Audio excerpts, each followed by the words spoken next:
Second call, Class 3 and 4 Angus. Second call, Class 3 and 4 Angus. Second call, Class 3 Shorthorns. Second call, Class 3 Shorthorns.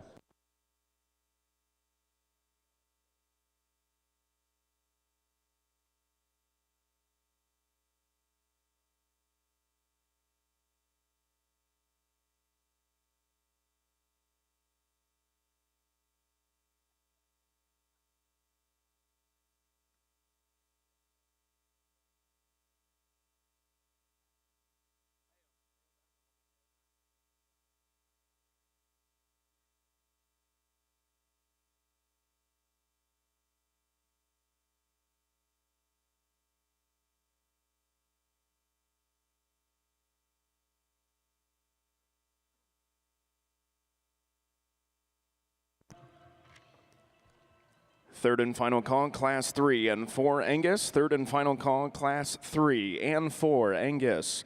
Third and final call, Class 3 Shorthorn. Third and final call, Class 3 Shorthorn. Once again, ladies and gentlemen, we'd like to welcome you here to the Junior Angus Show in Freedom Hall. Today's judge will be Mr. Andy Musgrave of Pittsville, Illinois. Andy and his wife, Beth, have 3 sons, Braden, Adam, and Ben. Andy attended Blackhawk East and was on the judging team and went to Ohio State and was on the judging team as well there. His family operation is Musgrave Angus, and they have a production sale in the spring and fall, and he is judged at Denver and over a dozen state fairs. Ladies and gentlemen, please put your hands together today for our Angus judge, Mr. Andy Musgrave.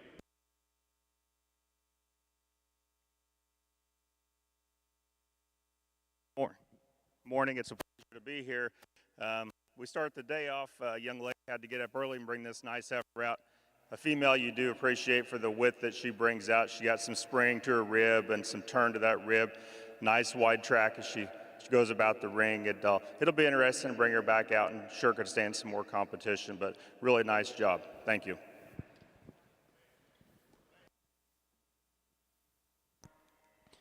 First call, Class 5 Junior Angus. First call, Class 5 Angus.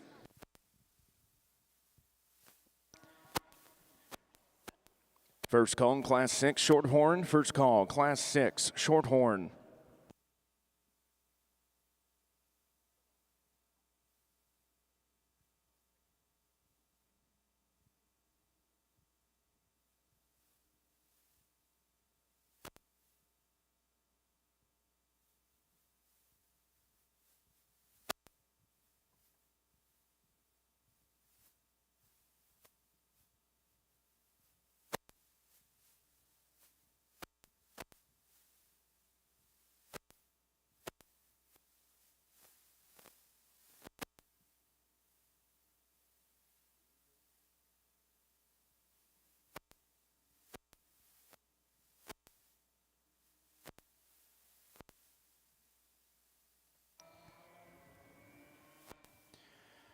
At this time, we'd also like to recognize our Angus royalty, Miss Cheyenne Houck. She is the Iowa Angus Queen.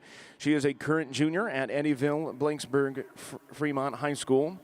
Rosalind Kidwell is of the Indiana Angus Queen, and she's a senior at Boonville High School, as well as Lauren Walter. She is Miss American Angus, and she's a freshman at Kansas State University, studying animal science with a focus in animal products.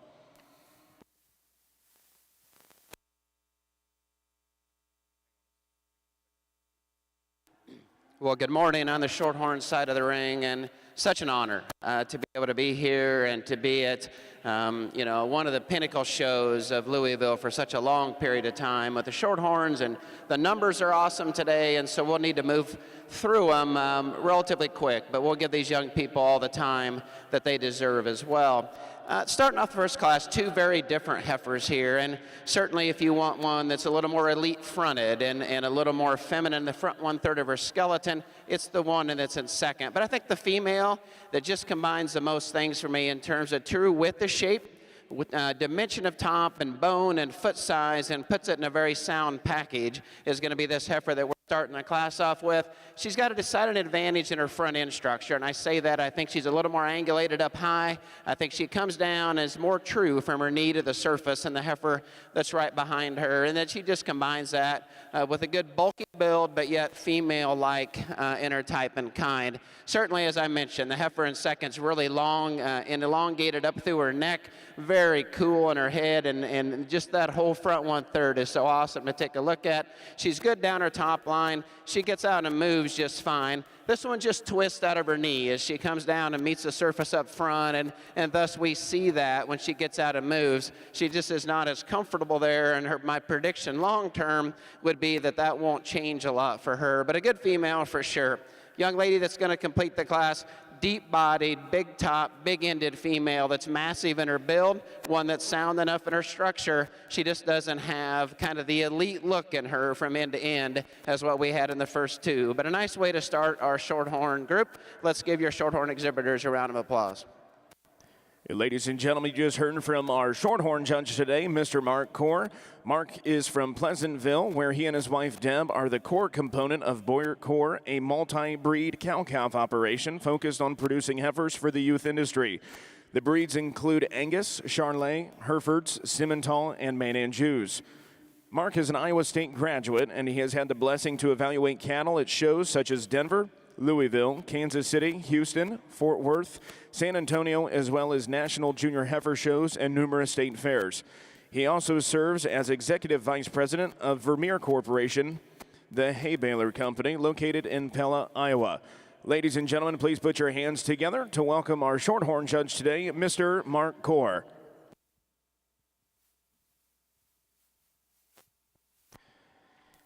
Second call, Class 5, Angus. Second call, Class 5, Angus. Results of Class 1 of your Junior Angus show. In first place, entry number 4, DBF Moxie 372, weighing 630 pounds, exhibited by Emily Jeffries of Canmer, Kentucky.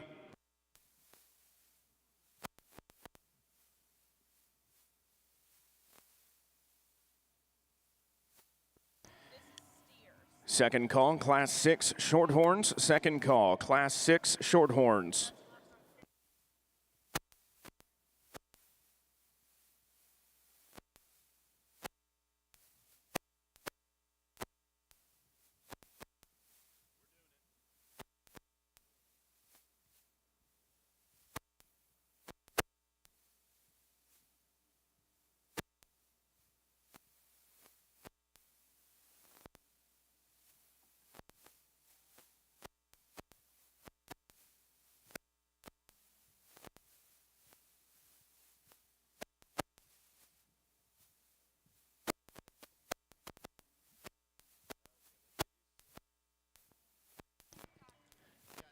And results of Class number 1 of your Junior Purebred Shorthorn show.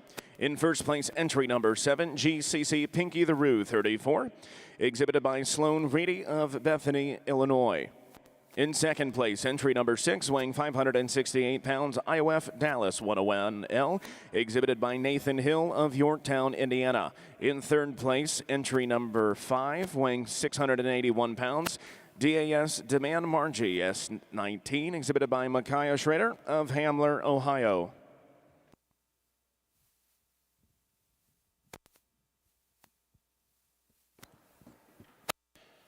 Here on the Angus side, we turned the heat up pretty quick.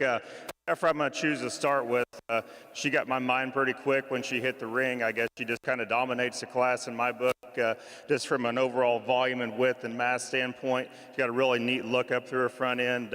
She handles the ring really well. I think that's where she really separates herself when she gets out on the go. She's real free and easy in that step, real high quality female. Heifer in second, I guess, it's probably most like the female to start off the class with. I think a female that's really nice up through her front end, really presented to the tee. Maybe just doesn't have the overall flex up through her front end and as the heifer does to start off the class, but a real high quality female. Heifer that comes out in third, you really like for her volume and density. Probably just doesn't over the look up through her front end and down through her undercarriage as the heifers that stand ahead of her. A female you do appreciate, though, for the width and the mass that she brings to us. Next heifer that comes out, here's a female you really like. Swoop of her belly. I think it's a female. I'd like to tone her down right through her tail head. She gets out in the stance and wants to kind of get kicked up a bit. Next female that comes out, a lot like the heifer that steps in front of her. If you'd like to redesign her through her tail head, you do appreciate the neat front end that she has and the look that she brings out. Heifer that comes next, another female that really highly presented, highly fit female. Probably when you get in right behind her, narrows up in her footstep. You'd like to just make her wider through that way. Heifers that come next, females that have some look and some quality. Maybe just like to redesign up through their structure and their front end, how they go off their rear too. Heifer to high-performing female. Maybe you just like to redesign her as she goes off her rear feet. Thank you.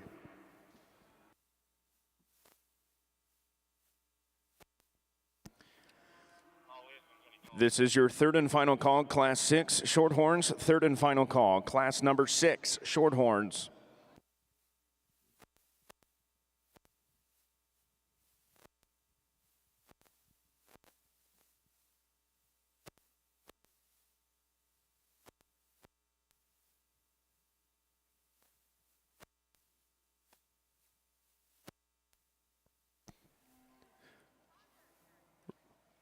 Results of Class number 2 of your Junior Angus show. In first place, entry number 14, weighing 565 pounds, DCC Fount Ernestine, 3363, exhibited by Lauren Petticord of Trafalgar, Indiana. In second place, entry number 11, weighing 597 pounds, PVF Missy, 3102, exhibited by Allie Perry of Fayetteville, Tennessee. In third place, entry number 8, weighing 671 pounds, SCSC Liberty, 354L, exhibited by Jocelyn Rupert of Lanark, Illinois. In fourth place, entry number 10, Tate Friedenberg. In fifth place, entry number 9, Silas Friedenberg. In sixth place, entry number 16, Lila Hobby. In seventh place, entry number 12, Owen Miller. In eighth place, entry number 17, Victor Morgan. Now entering the Angus ring is a selection of your champion and reserve champion Division I Junior Heifer Calf.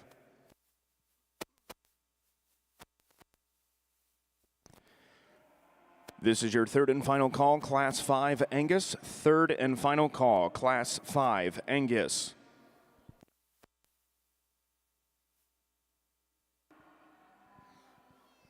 Well, in Shorthorn's side of the ring, it's two, I think, really, really high-quality females at the top here, and very different in their type. Those of you up there can see that these heifers are different in their maturity pattern, they're different in their build, but they're both really, really good in what they bring to the table here and bring onto the green chips.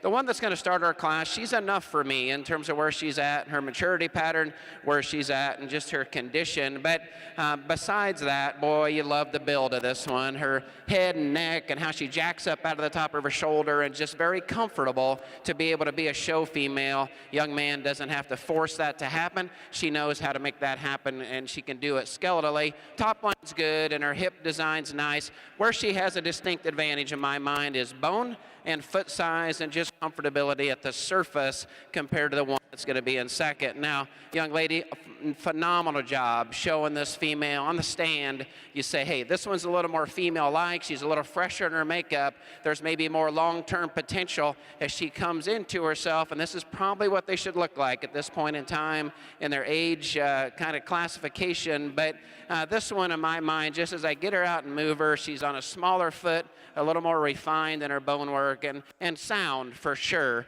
Just not as straight and true and as comfortable as we had in our class winner. But boy, that's a good female with certainly a lot of potential. I like one and third quite a bit too. Big topped and big ended and big bellied.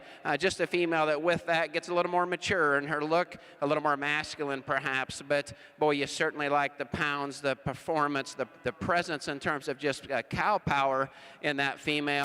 She too is one that I think gets out and moves just fine. This heifer here is big-ribbed and certainly got a lot of presence and power to her. She's just a female that gets a little wider outside of her structure on both ends. As I get behind her and watch her move, she's going to be fine for the young lady, and I think she's certainly going to stay sound enough. She just couldn't get herself past some of those that were built a little different than that up front. This heifer here, I think there's a pile of potential in this female. A little shorter body, just a little farther behind at this point in time, but she's got presence, she's got look, she's sound enough in her structure. Certainly just a female that just doesn't have the oomph out here today. We're going to complete the class with a couple females that, as they come in, I just noticed that structurally at this point in time, they're not relaxed show heifers yet for sure, and they don't give us kind of just the movement and the athletic capability of what we head towards the top. So, nice class of Shorthorn females in Class 2 here. Let's give those Shorthorn exhibitors a round of applause. First call, Class 7 Shorthorns. First call, Class 7 Shorthorns. Here on the Angus side, as we get into our first division of these May heifer calves, I think it didn't have the numbers, you know, that are out here for contention for division, but we got two really nice females that represent it well. The heifers that came out of the second class of the day. Congratulations, these two young ladies should be champion. You'll be reserved.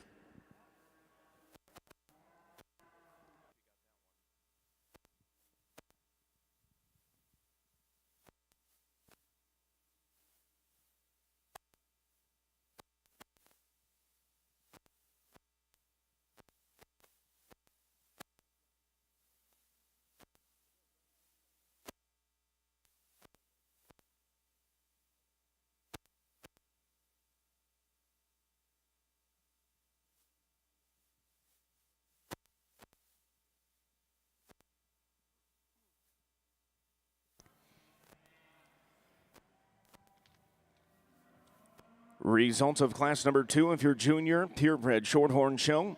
In first place, entry number 15, weighing 652 pounds. GCC Red Diva the Roo, 33, exhibited by Colton Greenhorn of Waynesville, Ohio.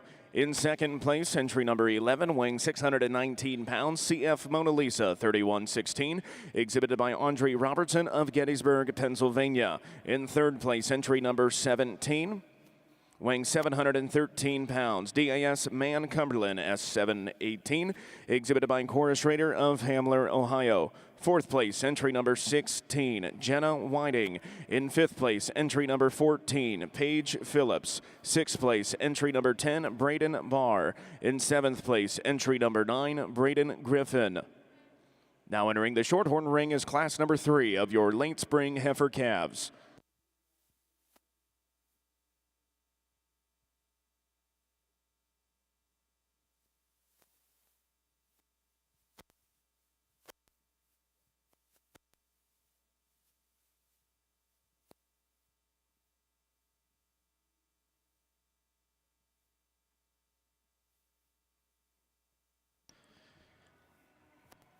Congratulations to your champion junior heifer calf. Your Division I champion of your Junior Angus show goes to entry number 14, DCC Fort Ernestine, 3363, exhibited by Lauren Petticord of Trafalgar, Indiana. Your reserve champion goes to entry number 11, PVF Missy, 3102, exhibited by Allie Perry of Fayetteville, Tennessee. Now entering the Angus ring is class number 3.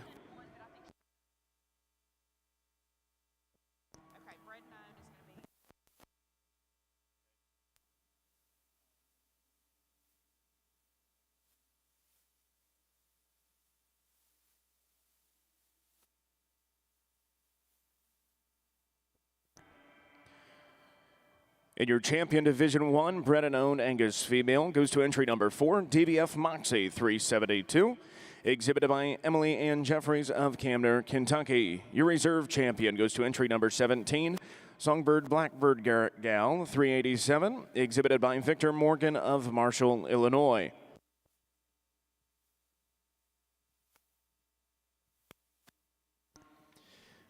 This is your second call, Class 7 Shorthorns. Second call, Class number 7 Shorthorns. First call, Class 6 Angus. First call, Class number 6.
Third and final call, Class 7 Shorthorns. Third and final call, Class 7 Shorthorns.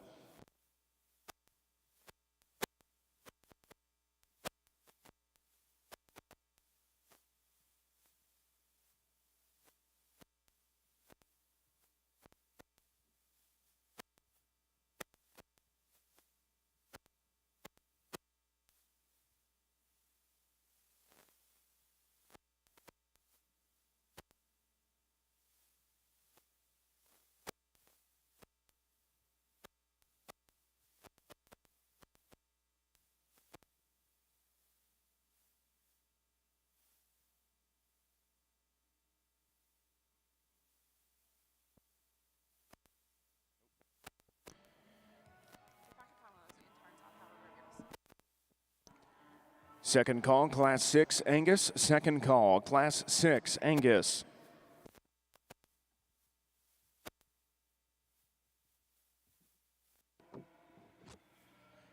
Here as we get into these April heifers, we got a pair of heifers up on the top end, I guess, kind of fit each other's skeletal mold and size, type and kind. I think the female that we're going to choose to start off the class with, once again, just comes in a dominating fashion as far as just bone work, foot size. She gets around the ring, travels well. She's working her inset. She's nice up through her front end. She's got some stoutness and power and pin width to her heifer that you really appreciate just for the dominant power that she presents in this class.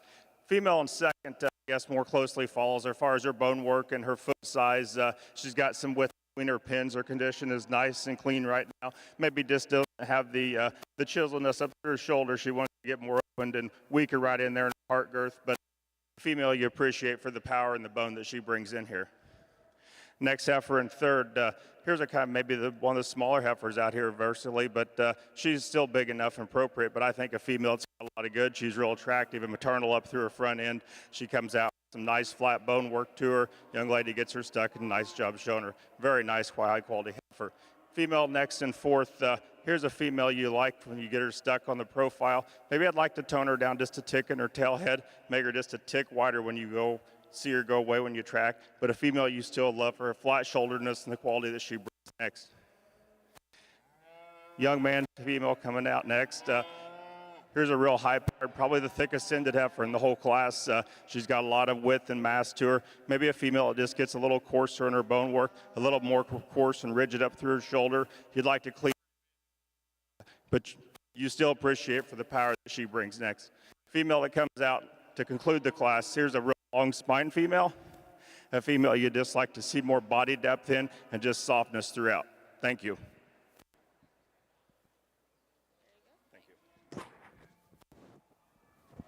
On the Shorthorn side of the ring, boy, this heifer that's going to win the class. And for some, I'm sure she's a lot. And when I say a lot, I mean she certainly is different in this class in terms of her just total pounds and her size, maturity look. But we just peel that all back and say, you know, which female gives us the nicest look, which one does the best job of combining muscle dimension and enough femininity and soundness of structure. It's this female. She comes out of her front end a little better than the one that's behind. She's longer spined and longer hipped, and she's bigger boned, and I think places those all four down just a little more comfortably than the heifer that's in second. Certainly, I would like to tone her down and her head kind of size and shape, and you know, be interesting to see kind of what she looks like a year from now. But boy, her elements and her pieces are really, really impressive at this point in time. The white female here doesn't want to be just the perfect show heifer out here today. She is a little more elite in her front end in terms of neck and head shape and size. I think she's certainly a little fresher in her appearance than our class winner.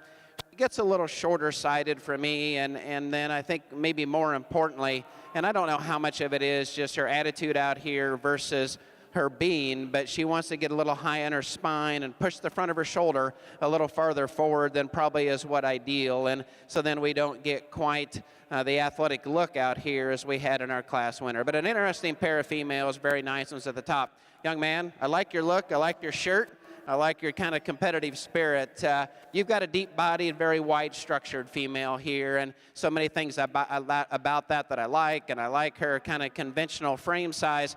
With that, she wants to get just a little wider up front and a little wider from behind, just maybe not as comfortable. But I thought she had enough extra kind of body shape and volume and cow look to her to be where she's at versus this female that's right in front of me. This one is certainly longer necked and longer sided than the heifer that's ahead of her, and actually gets out and moves really nice. She just needs time, young man. I think this heifer is the one that you're going to like a little bit more every day when you go out to the barn. Feed and maturity and time is just going to bulk this one up and deepen her up to go with that elite look that she has, and I think that one can be awful competitive long term. Female here, we're back to a deep-bodied white-billed one for sure, but with that, we just get a little more resistant on each end and probably don't come down to quite the foot size to match the top 2/3 of her skeleton that maybe we had in some other options in this particular class. But great job of showing. You get this one maximized. I enjoy having you in the ring. The two heifers going to complete the class. The red female here,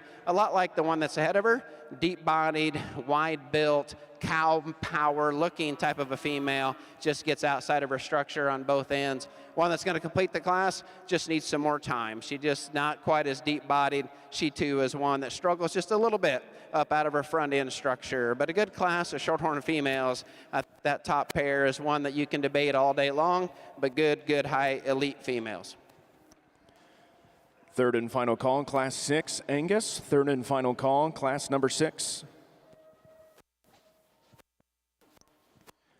First call, Class 8 Shorthorns. First call, Class 8 Shorthorns.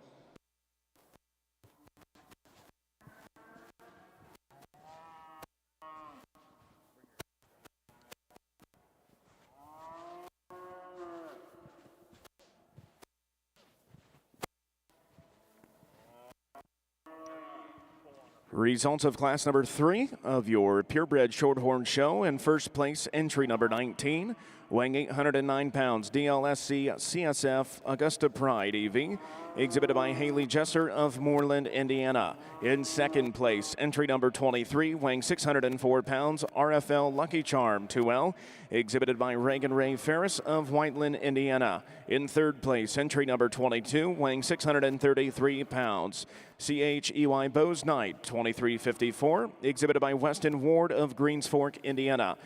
In fourth place, entry number 20, Jackson Overbay. Fifth place, entry number 27, Quinn Billenstein. In sixth place, entry number 24, Casey Stewart. And in seventh place, entry number 25, Bristol Tipton. Now entering the shorthorn ring is a selection of your champion late spring heifer calf.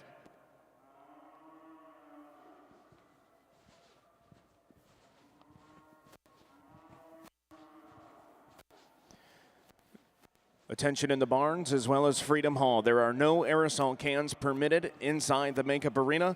Once again, no aerosol cans are permitted in either Freedom Hall or Broadbent Arena today.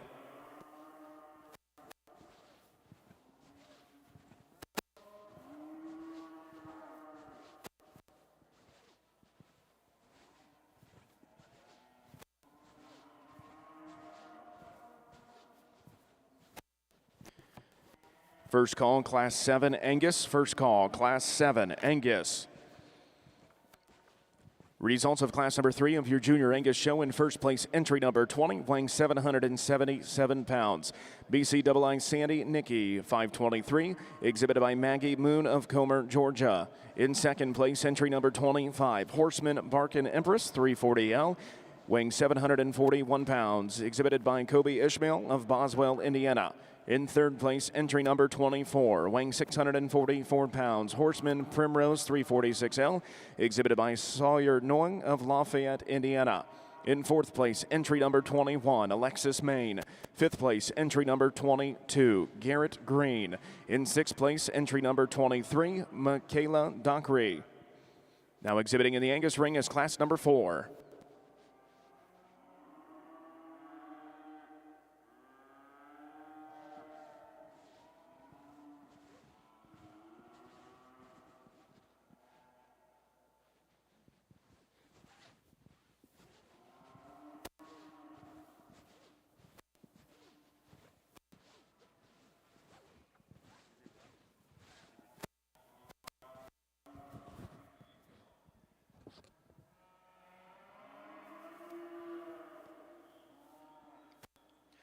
here in this class of Angus females.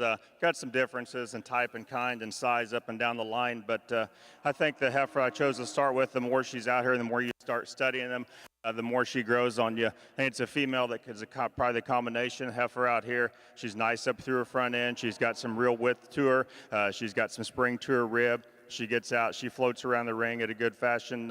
I think just to me, she's a logical place to start. Heifer in second, I guess, is a female you really appreciate for her foot size and her bone. Really good bone. When the young man gets her stopped and set up, she can give you some good looks from time to time. A female that gets out, she moves fairly well. I'd like to change her through her head, throat latch, just to take more attractive up that way. Heifer in third, I guess, kind of created a little bit of a problem for me. Heifer maybe just doesn't have as much performance as the top two heifers do, but if you appreciate for the look that she has, she's really designed well, chiseled up through that front end. She's neat back through her hip. She's sound. Maybe I'd just like to just raise her up a little bit when you compare to the top two. For that comes out next and fourth, when they first hit the ring, here is kind of the big power heifer of the class. A female you really like for her width and her mass, but you know, the longer she's out here, the longer she stands. I'd like to make her a little taller front. She wants to get a little weaker right in behind her shoulder, but a heifer you still appreciate for the power, the weight per day of age that she brings out. Heifer coming next, a female that's real long on her spine. She's nice up through her front end, maybe just a little coarser when you get in right behind her, down through her bone work. You'd like to redesign her in that way. Female coming next, female really elegant, neat up through that front end, tighten her throat latch.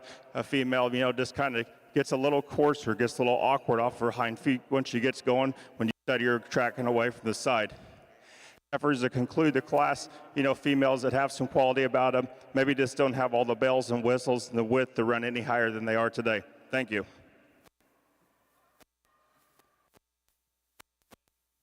Shorthorns. On the Shorthorn side, I don't want to spend a lot of time talking these divisions based on our pace that we need to be, but really a very solid division of young heifer calves, and I know it'll continue to heat up as we move through this morning. But just quickly, I really like the heifer that's out of her first class, and she may not have quite the presence and the elite look out here as the two that's right behind her, but that's just a really, really nice female, young man. And I like your smile, and I think you're going to have a lot of fun with your Shorthorn female. One that comes out of the second class is one that I could just continue to like. So many elements about her, and I mentioned that kind of keeping this one right in terms of condition, you know, and it's not her fault that she's probably been managed in advance to this point in time. Her advantages over the one that's right behind her is in width and shape. She's bigger top, she's bigger centered, and she's bigger when you get right behind her. She certainly comes down with not as much base width, perhaps, as what would be perfect. I just like the practicality of her frame size. I like the youthfulness, the look of her neck and her head. I just think she combines and does a lot of things really well. You know, certainly this one that comes out of her third class is elite in so many areas. And if she's just not too big for you and about where she's going to end up in terms of frame size, there's so many elements about her that you like. A little wider base than the one that's right ahead of her. But when we get up high in the top two-thirds of her skeleton, I don't see quite as much natural punch in her forerib and through the center and the width of her skeleton. I don't see quite as much muscle shape to be able to match her frame size. So with that, I think the most complete one that's the most practical in my mind is going to be this young man's right here. So congratulations. Second call, Class 8 Shorthorns. Second call, Class 8 Shorthorns.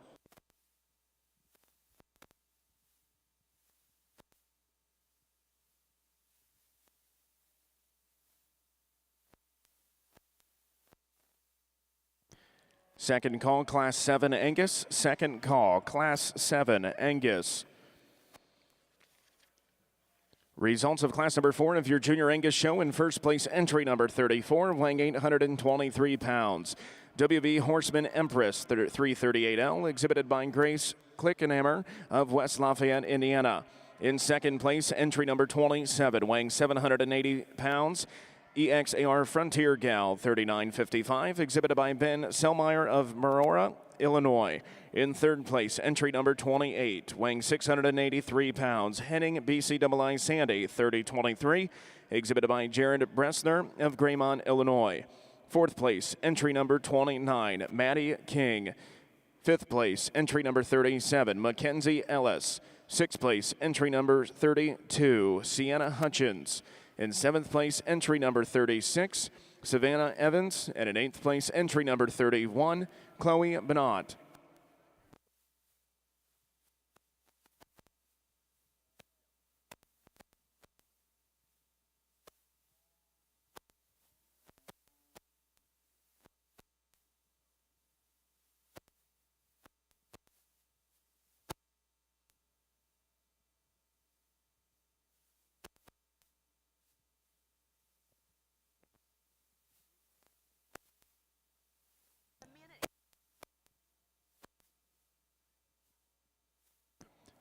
Third and final call, Class 8 Shorthorns. Third and final call, Class 8 Shorthorns.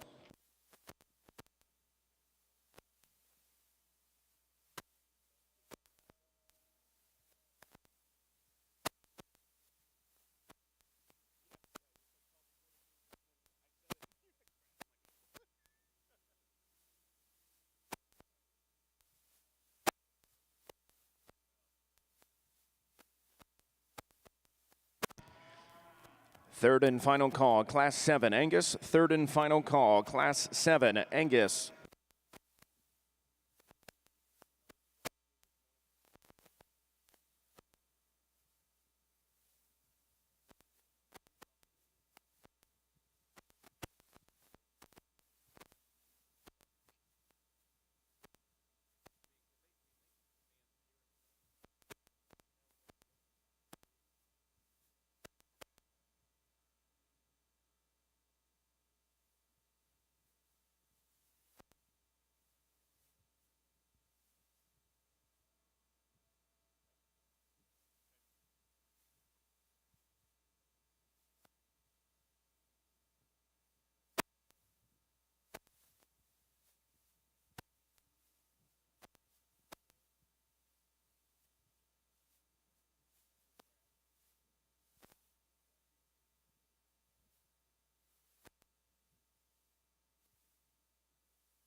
Here on the Angus side, the quality keeps coming out, and I think that's no exception with the top pair of heifers we have in this class. Female I chose to start with, here's the big wolfy one out here. She's got foot and bone, and she's wide. She's neat up through her front end. Young lady gets her parked. She looks nice on the side profile. She's really neat up through her front end and picture. To me, maybe I'd like to turn her down just a little bit in her condition for this state, but I think there's still enough quality and width and spine and just overall power and balance in this female to start off the class with. Heifer that comes in next and second, nothing to take away from her, a real high quality female. I think maybe why she lands in second over the heifer in first, I'd like to free her up just a tick out through her front end when she gets out on the move. She may not be as free and easy off of her hind wheels, but again, she gets her parked and set up. She can give you a really good look from the side. She's wide through her hip and her pins, and she comes up out of the top of her shoulder neck junction pretty high, very high quality female too. And then after that, there's some sort in the class. I think the next logical place to fall in the females is a heifer that comes in third. You really like her volume, her dimension. You get behind her and she's got some width and pin set to her. Maybe just doesn't have all the bells, the whistles, the neat looks, the heifers that start off the class. Young lady's heifer that comes next. a female you appreciate when she gets her parked on the side. She's level out through her hip. She's got some volume to her. Just a real nice fault-free type of a heifer. But you just like to widthen her up from behind when you get right behind her where she goes off for a rear two. Young lady's heifer coming out next. Again, a big, powerful female. Really has a lot of width and some rib shape to her. I like to tone her down her tail head, make her sit just a bit level there, and I'd sure move her on up in class. Next female that comes out, here's a heifer that's stout and powerful, gets a little rounder. I'd like to deepen her back through her flank of hair, maybe just redesign her as she goes out through her hip. The female that concludes the class, here's a female she's long and she's angular, maybe just lacks some weight per day of age when you start comparing to the heifers that stand up above her. First call, Class 9 Shorthorns. First call, Class 9 Shorthorns.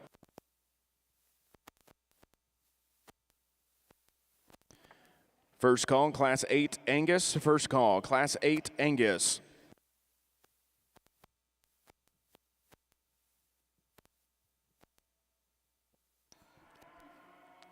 Here on the Shorthorn side, we'd like to recognize our Shorthorn royalty. Your National Lassie Queen is Miss McKenna Giesman. She is the 23 through 2024 National Shorthorn Lassie Queen. McKenna attended Michigan State University and resides in Everett, Michigan. McKenna is the fourth generation to breed registered Shorthorn cattle at Lakeside Farm. The alternate Lassie Queen is Maggie Bass. Maggie is the 2023 through 2024 alternate Lassie Queen, and she is from Kansas. Prior to her national title, she has served as both the Kansas Lassie Queen and Princess. Maggie is involved in the Kansas Shorthorn and Junior Shorthorn Association. She is a high school senior and plans to major in ag education. Ladies and gentlemen, please put your hands together as we recognize our National Lassie Queen and our alternate Lassie Queen.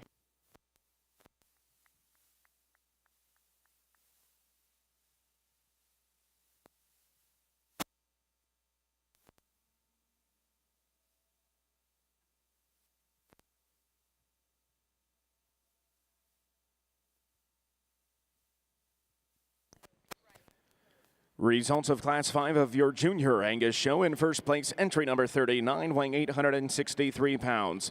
Henning VCII Sandy, 3012, exhibited by Brenna Leanne Bartlow of Monticello, Illinois. In second place, entry number 46, weighing 756 pounds. PVF SFA Missy, 3067, exhibited by Ashton Dillow of Villa Ridge, Illinois. In third place, entry number 43, weighing 840 pounds, EXAR Princess 3707, exhibited by Helen Orr. In fourth place, entry number 51, McCamey Jean.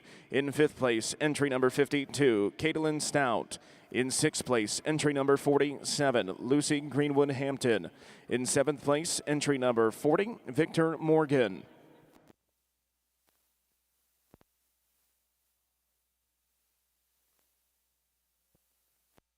I knew it would heat up, and it certainly has. And man, these two females, I think I could look at them forever, and they'd be back and forth in my mind. And I'll tell you how I see these females and the differences in them. A lot of things are very similar in terms of, I think they're practical in their frame size, their soundness is just as good as you can make one. I think in terms of both being angulated in their shoulder, both being flexible from behind. I see the colored up one being longer spined, a little longer hip, then I see her handle her top line just a little nicer. If you take a look at the top of her shoulder, down her spine, out through her hip and to her pin bones, I just think we're more level and more consistent down that top line. And I think at this point in time, she explodes more right behind her shoulder as we go through the center portion of her skeleton. You know, maybe she's just a little more mature in terms of where she is from a condition perspective. Maybe that's what I'm seeing. But I just think that she's bolder made. Her top line's a little more consistent than we've got the one that's in second. Boy, this one in second, she's elite in terms of her head and neck and how she jacks out of the top of her shoulder up into her head. And so if you think this is the fresher made one that maybe is just more elite in the front 1/3 of her body that's got the most potential, certainly I understand that. I just thought she was just a tick shorter bodied, maybe not quite as big down at the surface, but a good sound, elite looking, awesome female. The one that comes out here in third, another kind of long-bodied female, boy, you're in a tough class here, but you've got a nice female. That one's as good in the front 1/3 of her skeleton in terms of how she's comfortable getting up and getting into a show heifer stance as anyone that we've seen today. One that's, again, long spined and long hipped. I didn't think that she kind of proportionality come together quite as much in the middle shape of her forerib and with the skeleton as what we had towards the top, but a good female. Fell in love with this one when she comes in because she's massively built at the bottom. She's big boned and big footed, big topped. She's just one that, with that, we get a little round out through her hip, a little high in her tail head, and she wants to just get underneath of herself a little bit when she gets out and moves. But a good female that's pieces and parts are really, really fun to look at. So congratulations, young lady. I think the young lady in pink here, I think your heifer is going to be really, really good for you over a long period of time. Long necked and long enough in her spine. She just happens to be a little more shallow in her forerib, a little more shallow in her flank at this point in time. But like I said earlier to a young man, you're going to love this one every day a little more when you go out to the barn, because feed and time will be really, really good for her. We're going to complete the class with some females that certainly are well presented to us today, certainly very nice in their type and kind, just didn't have quite the mobility advantage that some of them had towards the top today here in Louisville, but really nice set of females. Those top two are awesome. Third and final call, Class 8 Angus. Third and final call, Class 8 Angus. This is your second call, Class 9 Shorthorns. Second call, Class 9 Shorthorns. Results of your Shorthorn show. Your champion late spring heifer calf goes to entry number 15, GCC Diva the Roo 33, exhibited by Colton Greenhorn of Waynesville, Ohio. Your reserve champion, entry number 19, DLSC CSF Augusta Pride, exhibited by Haley Jester of Moreland, Indiana. Results of class number 6. In first place, entry number 35, weighing 723 pounds. LGF MFS Emerald's Dream 1183, exhibited by Braylon Schaefer of Hagerstown, Indiana. In second place, entry number 30, weighing 733 pounds, CF Traveling Ruby 394, exhibited by Reed Haynes of Greenville, Ohio. In third place, entry number 33, weighing 702 pounds, SS Michelle's Ruby 523, exhibited by Katie Fry of Rochdale, Indiana. In fourth place, entry number 37, Mallory Inskeep. Fifth place, entry number 36, Kelsey Whaley. In sixth place, entry number 32, Sarah Allard. And in seventh place, entry number 31, Blair Lamon.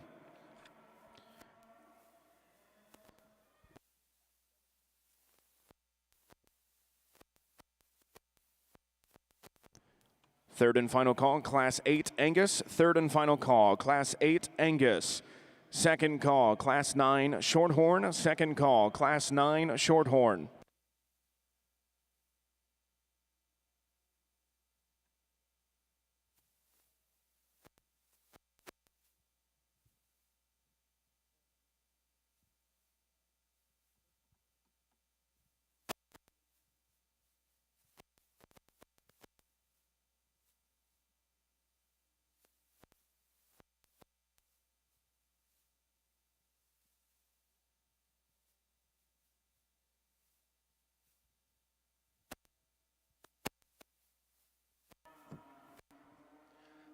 Out here in this class, I guess there's some sorts and some things you got to look at. I think maybe the most complete heifer out here when you get them parked, that combines some soundness, some foot size, and some bone. She gives you a nice look from the side. She's level up through her hip. She's nice and extended out through her front end. I'll be the first to tell you I'd like to stouten her up right in the lower part of her quarter. I'd like to make her a little bolder right there, but I think she has enough quality and her structural advantage and her overall design to win the class. Heifer that comes out next and second probably is a tick stouter when you get right in behind them through her pin set or width. Maybe a heifer that I'd like to redesign for rear pastern. She wants to get more upright and tighter in that area, just a tick more straighter and opened in that shoulder. But a female you still appreciate for the overall width and power that she offers out here in class. Female coming next and third. Here's a big outline type of a heifer, got some volume and rib to her. Again, I'd like to maybe change her. She gets a little stiffer in that rear hock. I'd like to level her down that tail head and smash that back down her spine, but you still appreciate her for the overall maternal, big volume kind of a female she is. Female coming out next and fourth. Heifer that's really nice and neat and tied up through that front end, that throat latch. Maybe a You get them on the profile compared to the heifers that stand above her. She gets a little planer out and dips from her hooks to her pins, maybe just a tick higher in her spine right there. If we could smash that down, level her up, we could move her on up in class. Young man's heifer that comes out next, heifer that's got a lot of power to her, a lot of rib and volume from the side. Where she gets into trouble for me is when you get right in behind her. She wants to hawk in pretty good. I'd like to square her at the ground, make her that way, stouten her up in the lower quarter, and we could move her on up. Young man's heifer that comes out next, not a big hairy type of a heifer. What you see is what you get, kind of a female, a heifer that's got some bone and some power to her. Maybe just a little coarser and tight, or a coarser wrap through her shoulder, maybe just a little waistier down low, but a heifer you still appreciate for the stout cow power that she brings out. Young man's heifer that comes next, a female, you know, you'd like some things about her, but sometimes she can give you a look when you'd just like to redesign her and her hip structure. She wants to get a little narrow when you get in right behind her, but a female you sure do appreciate. I think she'll continue to get better. Nice up to the neck, nice heifer, young man. Female comes next, once again, another female that you really do appreciate for the, you know, she's got some volume and some breeding characteristics to her. You'd like to redesign her out through her hip. Heifer, it concludes the class, kind of a big, stout, boned heifer. Maybe just a tick plainer up through that head. Maybe just a tick tighter in how she gets around the ring. Nice class of heifers. Thank you. Third and final call, Class 9 Shorthorns. Third and final call, Class 9 Shorthorns.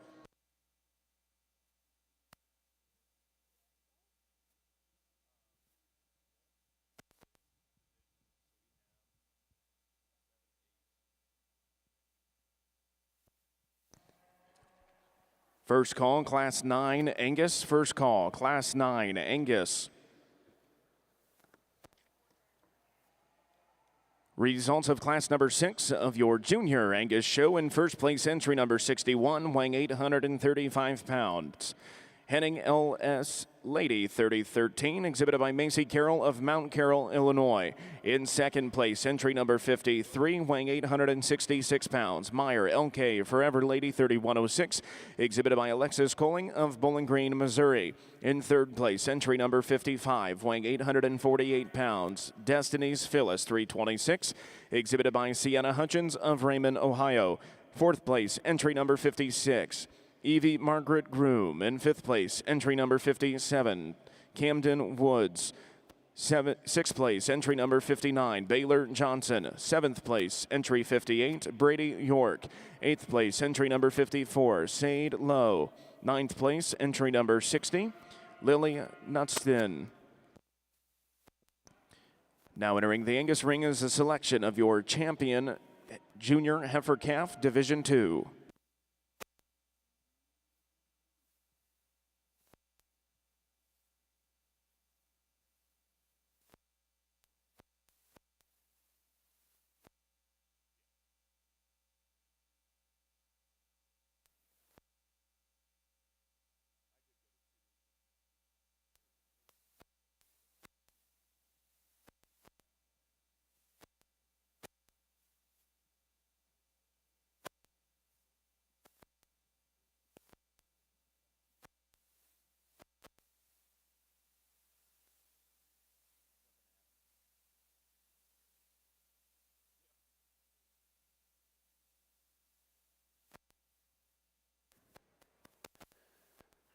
Well, on the Shorthorn side, two heifers different for sure, kind of in their frame size and their build at this point in time.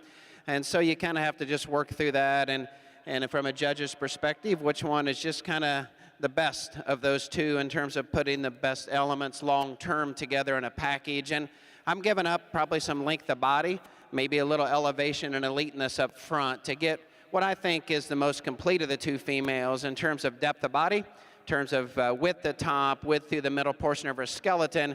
She handles that all very well in terms of how she handles that mass down at the surface. She turns out a little bit up front for sure, but I think that one gets out. It's just real athletic and agile, and I thought she was just probably better in the center and lower portion of her neck and chest, and then she come in and exploded more in her forerib than this female. Now, Young lady, I love this female. I love how you show this female, as importantly, got a smile out of you at least, but deservingly so. She's a female that's very nice from the side. She balances up quite fine, I think, from forward to rear. One that's long topped and long out through her hip. She's a female that, as I just mentioned, that she gets a little tighter right in her forerib, right behind her shoulder. I don't see her as explosive through the center portion of her skeleton if we just want to talk about horizontal width as what we see in our class winner. But a good female, she too is sound, structured, very agile out here, a fun one to look at. This heifer here got this point because I think her basic build is really, really good. She's a little farther behind in terms of just body shape and width and dimension as those heifers that are ahead of her, but that's a nice, good-looking female that's comfortable to get her head up and out in terms of just a show heifer look. She, too, is sound enough at the ground. That one just needs a little more time. Our young man here, I think this one has got a lot of future as well, and she needs to kind of balance her underline a little bit over time, and I think she will as she gets bigger hearted and deeper flanked to kind of match a little bit of the chest that she has today. She too is a long-bodied one, nicely presented to us, one that gets out and moves. This female here, a definite weight advantage over the one that's right ahead, and I thought this was a closer pair. With that, I think we get one that just doesn't get as comfortable out the top of her shoulder and how she handles her head and neck, and I think a lot of that is just basic build, that her angle of her shoulder, her flexibility of just up front doesn't get her out and up as nice in terms of giving us a just natural look as the females that are ahead of her. But a good female, it's got some length of body and some width. We're going to complete the class with some good functional females. We just start to either give up performance or we give up just look and agility out here compared to the top. But again, impressive Shorthorn show. That was another really nice class.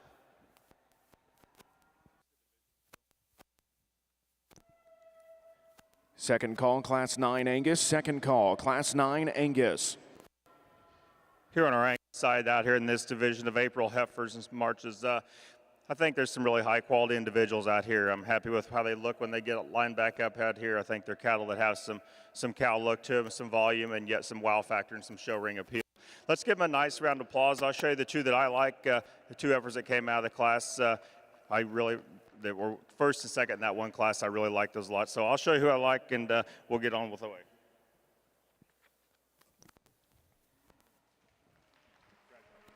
Results of class number 7 of your junior purebred Shorthorn show. In first place, entry number 42, weighing 751 pounds.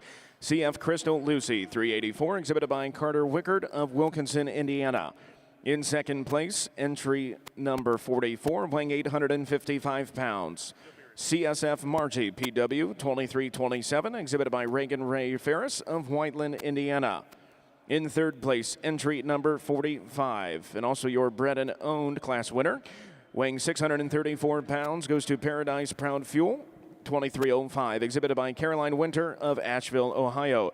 In fourth place, entry number 41, Lincoln Martin. In fifth place, entry number 47, Tate Behrens.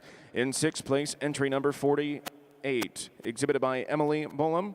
In seventh place, entry number 51, Abigail Toole. And in eighth place, entry number 46, Megan Kinney.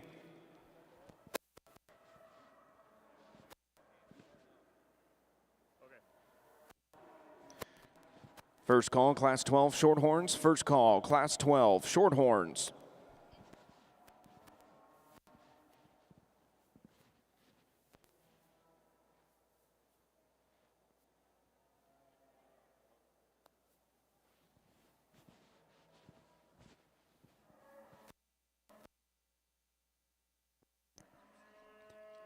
Third and final call, Class 9 Angus. Third and final call, Class 9 Angus.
Second call, Class 12 Shorthorns. Second call, Class 12 Shorthorns.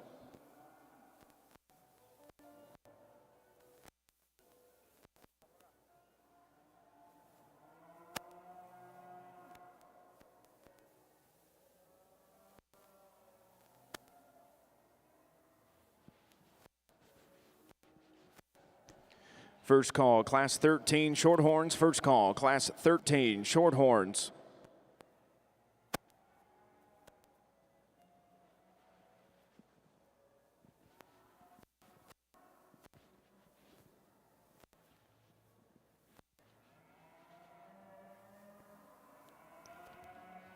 More results of your Junior Angus show. Your champion, Division II Junior Heifer Calf Female, goes to entry number 39, heading BCH Sandy 3012, exhibited by Brenna Leanne Bartlow of Monticello, Illinois. Your reserve champion and also your bred and owned champion goes to entry number 46, PVF SFA Missy 3067, exhibited by Ashton Dillow of Villa Ridge, Illinois. Your reserve champion, bred and owned Division II female, goes to entry number 53, Meyer LK Forever Lady 3106, exhibited by Alexis Colling of Bowling Green, Missouri.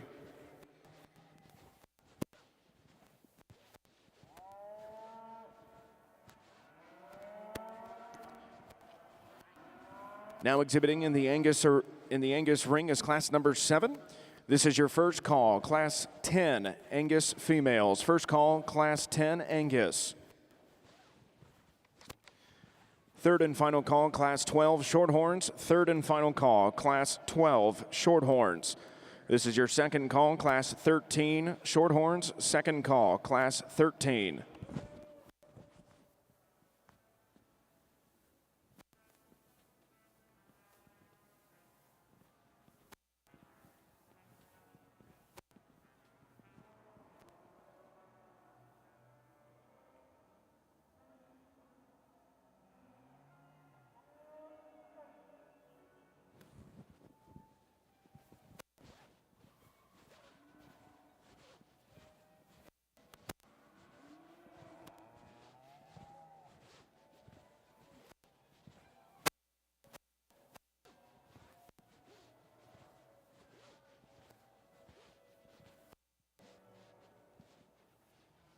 Third, you be second, you be first.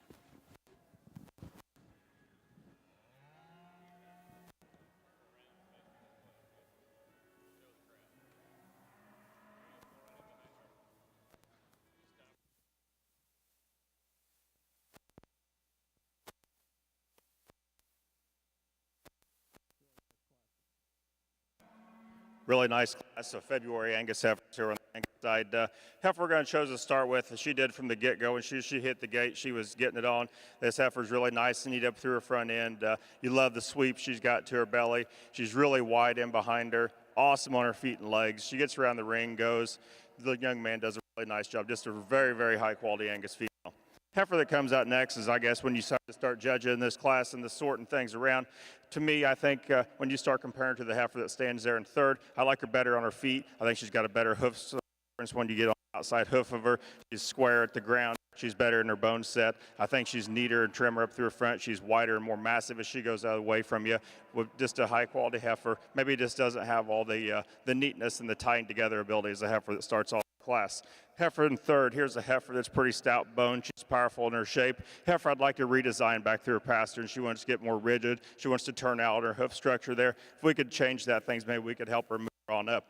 Female that comes next in class, heifer that's real long and she's neat in her profile. Heifer that gets stiffer off both ends as she goes around the ring. She gets a little higher right there in that top. You'd like to smash that down. Just give her some more swoop to her belly all the way through. Next couple of females that round out the class, female have some good about them. Maybe just don't have the overall outline and the big show effects as the heifers that do have standing ahead of them. Thank you. Well, on the Shorthorn side of the ring, the wild-colored one here, just in my mind, I get these two females out closer together. She just has a decided advantage in terms of just forerib shape, depth of body. She just explodes wider from her forerib back to her stifle. Female that's really well shown. I asked the young lady if she's won many showmanship contests, and she admitted that she has, but just really nicely presented, comfortable up to get her head to give us that presence that you see out here. Probably one of the weakest numbered ones that I've used to win a class, and so I understand and I get it. So that's unfortunate, but I think in this particular class, there's just enough extra female there to go along with her ability to get out and move, and she'll want to turn and twist a little bit down low, but yet I think as we get them out and move, I don't see any issues with her long term. Weston, I told him he was pretty serious or if he just didn't like to get beat, and I think he admitted he just didn't like to get beat. And I get that totally, Weston. I like your look out here. I like your female. Really nice in her head and neck. A female that's really nice in her top line and very fashionable back out in how she sets her tail head into her skeleton and her hip design. She's a female at this point in time, as you would imagine, as I compared them from the top female that just doesn't have quite the forerib shape. I don't think it's got quite the width to her in the center portion of her rib as what we had to use at the top. I told this young lady a great job of presenting this female and a really nice heifer. She's just one that at times catches me a little outside of her structure when she gets out and moves and just doesn't get as comfortable out here off both ends. But a big boned one for sure, nicely presented, plenty of muscle shape in that one, plenty of width of skeleton. I just like to just bring her in a little bit fore and rear and get her more aligned with the top part of her skeleton to make her more comfortable long term.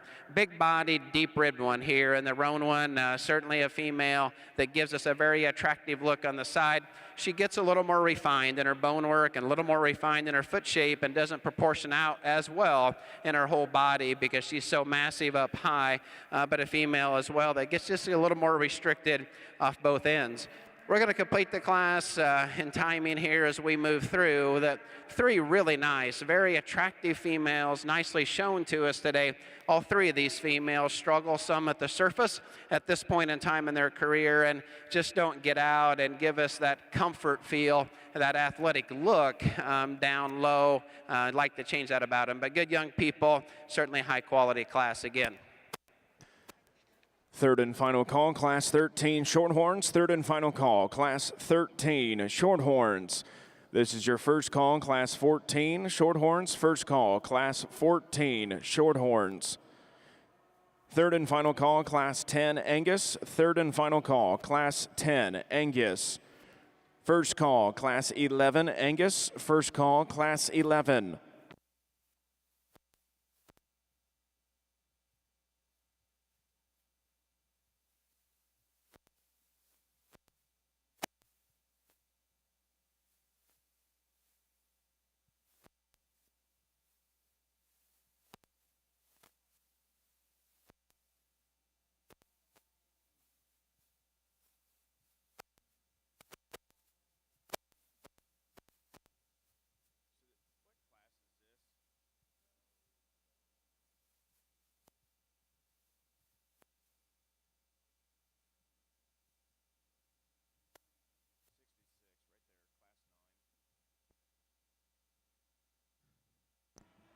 Your Class 8 results of your Junior Purebred Shorthorn Show. In first place, weighing 783 pounds, SFF Nebraska Queen 339, exhibited by Alexa Lowe of Macy, Indiana. In second place, entry number 58, weighing 830 pounds, CF Mona Lisa 365, exhibited by Weston Ward of Greens Fork, Indiana.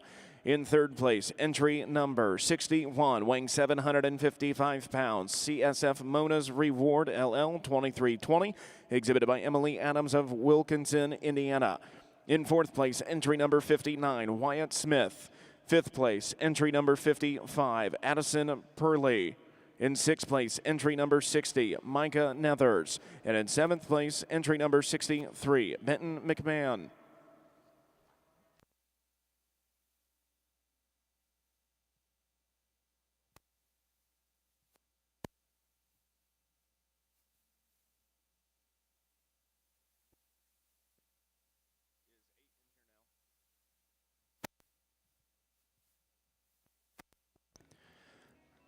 Results of class number 7 of your Junior Angus show. In first place, entry number 70, weighing 883 pounds.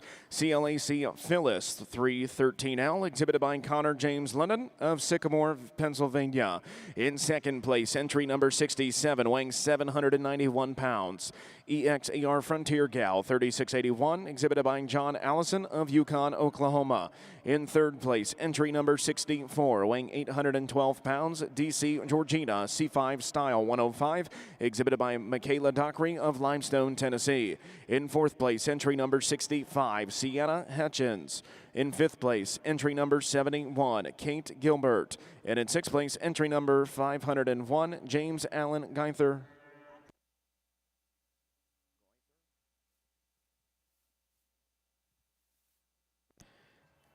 Second call, Class 11 Angus. Second call, Class 11 Angus.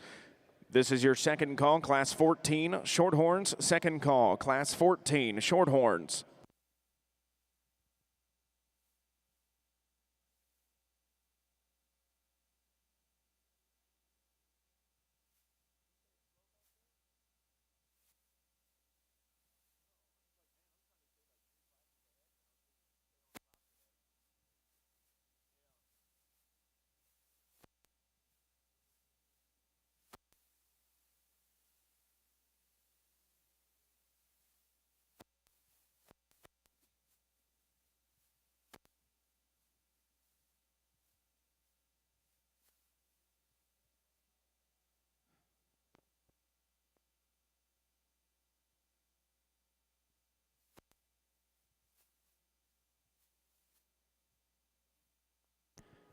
Third and final call, Class 11 Angus. Third and final call, Class 11 Angus.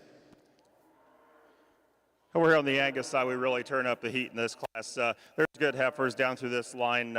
There's some trade-offs, I guess. I wouldn't argue how you'd do this top end, but I guess the heifer for me, when she came out here, this is a heifer that travels well around the ring. She's good in her step. She's got bone to her. She's really, really agile when she gets out. She holds herself together really well, probably as good as any when you get her out on the profile. A heifer that, I guess when she gets stuck, she kind of just fits together. I think she's longer and leveler out through her hip than the heifer that we have in second. I think her tail head's later and just a tick better. She's a little stronger right through her loin compared to the heifer here in second as you project them down the road. Really high quality female. Heifer that comes out next in second. Here's a female that really hits you hard when you first came in. Pencil neck, cool headed. She's really neat up through there, wanting to fight the young man a bit. I guess maybe where I'd change her, I'd like to smash her down her tail head just a little bit when she gets on the profile compared to the heifer in second. Maybe just square her up right into behind her when you watch her track away. She gets a little narrow right through her hock as that leads the class, but two really high quality females. Next heifer that comes out, female you love for her overall body shape. Huge middle, big volume type of a female. Heifer, when you get her on the profile in the standstill, she wants to drop her pins just a little bit. Maybe just like to level her through there and strengthen her down through her lower quarter. Very high quality female in her own aspect. Female coming out next and fourth, there's one you appreciate for the overall power that she presents out here. High performing, big ribbed kind of a female. Heifer again, you maybe like to redesign her out through her tail head. Tone that down for me. It just needs to get laid back in her just a tick more. Heifer that comes next in line, big, powerful boned heifer, a lot of weight per day of age. Again, once we talk about tailhead, it's my pet peeve. Smash that tailhead back down in her, and we could move her on up in class. Heifer that concludes the class, a female you really like for her overall volume and her cow look. Maybe you just like to redesign as she goes off her feet and legs and about the ring. Thank you. Third and final call, Class 14 Shorthorns. Third and final call, Class 14 Shorthorns. Results of class number 8 of your Junior Angus show. In first place, entry number 78, weighing 920 pounds, Salt Lucy 3104, exhibited by Josie Brooke Phillips of Maysville, Kentucky. In second place, entry number 73, weighing 858 pounds, Seldom Rest Cassandra 3020, exhibited by Suter Clark of Gretna, Virginia. In third place, entry number 75, weighing 848 pounds, EXAR Frontier Gal 3673, exhibited by Keegan Caroline Mather of State Center, Iowa. In fourth place, entry number 79, Isabella McCramer. In fifth place, entry number 77, Mallory Duncan. And in sixth place, entry number 81, Ty Jordan Harden.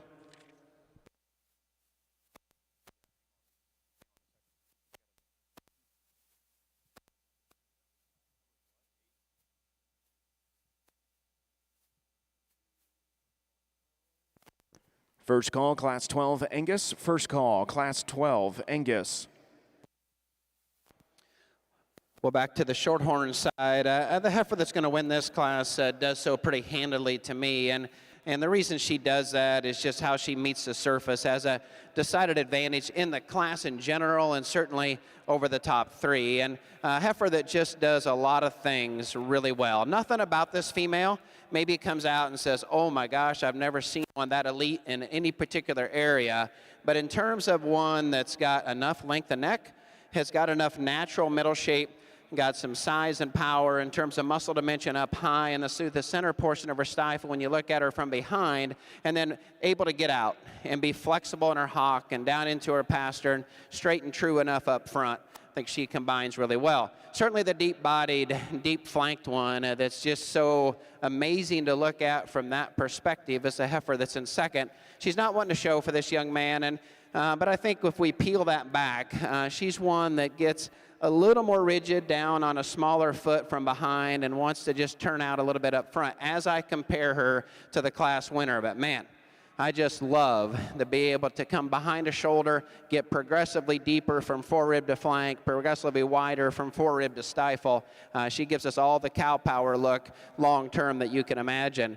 So I think the tough decision for me was between second and third, because the third female perhaps is just a little longer, a little more extended, perhaps a little more feminine in her look, but in my mind she's just a little greener. She doesn't have quite as much middle shape and cow power, doesn't have quite as much bone down low, and she too is one that just doesn't get out and give us quite the length of stride and the comfort. But that's a good female. There's a lot of future in that particular animal. One that comes out here, a deep-bodied one for sure. She's got plenty of muscle dimension. She's got plenty of body in terms of just that one's going to be a cow. Just one that, as I analyzed her, gets a little bigger shouldered in my mind, and one again, as we start to look at the rest of this class, we start to get just a little more rigid and restricted in our movement. She shows us some elements of that as well. I switched these two here. I think I missed these two a little bit in terms of which one of these next two females are sounder and more complete. And I think this one certainly is nice, up-headed female that's very feminine, beautiful top line, very nice out through her hip. But certainly, again, if we just think, man, if we could just loosen them up and free them up, we'd like these females even more. And so that's what we've got here as we complete this class, is we've got some good young Shorthorn exhibitors. We've got some cattle that are right in terms of where they need to be from a long-term show effort perspective as far as how they've been handled. They just need a little more of the extras, and they just need a little more flexibility to get them any higher. But certainly another really, really nice class, the last one in this particular division.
Results of Class 9 of your Shorthorn show. In first place, entry number 65, weighing 832 pounds, and also your bred and owned class winner goes to SFF Caroline 314, exhibited by Miller Smith of Pendleton, Indiana. In second place, entry number 66, weighing 867 pounds, FNS Lassie 301, exhibited by Jim Harms of Centerville, Indiana.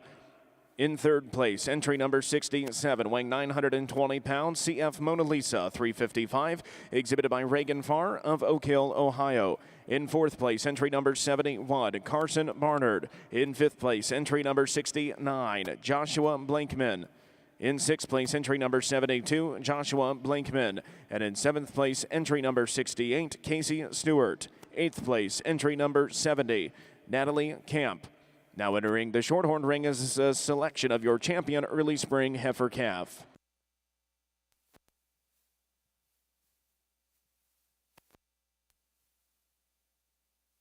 Well, an awesome division of Shorthorns, and no different than any other breed, but I just know that we're going to continue to ramp up the competitiveness, the tough decisions, at least from a judge's perspective, but the awesomeness and the opportunity to be able to look at high quality cattle is just so fun for me. And so we get out here in this divisional drive, and again, trying to pay attention to time. I'm not going to go and talk about each of these 4 class winners. I hope that they look similar as they do to me. For those of you that are sitting in the audience and those of you around the ring, we've been able to sort through these classes in my mind and find cattle that are pretty consistent in their maturity pattern at this point in time in their show career, and can still stay youthful but yet start to show us in this particular division what they're going to look like long term in terms of just body shape and dimension and soundness of structure. And so been able to do that, I think, and particularly in the class winners and certainly the seconds as well. So really happy with them. There's a pair of heifers here that I just absolutely love, and a pair that I probably go back and forth in my mind still, but and I think they're players here in a few hours as well. And I know that's dangerous to say because we're going to see a lot of other great females. Hey, let's give these Shorthorn exhibitors a round of applause for an impressive division. First call, Class 15 Shorthorns. First call, Class 15 Shorthorns. This is your second call, Class 12 Angus. Second call, Class 12 Angus.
Here in the Angus ring, I guess for me this is quite of a challenging because you had some types and kinds and differences and places to lay your priorities and decisions on what you want to do.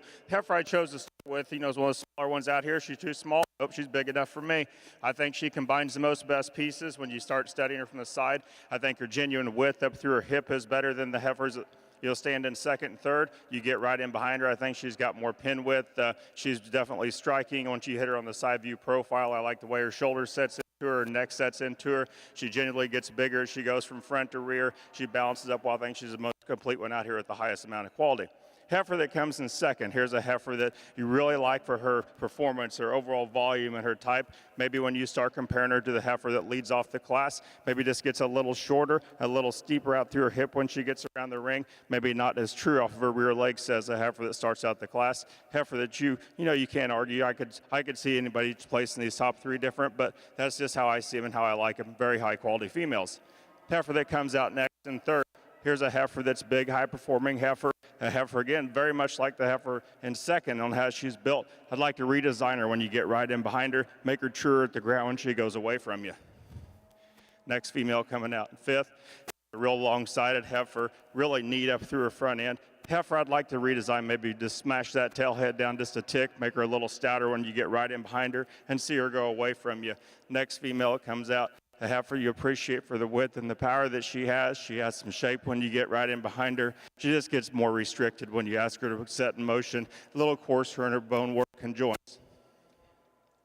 The female that comes next, real high volumed heifer. Tons of rib, tons of cow performance in her. Maybe you'd like to set that tail head in her a bit. She wants to drop her hip when she walks around the ring. Just tone her down a little bit, but very, very maternal, very high quality in the cow making standpoint. Heifers that conclude the class, here's females that have some volume and some performance to them. Maybe you just like to change them structurally on how they get around the ring and redesign them. Thank you. Third and final call, Class 12, Angus. Third and final call, Class 12. Your Class 9 Angus results: in first place, entry number 85, weighing 728 pounds. PVF SFA Blackbird 3303, exhibited by Ashton Dillo of Villa Ridge, Illinois. In second place, entry number 86, EXAR Frontier Gal 3665, weighing 899 pounds, exhibited by Clara Sinclair of Williamsburg, Iowa. In third place, entry number 89, weighing 982 pounds, EXAR Princess 3659, exhibited by Rob Oakley of Livingston, Tennessee. In fourth place, entry number 90, Jake Allison. Fifth place, entry number 82, Drew Glick. Sixth place, entry number 92, Hannah Smith. In seventh place, entry number 88, Ella Grace Downs. In eighth place, entry number 87, Brianna Fox. And in ninth place, entry number 84, Elijah Perry. Now entering the Angus ring is class number 10.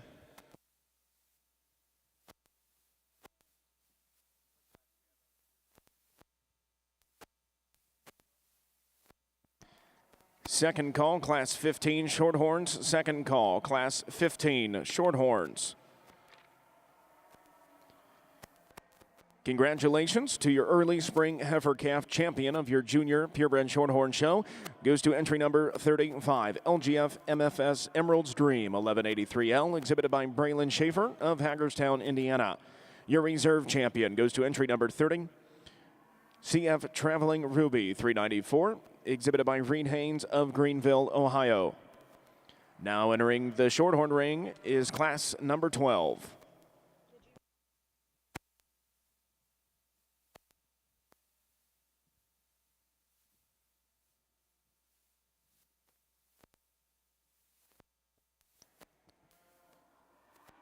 This time, we'd also like to recognize your Class 9 bred and owned winner. Went to entry number 85, PVS FSA Blackbird 3303, exhibited by Ashton Dillo of Villa Ridge, Illinois. Well, on the shorthorn side of the ring, we sure have an elite female in my mind to start this particular class, and maybe a little aggressive with belly hair here, but besides that, just highly presented, highly shown. One that, as I've talked about earlier, that when you're just natural about getting out and getting their head up, that means, in my mind, they're structurally built right. She's that way on the move. She's that way on the stand. Top line's beautiful. Her tail head set's adequate back into her hip. She's got plenty of shape, I think, at this point in time, and a big boned one. Maybe the most aggressive of the high-quality females we've seen today, the most aggressive in her foot shape and her foot size and bone. Heifer that's going to be in second. Of the cattle that are remaining, I thought she was the one that was just more agile in her movement, the one that's got the most length of stride from behind. I'd like to deepen her up a little bit for sure and just give her a little more body mass at this point in time in her career to be able to match her skeletal size, but still a really, really nice female. Heifer that comes out here in third, she just doesn't want to kind of tie herself together as well. I'm not sure she is quite ready to be the perfect show heifer, but I think she's going to be for you, young lady. I'd like to free her up just a little bit. I love her body shape, depth of forerib, depth of flank, just with the skeleton through and through is really, really nice. So nice female for sure. This heifer here wants to just stand a little wide up front and be a little wide from behind. But again, as we talk about cattle that have got brood cow potential, I think her shape and curvature right behind her rib through the center portion of her skeleton and back into her stifle is as impressive as anyone in the class. Just like to free her up a little bit.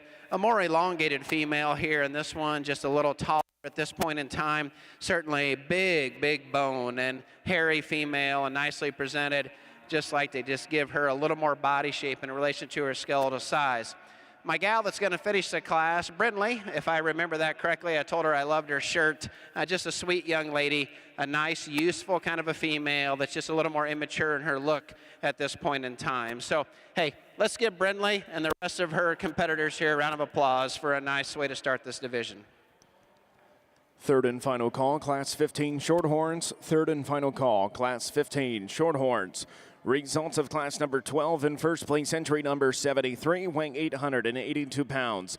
CFPC Mona Lisa 350, exhibited by Miller Smith of Pendleton, Indiana. In second place, entry number 74, weighing 911 pounds. S7G Revival L6, exhibited by Lane McKenna of Newark, Ohio.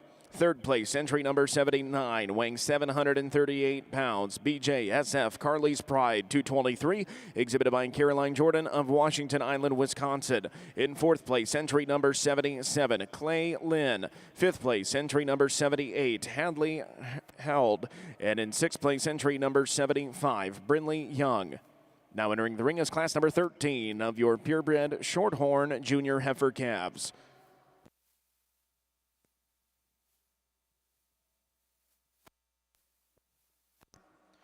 First call, Class 16, purebred Shorthorns. First call, Class 16, purebred Shorthorns.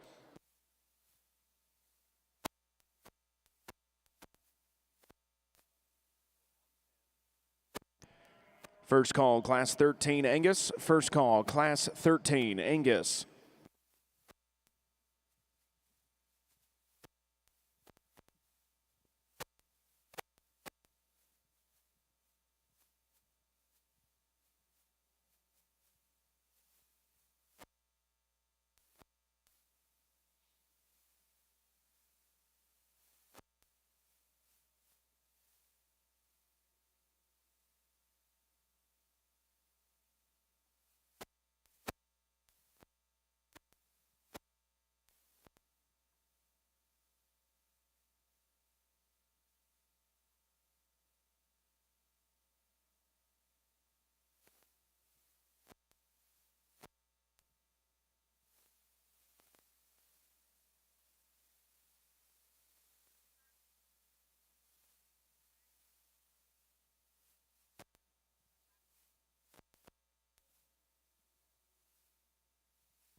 Shorthorn entry number 98 to the makeup arena immediately.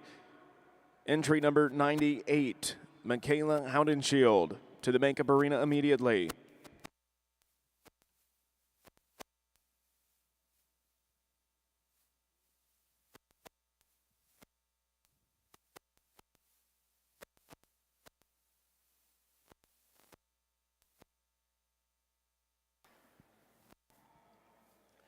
Here in the Angus side in this class of January heifers, I think we have a real stout, high-performing, big, burly kind of heifer to start off the class with. A female, I guess, maybe I never questioned. I liked her when she first ring.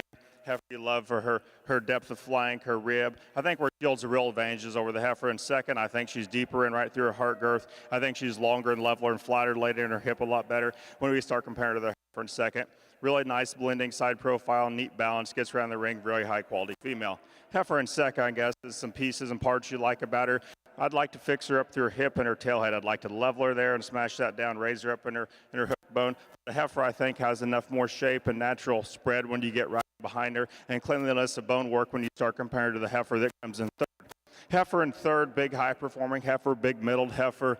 A heifer I'd like to see some more natural just shape in right in behind her in her quarter there. Maybe just make her trimmer there in her bone work. She gets a tick course from me. But a female, really upstanding, really big outline, deep-sided. You do appreciate those good characteristics she carries there. Heifer coming next and fourth. Heifer you really like for the width that she gives you. Get down over her top. She's got some spread up through her cage and back through her hip and pins. Maybe it just becomes a tick plainer in her overall look when you compare her to the heifers that stand up above her. She gets a little plainer up through her head and her pulse set. If you could trim those things up, maybe we could change how she places in here. Young lady's heifer that comes next. Again, a heifer, you really like the maternal cow look she has. Got some spread and belly width to her. A female, I like to really change her when you get right in behind her. She wants to close up a bit on those hocks. She wants to keep on the hip. And maybe the main thing, I'd like to once again drop that tail head back down there ever so slightly. Heifer that comes out next to this young lady. Big high-performing heifer, got some spread to her when you get right in behind her and over the top. Maybe she just gets a little plainer up through her head and neck when you start analyzing her on the profile, when you start really collecting this class up. Heifers that come next in line for these young people look like fine projects. Go ahead, make some cows and some volume to them. But I just like to maybe just give them some neater features about them when they get out here and put in a show ring setting. Thank you. Second call, Class 13, Angus. Second call, Class 13, Angus. Second call, Class 16, Shorthorn. Second call, Class 16, Shorthorn.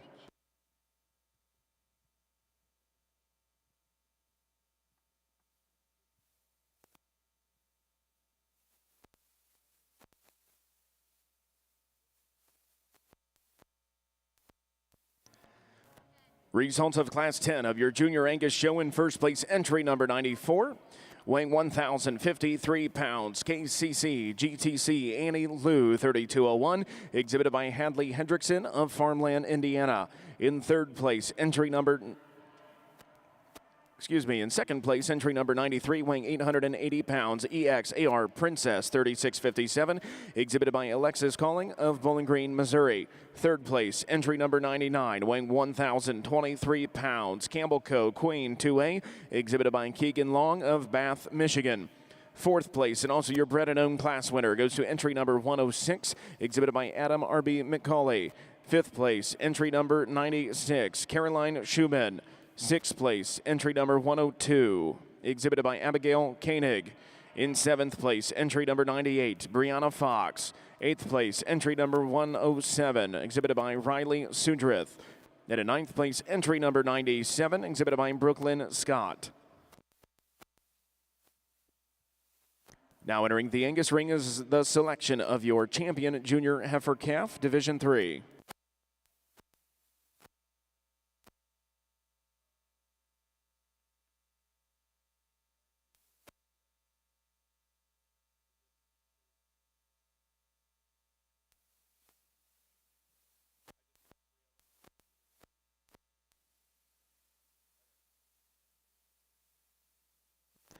Third and final call, Class 16, Shorthorn. Third and final call, Class 16, Shorthorn.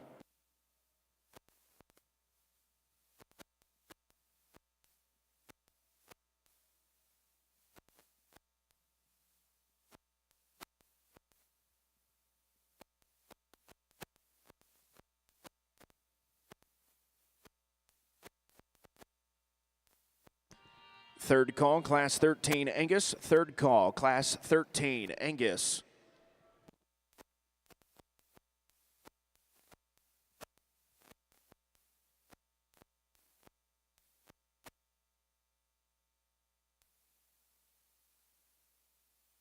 Sorry to take a little time here on the Shorthorn side. These top three are just high quality, but there's certainly some differences between them, and wanted to make sure, at least in my mind, I'm sure not in everybody's mind, they're right, but from my perspective, I've spent enough time with them for it to become logical to me. The one that starts the class, I think, although these top three, there's some give and take, she's the middle ground for me. And when I say that, I think she combines kind of that depth of body and that cow power look long term with the best kind of elite look up front. That head and is as good as I've seen today. Just the right size of head, the length of neck, the up-headedness, really, really nice. And then we get back, and I think proportionality is in her favor. Color, maybe not, but proportionality is in her favor, and I think that's just an awful, awful nice one. Soundness of structure, good look, and everything fits together really nice. I think that's just an awful, awful nice heifer. The second and third one become more difficult for me, and I'm not sure where they need to be. The second heifer is a little more mature at this point in time, and so the question is, can you keep this one fresh enough and immature enough in her look and feminine enough in her makeup over time? But as I got and evaluated them, I just think that there's enough extra body shape in this one. I think there's enough extra design of top line, and I think maybe most importantly to me, she's more true when I watch her walk away from me, and I think she's a tick more casual in terms of how she handles her rear leg structure on the move. Elite, we're back to an elite fronted one here, really like our class winner. And if you think this one's got enough body shape at this point in time, if you think that she handles herself well enough down low, then she goes second really easily. And so that was my difficult placing between those two. I just get this one, get behind her, and she wants to get kind of turn at her hock and get a little wider down low than she is in terms of her width, the structure up high. And so that's my decision. I think those three were awful good, particularly 2 and 3 were awful close. Next one that comes out here, a really good, useful, very long-bodied female that blows apart really well on the center portion of her skeleton. She's just one that I didn't think maybe had quite as much center and lower stifle, a little narrow at the base perhaps, as she just kind of funnels down a little bit. But good cattle. 2 that we're going to complete the class with, like some of our other classes, no different than what you'll watch all weekend, is that we start to just get cattle that aren't as structurally sound, maybe as agile out here as what we had towards the top.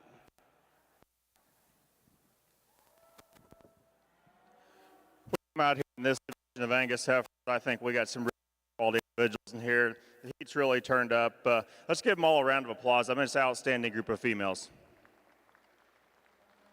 When you get them all back out here and you start saying, and like some differences in classes, it comes down for a couple heifers out here. We go through and we talk about them. The young man's heifer up here front end, just wicked looking. Her front end is on point. She is so sharp looking. She's so maternal looking. I really like how she handles her feet and legs. She's bold, she's wide, yet she's neat, she's on point. Heifer that comes out next and second, here's a female. You really appreciate the structure that she carries. When you set her in motion, she's really good on her feet and legs. Her pastern sets right. She's got an adequate bone work. She's really neat. She ties together.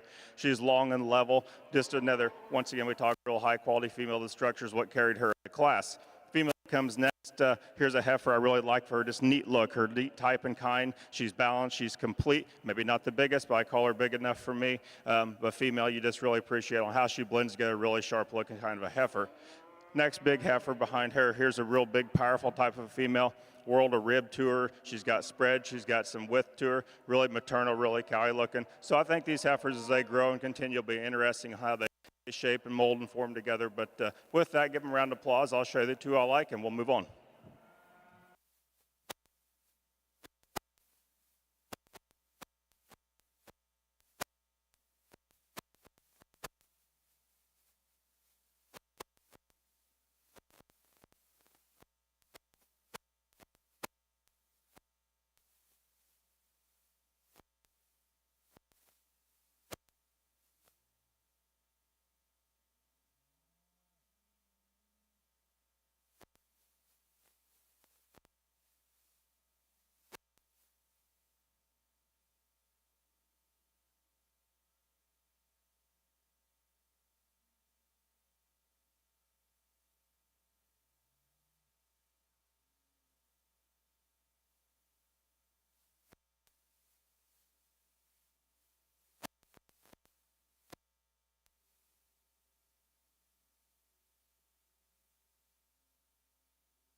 First call, Class 17 Shorthorns. First call, Class 17 Shorthorns.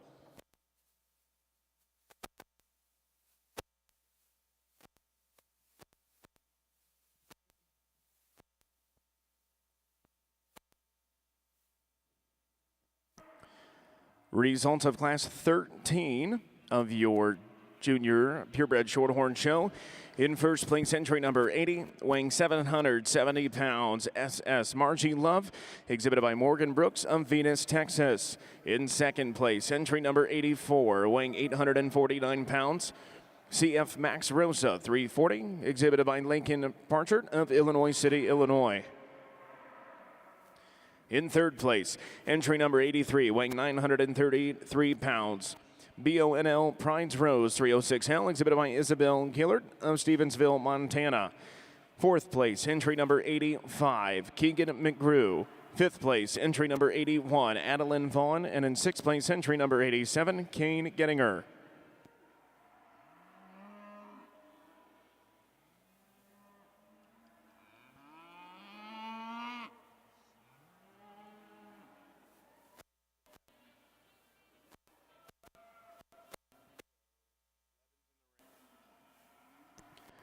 First call, Class 14, Angus. First call, Class 14, Angus.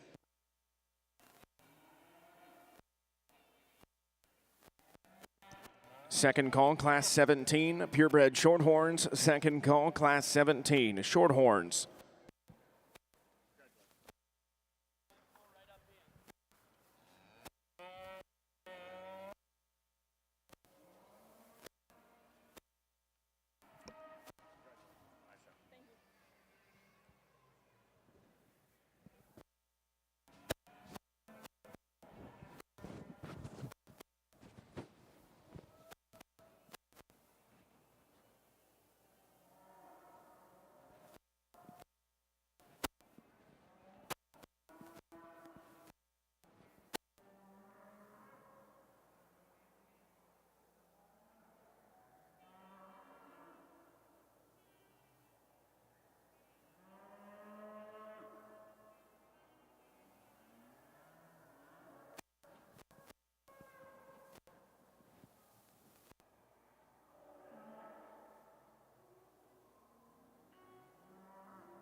Third and final call, Class 17 Shorthorns. Third and final call, Class 17 Shorthorns.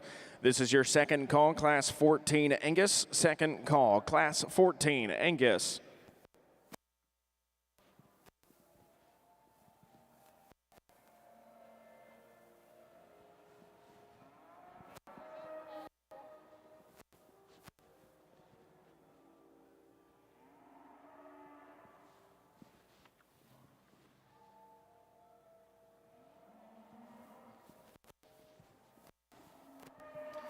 Well, on the Shorthorn side, if you think time flies, 1 minute you're over here watching your daughter show, and the next minute, my grandkids are yelling "Papa" from the upper deck. So, and it seems like it was yesterday. But this Shorthorn class here, I think these top two females sort to the top fairly handedly for me, and then we kind of get down and divide the differences between them.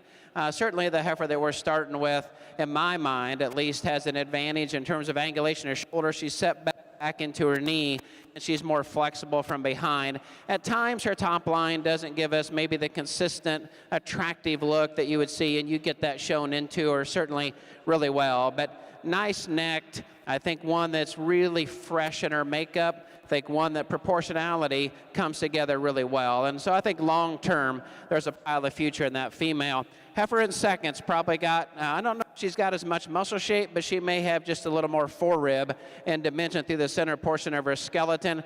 I think as I evaluate these cattle, she just doesn't have quite the flexibility. I'm not sure that she gets her knee pushed back into her enough to be as good out of her front end, but really, really good female that got herself sorted up in the top pair of a really nice class. The white female hit me pretty hard when she come in, and of the three, she's probably got the most true middle shape to her. She's probably got the most dimension from end to end, but with that, we get one that's a little more rigid off both ends and just doesn't want to get out and move. But wow, deep-ribbed and deep-bodied, and just that one's got future cow written all over her. The one that comes out here, really a nice female, and I think on the move, I probably needed to get her one spot above, but at the time when he gets her on the side profile, she just kind of wants to fall apart a little bit right now. Now I think this man and this heifer will become a really, really good pair, and as they get more show under them, she just wanted to break in her top and get off in her hip a little bit on a side profile. Heifer that comes out here is a good, useful kind of a female, maybe not the depth of body, maybe not the overall just cow power in her at this point in time, but a good, useful female. We'll complete the class with nice females, actually big top, big ended, kind of a conventional females. We're going to appreciate them for their practicality, maybe not the show heifers, maybe not the flexibility in them, but a good class of Shorthorns for sure.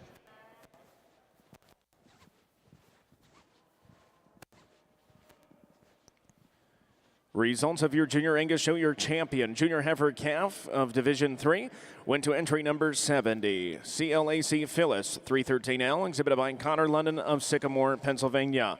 Your reserve champion goes to entry number 94, KCC GTC Annie Lou, 3201, exhibited by Hadley Hendrickson of Farmland, Indiana.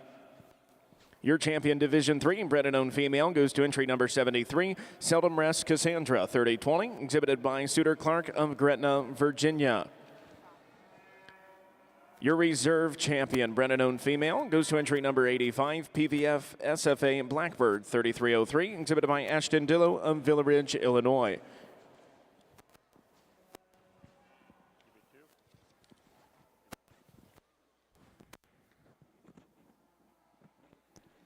Third and final call, class 14, Angus. Third and final call, class 14, Angus. This class is your of December heifers here. We got a logical place to start. A female you really like from a composition standpoint. She's trim and lean down through her lower 1/3 and up around her tail head. Heifer that's got some bone and some balance, just very, very complete. Get her into motion. She does that. Not disappoint you. Really high quality female. Be nice to get her back out in a division. Heifer comes in next and second. I think probably maybe follows the type of condition as a heifer second or first leads off the class with. You like her. She's a little trimmer up over her tail head and down through her udder there. But a female you like for her volume. I think she has enough more quality and just get out and go than the heifer that we bring out next and third. Heifer that comes next and third, maybe just a smaller, shorter type of heifer, maybe boof her up a little bit, but a female that you do like for her width and her power. She gets carrying just a tick more condition, the waist down through her udder line there, but a female you really appreciate for the boldness and the rib shape that she has. Next heifer that come out, the ones wanting to fight the young lady, it's hard to get a real read on her and a real good look at her, but a female you appreciate for her overall, her balance and her volume that she has. A heifer that maybe just doesn't get right in behind her. She wants to tighten up, just tick right in behind her shoulder when you compare to the heifers that stand up right above her. female that comes next in line for this young guy. He's a really a bold, big rib type of a female, a heifer that looks like she's got some cow look to her. Heifer you'd like to redesign up through her head and down through her brisket and her front end, make her a little sharper up through that way. Next couple heifers that round off the class here. Here's our females that have some look and some balance about them. Maybe you'd like to just redesign them and how their structure gets around their ring, just get a little coarse in their joint, more upright in their tail head. Nice class winner. Thank you. First call, Class 20 Shorthorns. First call, Class 20 Shorthorns.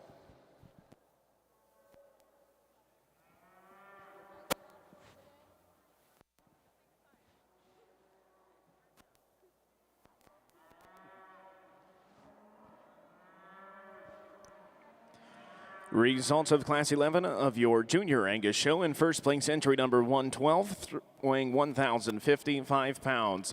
3 aces, Georgina, 9182, exhibited by Whitney Ann Meyer of Clinton, Tennessee. In second place, entry number 111, weighing 1,048 pounds. EXAR Princess, 2532, exhibited by John Allison of Yukon, Oklahoma. In third place, entry number 113, weighing 1,028 pounds, exhibited by Zeta Lee Hoffing of Coatesville, Indiana. Fourth place, entry number 115, Lucy Lynn Jeffries. Fifth place, entry number 108, Brianne Black. In sixth place, entry number 116, and also your class winner of your bred and owned division, goes to Riley Hobbs. And in seventh place, entry number 109, Haley Lott. Now entering the Angus ring is class number 12. First call, Class 15 Angus. First call, Class 15 Angus.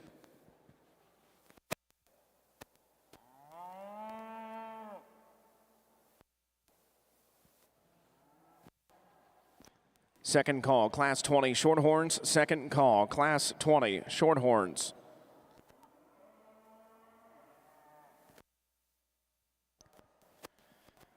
Results of your Junior Purebred Shorthorn show and of your Class 14 results. In first place, entry number 88, weighing 893 pounds. CF Mona Lisa, 336, exhibited by Skylar Ward of New Paris, Ohio. In second place, entry number 102, weighing 897 pounds. TASC Margie's Luna, 101L, exhibited by Alyssa Carter of Oregania, Ohio. In third place, entry number 92, weighing 960 pounds. CSF Mona's Reward TP 2314, exhibited by Jacqueline Thomas of Pikeville, Tennessee. Fourth place, entry number 89, Sawyer McGrew. Fifth place, entry number 96, Colby 6. In sixth place, entry number 99, Braden Buckard. In seventh place, entry number 98, Michaela Houdenshield. In eighth place, entry number 97, Ashton Buckard. Now entering the Shorthorn ring is class number 15.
On the Shorthorn show, a difficult decision in my mind. I'll talk about the cattle, and I'm sure you've got your favorites from the side or your favorite exhibitors for sure. But the heifer I'm going to start with, a little conventional in her makeup, and I worry about, just if she's got enough oomph to her and enough grow. But as I just evaluated the two cattle, she does a couple things better in my mind.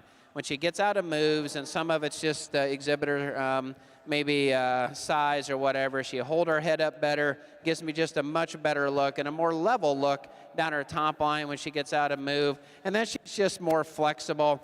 She'll want to stand, I think, with the proper width and travel with the proper width from behind, but it's got an advantage just in flexibility to her hock and down into her pastern over the 1 2. So, man, it's tough, you know, when you've got one that's presented like this and you got one that's so good in terms of just top shape and middle shape. I think the future of this one is really bright. When these two get it figured out to get out and move and get the head up, she'll want to run downhill just a little on the move and on stand. And then at times she just doesn't give me the base width look or get her knee set back into her quite as much. But wow, all the kind of body shape and all the kind of dimension in terms of bone you could ever want in one, and so that's what made it difficult. So a tough pair. I don't know if there's a logical of the two of those really good females. Heifer in third gets a little wound up maybe at times in terms of kind of a muscle look, but I switched these two because I just think this one is sounder. She's more flexible. She's really long-necked and long-sided and really attractive from the side. Maybe a little rounder in her hip, as I mentioned, but good, useful kind of a female. Female that rides behind her doesn't have the depth of body, but certainly she's a good, attractive type female. Does a lot of things really well. Just doesn't probably move with quite as much flexibility. So one that's right ahead of her, Heifer, that we're going to complete the class with. Just a little greener in her tine at this point in time. A good female in terms of femininity, look, and balance.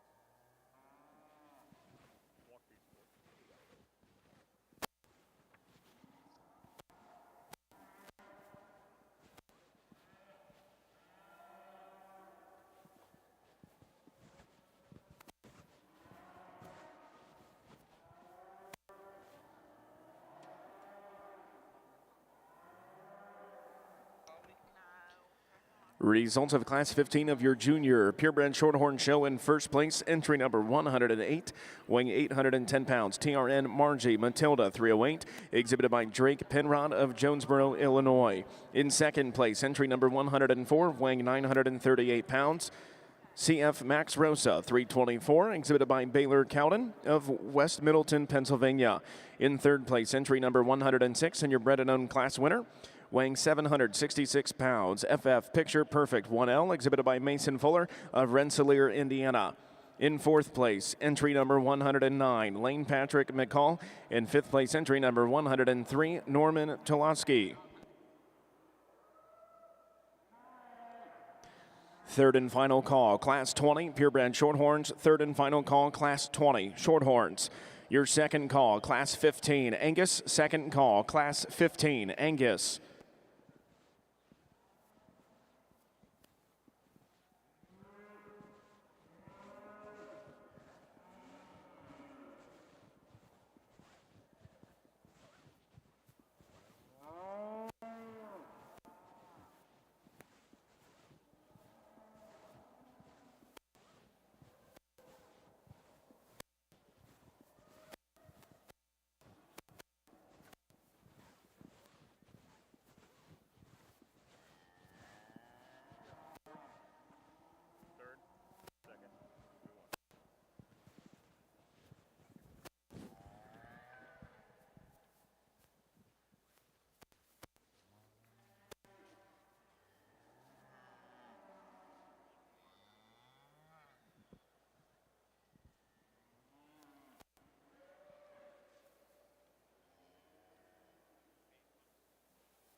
We're getting these November Angus heifers. I think we got a real high-quality individual to start out the class with. When she hit the ring, I mean, she just kind of reeks your command and your presence. She's just a really nice, highly presented female. She's really wide when you get in behind her. She's got extra bone, extra foot power.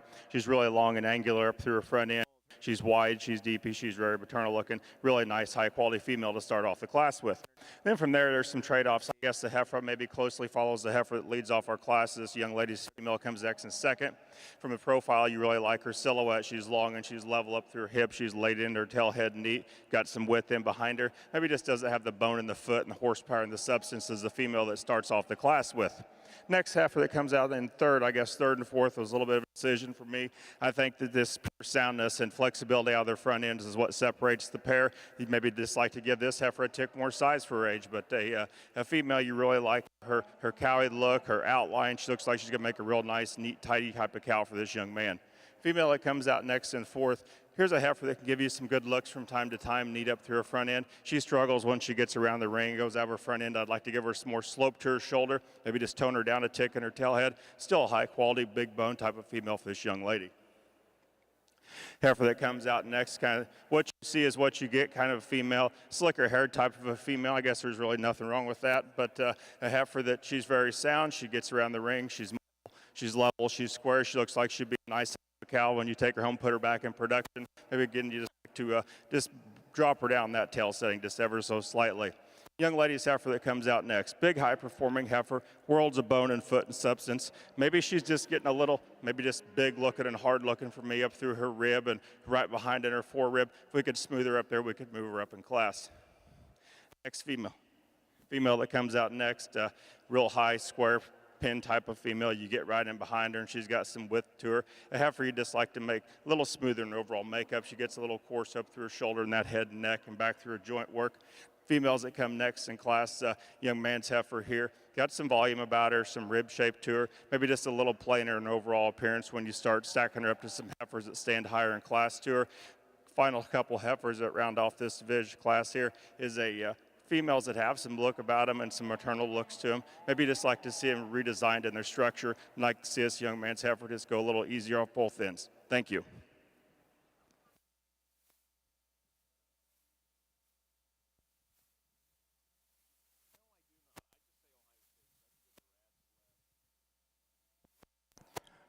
First call, Class 21, Shorthorns. First call, Class 21, Shorthorns.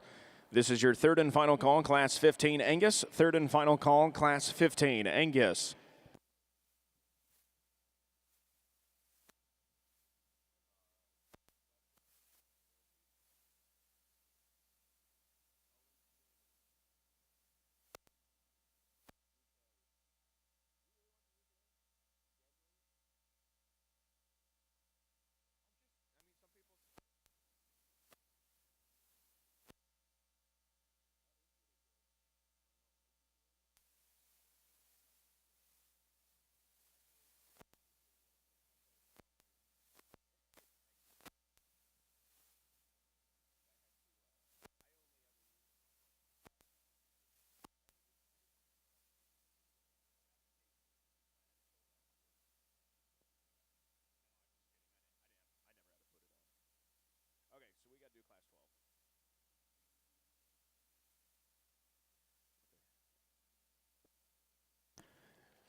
Results of Class 12 of your Junior Angus show. In first place, entry number 132, and also your bred and owned class winner.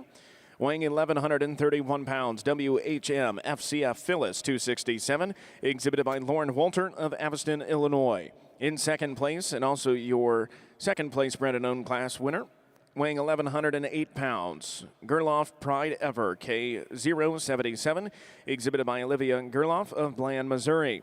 In third place, entry number 119, weighing 982 pounds, MC Blackcap 2124, exhibited by Caden Harris of Stoughton, Virginia. Fourth place, entry number 117, Jillian Moffitt. Fifth place, entry number 122, Brian Smith.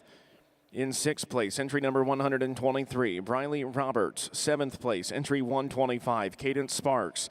Eighth place, entry number 121, Blake Houseworth. Ninth place, entry number 127, Henry Jackson Throne. And in 10th place, entry number 131, Weston King.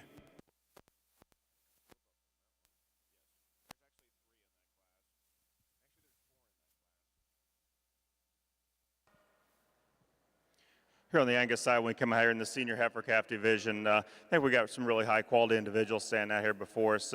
Young lady's heifer that came out of that first class, really liking her conditioning. She's real trim. She's neat and tidy about that. She's not overly fat anyway down through up on her pones, down through her tail. She gets out the ring. Down when you set her in motion, you really appreciate that about her. Be free, fault-free, complete type of a female. Heifer that won the second class, I guess this is the overpowering heifer to me in this division. Heifer that's just, she's big, she's wolfy, she's got bone foot to her. She's real striking when she gets her parked on the side view profile. Sound as she gets about the ring. Let's give them a round of applause. I'll show you the two I like, and we'll put it on.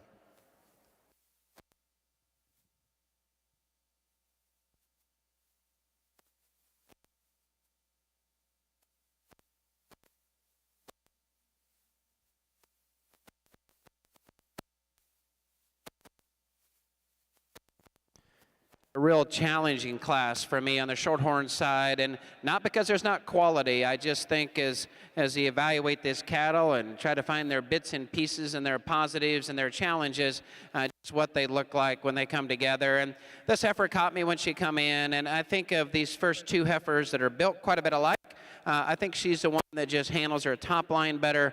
I think she does a nice job of getting out and being flexible on both ends. She does a nice job of starting to show kind of maturity and cow power, but still being feminine enough, still being clean enough down through her lower 1/3. Her top line and hip and tail head are really, really good. And I think her bone and her foot size are proportional to her skeletal look. This gal gets this one nailed in terms of just the look that she brings to us. When she gets out and moves, she gets everything she can out of that heifer.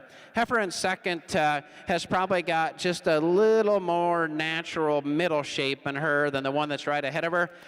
She just doesn't quite handle her neck and down into her sternum, and maybe her top line quite as elite, but that's an awful good female that, again, is deep-ribbed and deep-flanked, highly presented to us today. I think there's just a pile of future.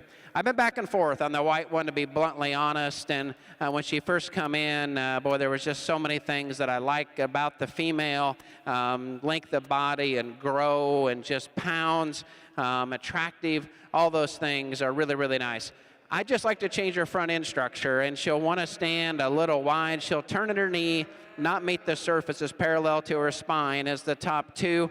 When she gets out, you watch this affect her. Now, flexibility of spine, I think, is in her favor, because I've always believed that helps you down low. I would just like to straighten her up just a little bit in her balance, and I like to change her just in how she comes out of her front end when we get her out and move.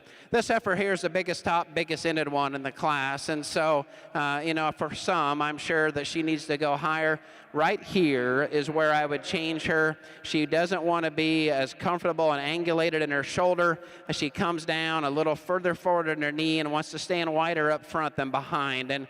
And so that's the difficult part of her. Her rear two flexibility is incredible. She's the biggest bodied one in the class. She's probably got the most muscle mentioned in the class, and so that's where she becomes difficult. So those top four were the biggest challenge for me today, and just good high quality cattle, just different in terms of how they're built. The two females we're going to complete the class with, good, useful females, nice young ladies, but just females that just don't have the extra elite look, perhaps, and the balance and symmetry is what we've had to put together towards the top. So again, really good. Let's give them a round of applause. That was a really difficult but a great class of Shorthorn females.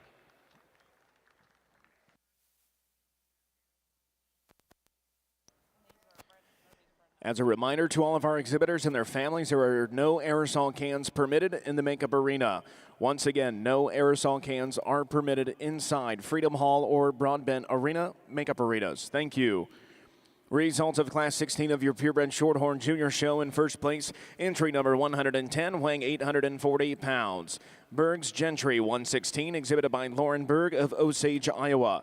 In second place, weighing 927 pounds, entry number 114, Little Cedar Max Rosa Dream 2308, exhibited by Juliana Ritchie of Beaverton, Michigan. In third place, entry number 112, weighing 973 pounds, Double M Myrtle Bow F6L, exhibited by Mila Cover of Bowling Green, Missouri. In fourth place, entry number 116, Case Knepp. In fifth place, entry number 111, Allie Mill. In sixth place, entry number 113, Madison Mill. Now exhibiting in the Shorthorn ring is class number 17. This is your second call, class 21. Shorthorn, second call, class 21. Shorthorn.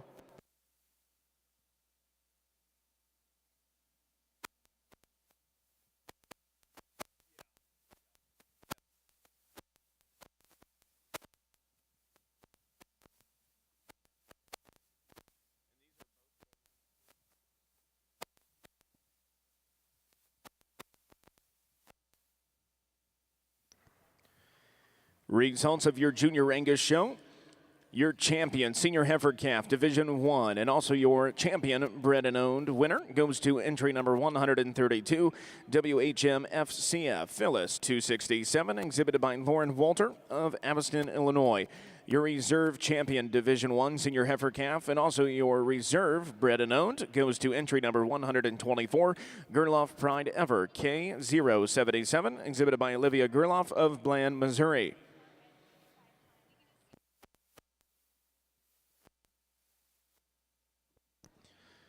First call, class 16 Angus. First call, class 16 Angus.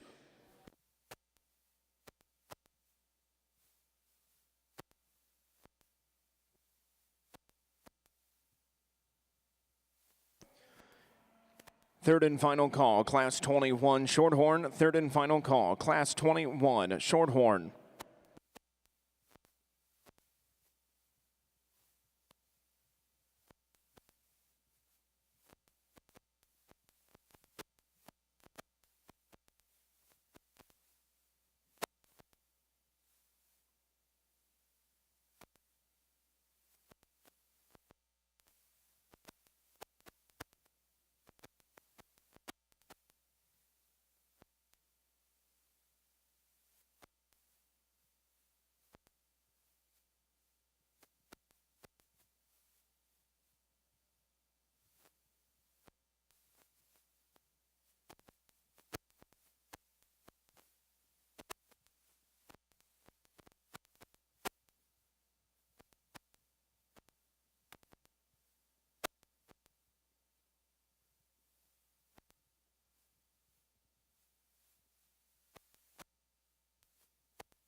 Here on the Angus side in the October heifer, what a tremendous female we got to start off this class with.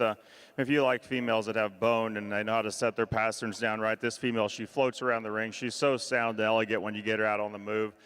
She's really trim in her condition when you get right in behind her and start studying her. She's really got some shape to her, some real math and some real width. Very high quality, very, very sound moving type of female. Heifer that comes next in second, you appreciate for her length and neck that she has. Maybe tidier than the heifer that starts off the class, but a female, maybe you just when you start comparing her, she doesn't have all the bells and whistles and the extras that the first heifer that brings to the ring, but heifer you still like for her overall balance, completeness for this young man. Look like it make a nice type of cow someday. Female that comes out next and third. Here's a bigger type of a heifer. Got some power about her. A heifer I'd like to redesign it off her front end structure. She wants to get a little stiffer as she goes around the ring. Maybe when she gets parked on the profile, I'd like to just give her some more set to her rear hock. Just loosen her up slightly all through her skeletal design. Female coming next and fourth, I believe. Here's a heifer. You got a lot of volume and barrel to her. Maybe when you really like to redesign her, when you start setting her, you get down the lower quarter, you just like to stouten her up when you get ever right in behind her. She's a female. Just like to give more shape and width right through that part. Next heifer that comes out, young lady's doing a nice job with. Here's a heifer that power about her. Maybe I'd just like to smooth her up in her condition. She's starting to get a little pushing up around her tail head, get a little straighter in her shoulder off both ends. Heifer next is really a thick-bodied type of a female. Has got some muscle and power and mass to her. Maybe just gets a little rounder in her overall build when you start comparing her to some females out here that stand higher in class. Next heifer, here's a female that's got some width and some shape to her and some soundness about her. Just gets a little plainer up through her front end, starts pushing a tick more condition up there around the tail head. And the heifer to conclude class, big, high-powered type of a female. I'd just like to redesign her and trim her up all over. Thank you.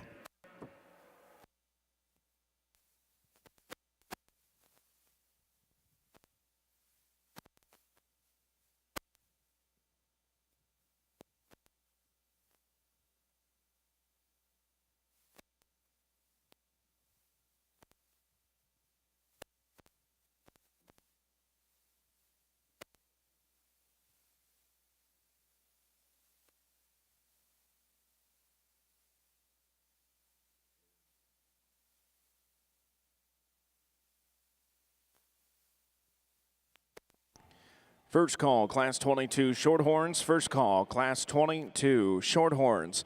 This is your second call, Class 16 Angus. Second call, Class 16 Angus.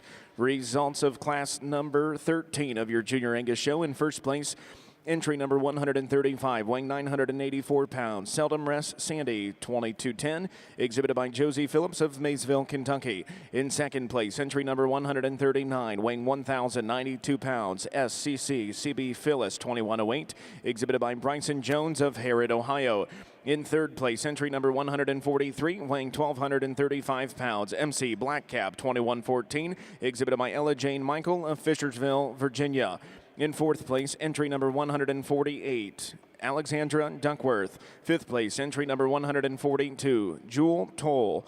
In sixth place, entry number 147, Tom Scholes. In seventh place, entry number 144, Toby Barons. And in eighth place, entry number 145, Mackenzie and Conway.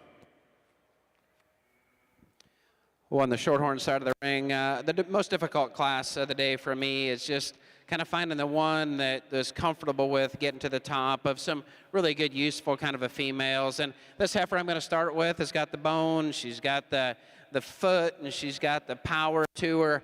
You can go ahead and lead her out, and she's certainly got a nice look. Just at times, she just doesn't want to get out and move like I'd like to see. But I thought she had just enough more power down low. I thought she just had enough more power in her body and just overall muscle shape that it made sense to use her. And I certainly like the attractiveness, and I think this heifer in second's a little sounder off both ends. I'll certainly understand that. She just doesn't give me kind of the balance in her top line and her hip at times I'd like to see. But most importantly, I just think at this point in time, I'd like to see her blow apart a little bit right behind her shoulder and into her skeleton and deepen up just a little bit. The heifer that's in third, just a good, useful kind of a female. Obviously, another one that's big bone and rugged built at the surface. Certainly got some width and dimension to her. She's just a heifer that gets a little more rigid, and then I just don't know if her body shape is proportional to her skeletal size today. So a good, useful kind of a female. Young gal, I like your heifer here, and good, useful heifer. A little shorter bodied, perhaps, and some of it is just a young exhibitor trying to figure out this female, and I think the pair of them will be a really, really nice pair and be competitive long term. I just think it's a female, from my perspective, that doesn't have the length of body, doesn't have maybe the depth of body.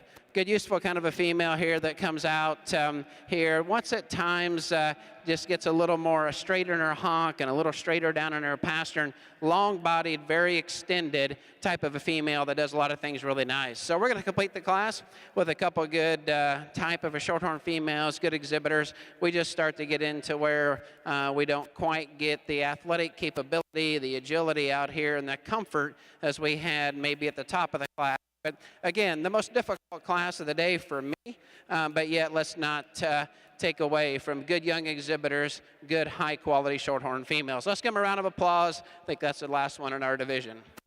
Second call, Class 22 Shorthorn. Second call, Class 22 Shorthorns.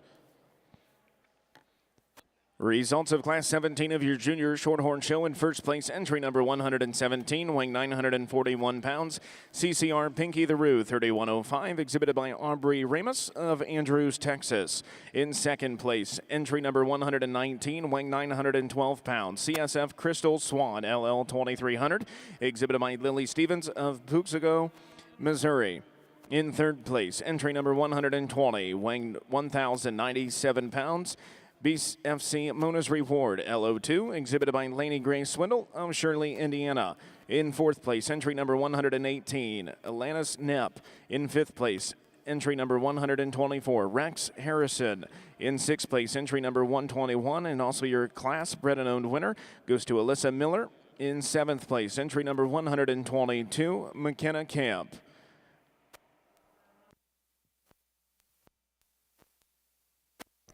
Third and final call, Class 16, Angus. Third and final call, Class 16, Angus.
Well, a really, really fun division for me in these January, February type females, and lots of them, right? And we'll always see that, I think, in a lot of breeds, but for sure in this breed. And we had some choices to make, certainly at times, as I tried to keep the basics in mind and try to find, you know, good-looking, fresh type females that are sound in their structure, got some shape to them, and so we get some variety of sizes and shapes perhaps in the process of getting that. But I'm not going to talk about each of our class winners. There's a heifer out here that from the time that I saw her in class, I just really fell in love with her, and I could dig down and describe her about all the things that I like, but boy, that one, the one that I'm getting ready to pick for champion, just does so many things right in terms of where I think shape should be at this point in time in her career, where freshness should be, where soundness could be. You get behind this female, and the shape down her top and the shape in the center and lower portion of her stifle as it hangs on that skeleton is just about as good as you can get for a heifer at this point in time in her maturity pattern, her show career. And I don't want to say that there's not other really, really good heifers in this. I think the reserve is a closer decision for me, but just a lot of fun. I can't remember the young man's name, but we've got a Patriot here and the young man that's coming out of Class 4. I told him I liked his shirt. He said I've got it cut into my head as well. And I'm old enough, I don't know what cut into my head means, so I looked for an injury, but he's got the flag in the side of his head as well. And so I thought Bedwell did a really nice job of recognizing veterans yesterday over this weekend. This young man's got it figured out as well, so I appreciate it. I'll find you a champion female. Let's give this division of Shorthorn exhibitors a round of applause.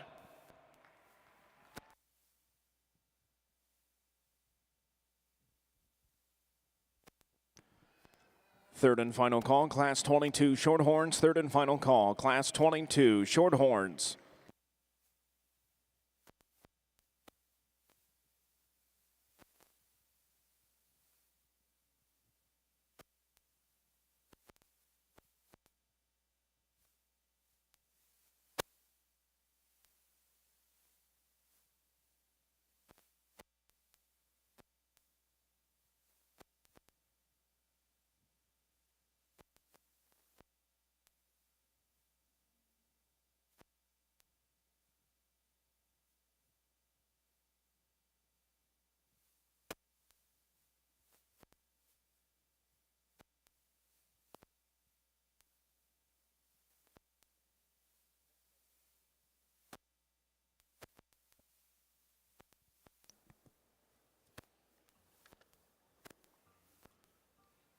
Congratulations, your junior heifer calf champion of your purebred Shorthorn show goes to entry number 73, CFPC Mona Lisa 350, exhibited by Miller Smith of Pendleton, Indiana.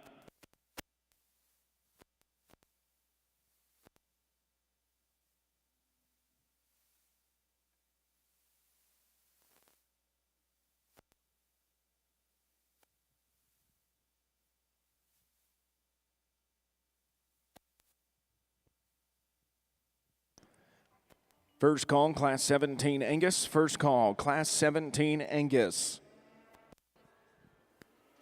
Here in this October heifer class, heifer got the choice, but I think she's the most complete female out here. She's trim in her condition. I think where she holds a real advantage over the heifer.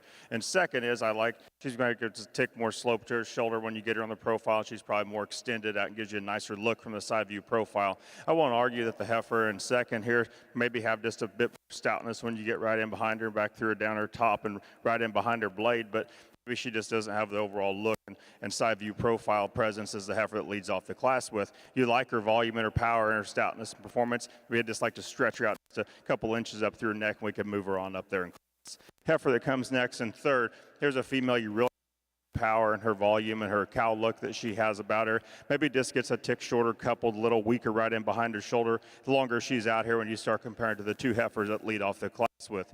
Heifer comes next in fourth. Here's a heifer you kind of like when she's standing there. I'd like to just loosen her off of both ends of her skeleton. She wants to get more rigid in her movement when she backs off her rear legs, but a heifer you still appreciate for the overall balance and quality that she carries out here. Young ladies heifer coming out next. Here's a heifer can really give you a striking look from time to time on the profile. Looks like she'll make a really nice eye-appealing type of a cow. Maybe just doesn't have the substance in the foot and the bone as compared to the heifers that stand right up ahead of her.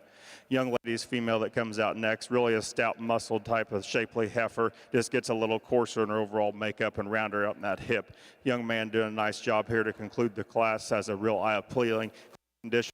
Female, I'd like to redesign her structurally right in behind her shoulders. Nice class. Thank you.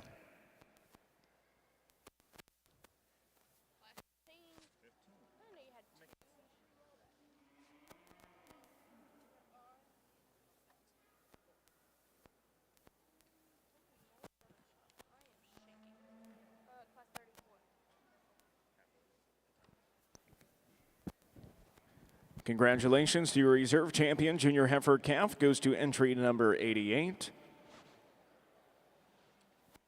CF Mona Lisa 336, exhibited by Skylar Ward of New Paris, Ohio. Now entering the Shorthorn ring is class number 20 of your winner heifer calves. First call, class 23 Shorthorns. First call, class 23 Shorthorns.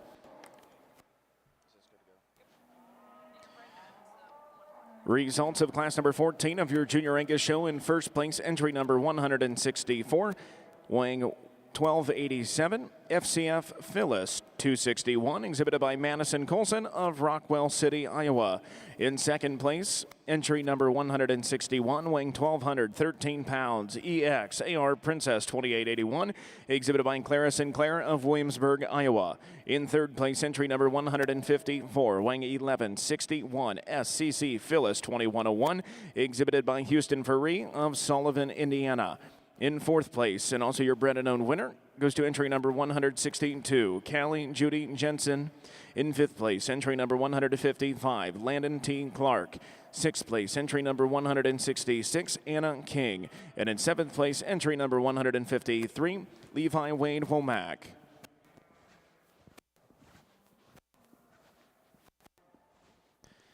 Second call, class 17 Angus. Second call, class 17 Angus.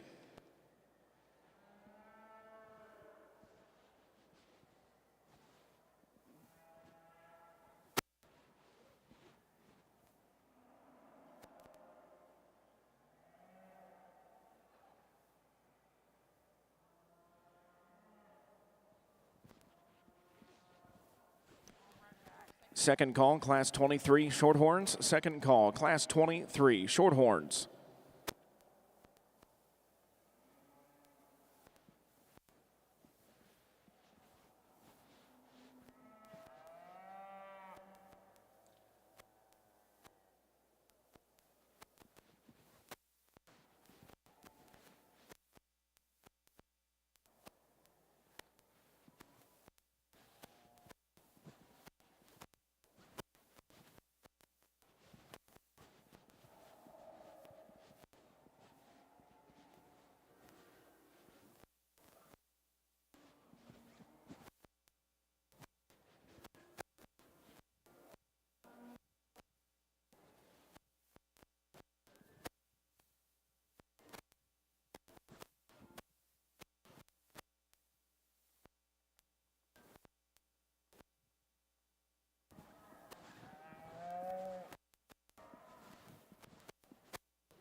third and final call, Class 17 Angus. Third and final call, Class 17 Angus. Second call, Class 23 Shorthorns. Second call, Class 23 Shorthorns.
Once again, ladies and gentlemen, we'd like to thank you for joining us here for the 50th North American International Livestock Exposition.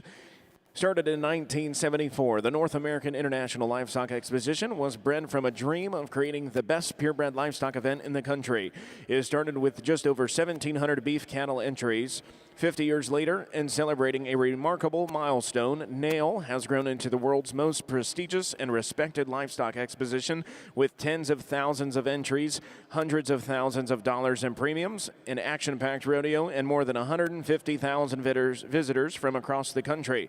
From dairy and beef cattle to dairy and meat goats, as well as swine, sheep, llamas, alpacas, and draft horses, the Kentucky Exposition Center will be full of action for 2 weeks. Along with over 100 different livestock shows and activities on the iconic green shavings, you can also find educational contests for youth livestock exhibitors, the North American Championship Rodeo, the North American Country Store, and the annual Saddle and Sirloin Club Portrait Gallery induction. Once again, ladies and gentlemen, thank you for joining us here for our 50th anniversary on the green shavings here at the North American.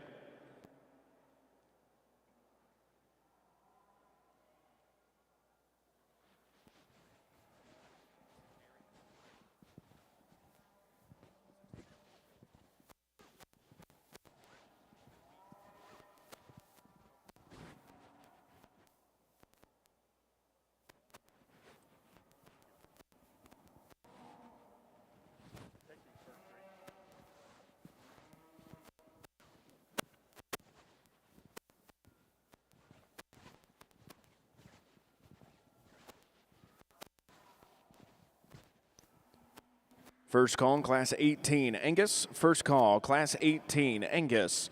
Third and final call, Class 23 Shorthorn. Third and final call, Class 23 Shorthorn.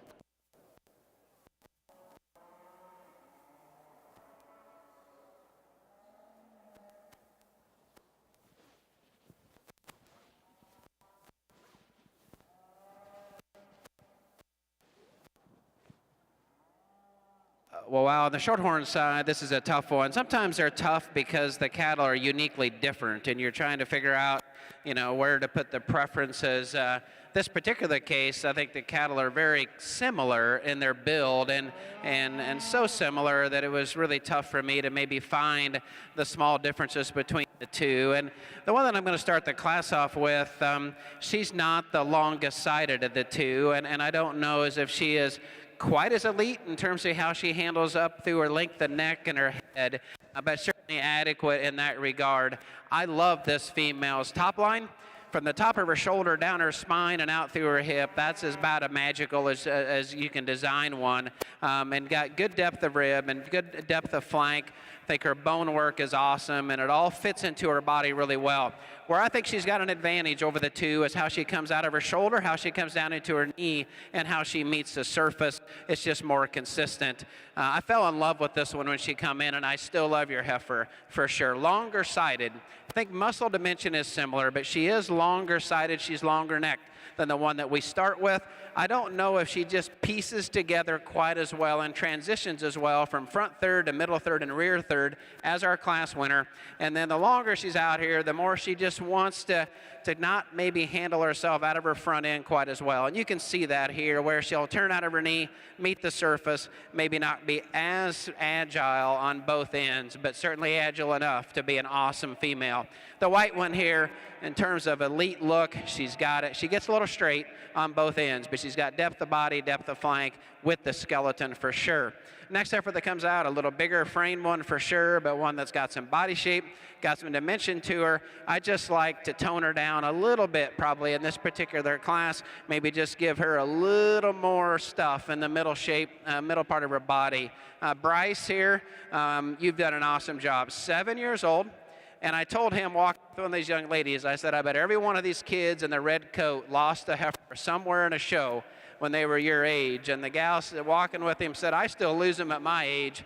And I think that just relaxed him. So Xavier's helping him out here. Bryce is going to get his class completed.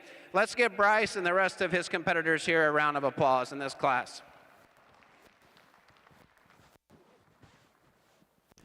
Second call, class 18, Angus. Second call, class 18, Angus. Over here in the Angus side, I guess a classic gets a little tougher to combine things together, for me anyway.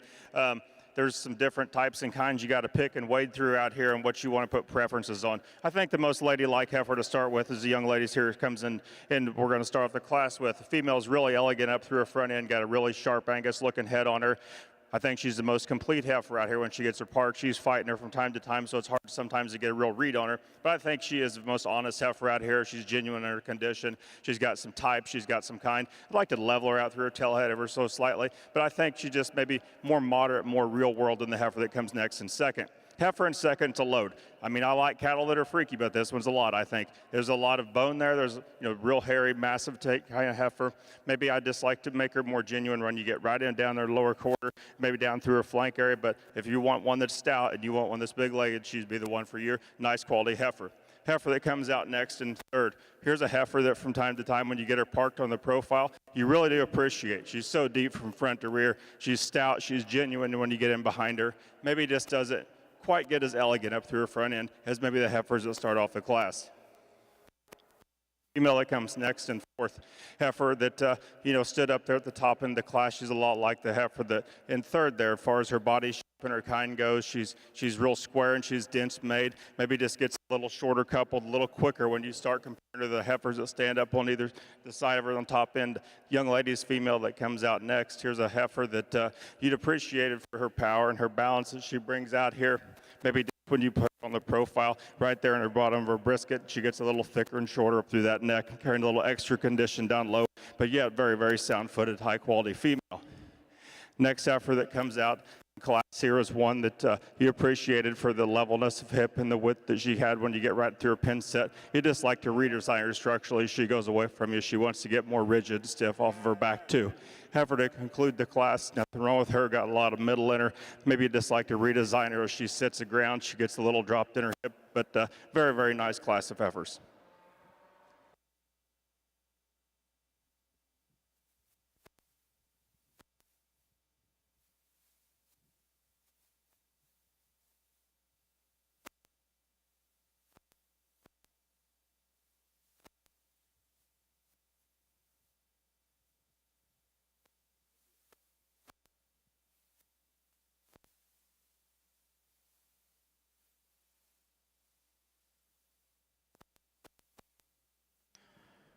First call, class 24, Shorthorns. First call, class 24, Shorthorns.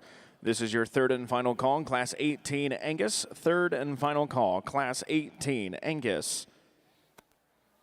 Results of class number 15 of your junior Angus show. In first place, entry number 172, weighing 1,097 pounds. EXAR Princess 2878, exhibited by Sydney Pearl Johnson of Orlando, Oklahoma. In second place, entry number 178, weighing 1,378 pounds. FCF WHM Phyllis 258, exhibited by Anna E. Johnson of Durant, Illinois. In third place, entry number 176, weighing 1,201 pounds, exhibited by Ellie Costello of Barnesville, Ohio. In fourth place, and your bred and owned winner goes to entry number 169, Jacob Marksbury. In fifth place, entry number 171, Ruby Renfro. In sixth place, entry number 173, Clayton Ritchie. And in seventh, entry number 177, Mason Alexander Toll. Now entering the ring is class number 16.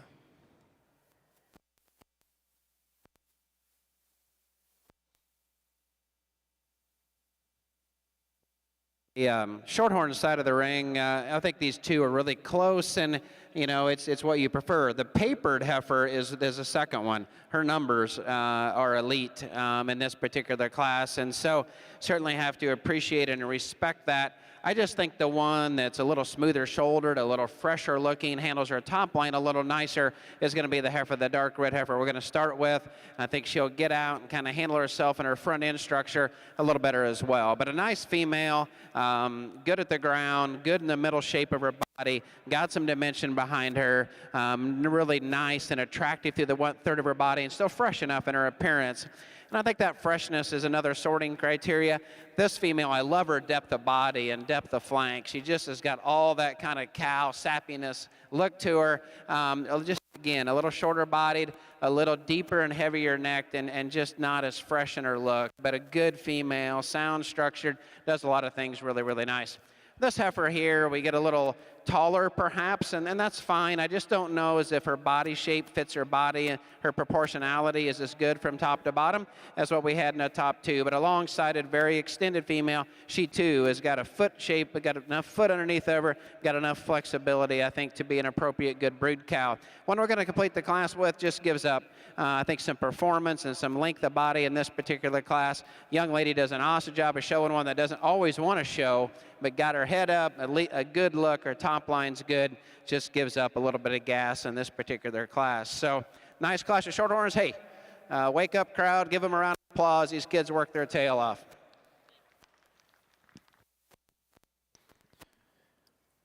Results of your purebred Shorthorn show your Class 20 winner goes to entry number 130, weighing 926 pounds, MAV Picture Perfect 290K, exhibited by Henry J. Allen of Saxonburg, Pennsylvania. In second place, entry number 128, weighing 933 pounds, CF Mona Lisa 2135, exhibited by Alyssa Carter of Oregania, Ohio. In third place, and also your bred and owned winner, goes to entry number 127, weighing 1,008 pounds, LPA Quantum Queen, exhibited by Madeline Rankin of Centerville, Pennsylvania. Fourth place, entry number 126, exhibited by Ashlyn Brunswick. Fifth place, entry number 129, exhibited by Bryce Heverly. Your Class 21 results. In first place, entry number 135, weighing 1,087 pounds, MFS Red Bow 61K, exhibited by Maddox Gunn of Greenfield, Indiana.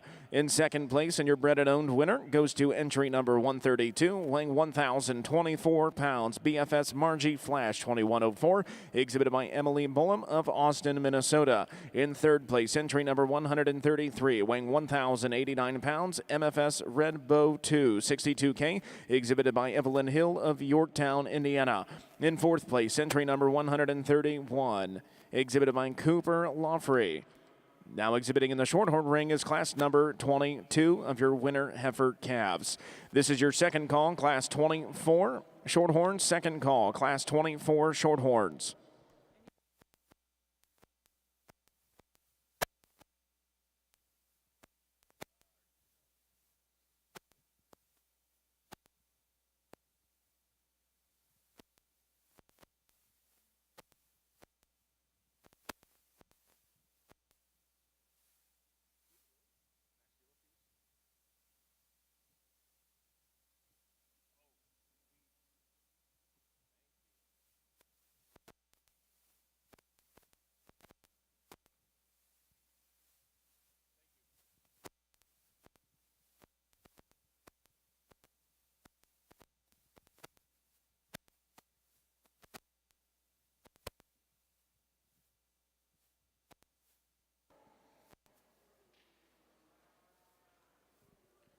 Nice class of September here in the Angus ring.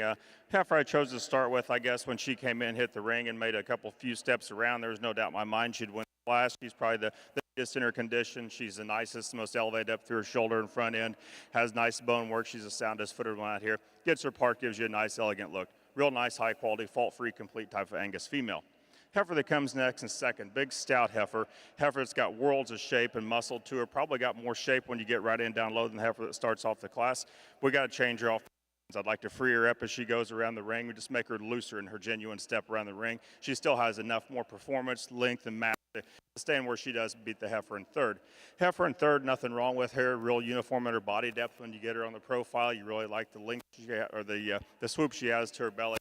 She just gets a little shorter and compact from the hip on her side view profile, maybe a little wastier down through her lower udder and flank area when you start comparing to the heifers that stand up above her. Next female that comes out for this young lady here, a slicker haired type of a heifer. A female though that pretty genuine in her look. She's nice through her front end. Like to tone her down her tail head, maybe just make her a little smoother in through her rear joints. Female coming out next, big powerful type of female. Just need to redesign her once again as we talk about structure and front end angle. As she gets around the ring, she wants to wall around and kind of get stiff off both ends, but you still do appreciate the mass and width that she presents. A couple heifers to round out the class. Females that have some eye appeal to them and some length and have grown well and have some production to them. Maybe you'd like to redesign the heifer directly ahead of me when you get right in behind her. Just give them more depth and power when you get right in behind them and analyze. Thank you. Third and final call, Class 24. Shorthorns, third and final call, Class 24. Shorthorns. First call, Class 25. Shorthorns, first call, Class 25. This is your first call, Class 19. Angus, first call, Class 19. Angus.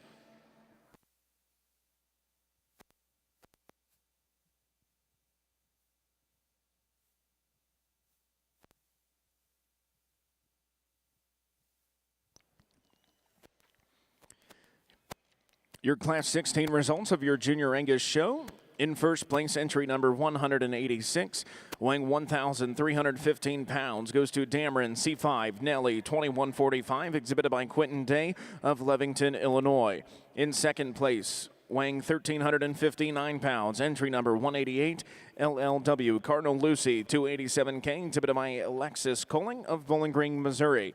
In third place, and your bred and owned winner goes to entry number 185, weighing 1,158 pounds, Samson MG Princess 2100, exhibited by Madeline Grace Sampson of Kirksville, Missouri. In fourth place, entry number 184, Allie Perry. Fifth place, entry number 183, Emily Ann Jeffries. Sixth place, entry number 500, Kara Nisam. And in seventh place, entry number 182, Hannah Williams. Now entering the Angus ring is class number 17.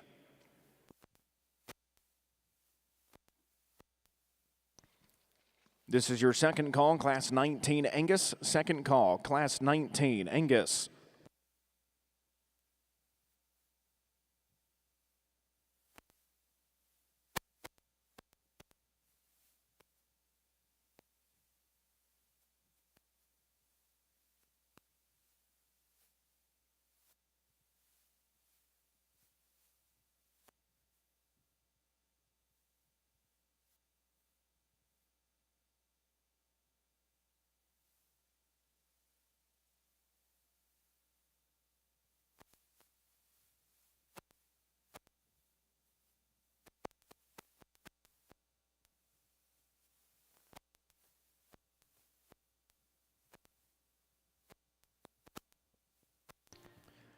Second call, Class 25. Shorthorn, second call, Class 25.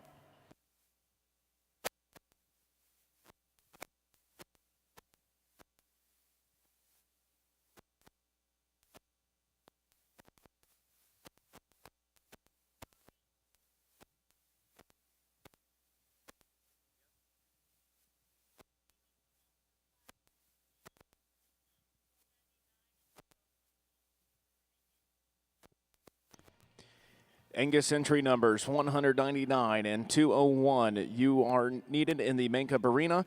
Angus entry numbers 199 and 201 to the Makeup Arena immediately.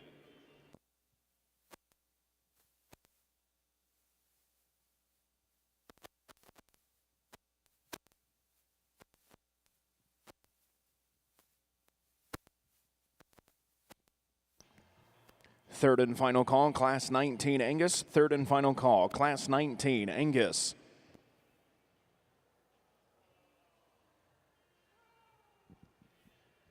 Well, on the Shorthorn side, these top 2 or 3 heifers, again, make it challenging because of their good quality and in this particular cast, some unique differences. This heifer hit me when she come in, and man, I'd sure like to change her right kind of in her loin, hook bone type junction there. She wants to dip down pretty hard and come up into her tail head, and that's what made it more difficult to me, but not to get too aggressive on one trait and to think about everything else that she brings. I like how she handles her front end, 1/3 structure, a little crusty perhaps, but I still think she's fresh and feminine enough. I love how she comes into her forerib and back into her stifle, and I like how she gets out, and it's got the flexibility to her hock and pattern. She's more true at the surface and compared to her skeletal width than the one that we've got in second. And so if you like this female because of her top line is better designed, I certainly understand that. I don't know as if she's quite as long-sighted. I don't know if she's quite as bold in her forerib. And then I just get behind her, and she'll want to just kind of cross at times and turn out just a little bit on that inside toe. And so that's where they land for me. Now, if you want the longer-sighted one for sure, that's the one that's in third. Aggressively built from a bone perspective. I felt in my mind that with that, we got just a little more masculinity and a little less female-like in shoulder design and neck, and how her hip is designed. It's just not as level and neat and back in that area, but certainly a female that does a lot of things really well. And if you want the aggressively built one, the long-sided, the big boned one, then that's the one that win the class. This one come in, and boy, you love her presentation, bold-ribbed, bold-ended, big-topped. With that, we get a lot of shoulder in this heifer, and she just wants to open up and not be as feminine, not be as smooth in that junction up in the front 1/3 of her body is what we head towards the top. So we'll complete the class with 3, nice, really nice, useful females, and I like the femininity and the freshness that they've got. We just start to slip up a little bit in terms of not as much mass, not as much bone, and not as much sound as we head towards the top. So, hey, Shorthorn fans, give those young people a round of applause. Another nice class.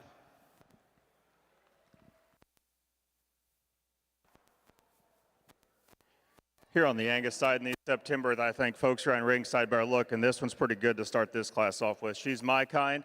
This heifer's long. She's good looking. She gets around the ring. She steps well. She's really stout. When you get in behind her, fault-free, really excellent type of Angus female to start off this class, high-end type of heifer. Female that comes next in second. This is a heifer that gives you a striking look up through her front end. Really flat and neat up through her shoulder. Got a big barrel rib cage in her. I guess where I'd like to pick her apart, right to their hooks to her pin. She wants to drop off ever so slightly. If we could just punch her up right there, she could run with the heifer that stood ahead of her. Very, very high quality female. 2 very high quality females that's top on this class. Heifer that comes next, here's a female you really appreciate for the stoutness and volume she has. She just ran a couple buzzsaws, I guess, in front of her as far as just an overall woofy, lengthy standpoint. I'd like to stretch her out, just make her overall length just a tick better up through her hip and out through her front end. Next heifer, here's a female that's got some angulation to her, a female that ties high up out of her shoulder. I'd like to level her out through her tail head. You still appreciate for the sound step that she gets around the ring and takes. Heifers that come next in class, the young lady's got here. Here's a female you'd like for her performance and her squareness and rawness of bone. You'd just like to stouten her up when you get right in behind her, make her truer as she takes a step off those rear pasterns. Young man to conclude the class, female you really appreciate for some hip and some shape she has up high. You'd just like to make her more mobile and easier as she goes around the ring. Thank you.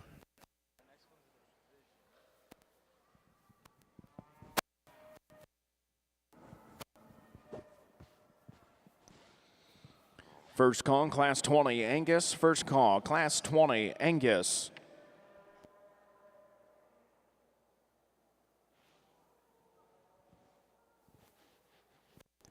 Third and final call, Class 25, Shorthorn. Third and final call, Class 25, Shorthorn. Results of Class 22 of your junior purebred Shorthorn show. In first place, entry number 138, weighing 1,051 pounds, goes to BJSF Soul Sweet Dreams 2934K, exhibited by Colton Greenhorn of Bellbrook, Ohio. In second place, entry number 140, weighing 1,036 pounds, goes to GCC Max Rosa Chrome 22, exhibited by Braden Cole DeBoard of Bardwell, Texas. In third place, entry number 141, weighing 1,060 pounds, goes to CF Margie, 2130, exhibited by Maddox Reedy of Tuscola, Illinois. In fourth place, entry number 142, goes to Nate Rourke. In fifth place, entry number 139, Kanan Clear. In sixth place, in your bred and owned, goes to entry number 1, exhibited by Aubrey Short. In seventh place, entry number 2, exhibited by Bryce Baldry. Now entering the ring is class number 23 of your Shorthorns.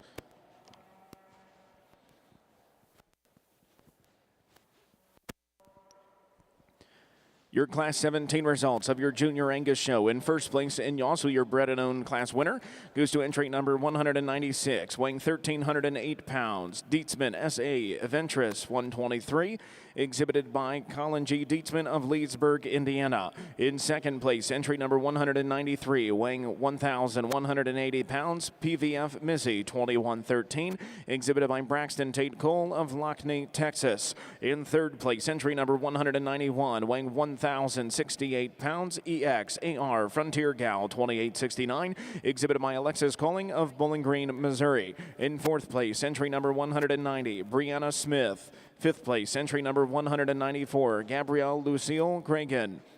In sixth place, entry number 192, Ross Durham Arthur.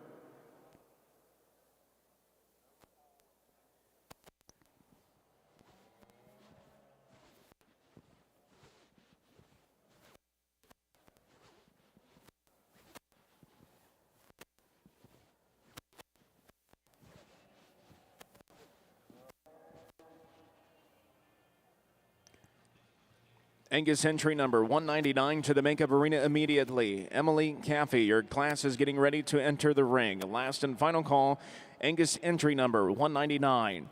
This is your second call, class 20, Angus. Second call, class 20, Angus. First call, class 26, Shorthorn. First call, class 26, Shorthorn.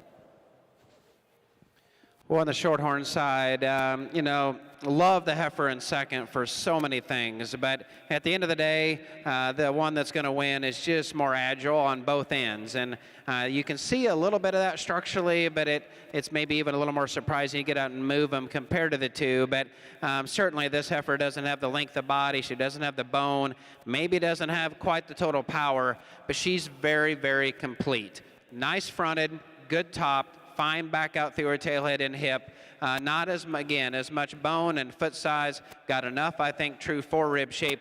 And we just get them out, and she's just more agile off both ends, and that's how she wins this class. Highly presented one here in second, and as you know from how I just compared them, she certainly is the long-sided one, the wide top, the wide-ended one, the big-boned, big-footed one. But boy, when I get her out here, I just can't get her to be flexible enough off her rear too to get comfortable to have her win a class here at Louisville. But, you know, for some, there's just so much other good to her that she needs to win the class. So I understand that. I'd just like to free her up. One that's in third, good, useful kind of a female, deep body, deep flank, all kinds of just middle cow power type shape in her. With her as well, I think we get a little awkward back out through her hip. I think we get a little awkward down at the surface as well. One's going to complete the class, good long-sided type of a female that just very complete, has proportionality, or bone kind of fits her body really well. She just doesn't have kind of that true show ring presence like some of the others. The young lady, that one just says cow all over her, and good luck with her as you take her on into production. Shorthorn folks, let's give these young exhibitors a round of applause.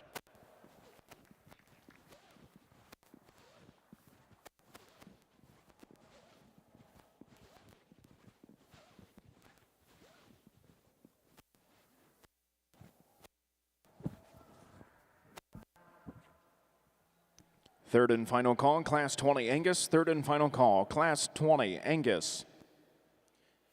Come out here in our division. I think we got a really, really high quality set of females from first class we brought in to the last class to finish out that division. I think they're females that have some look to them and genuine soundness and depth of body, and just massive and just really, really high quality females. Some of the best cattle you'll see.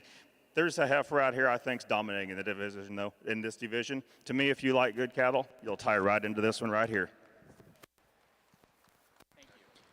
Second call, Class 26, Shorthorn. Second call, Class 26, Shorthorns.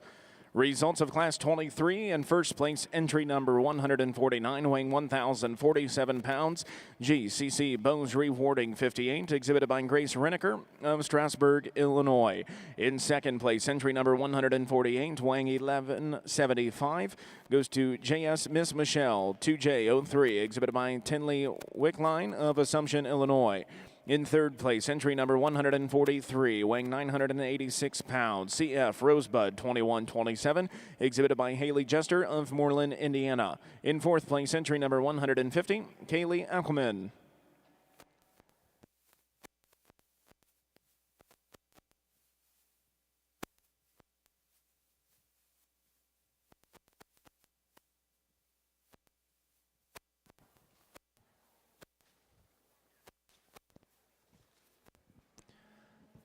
Third and final call, Class 26, Shorthorns. Third and final call, Class 26, Shorthorns. This is your first call, Class 29, Shorthorns. First call, Class 29, Shorthorns.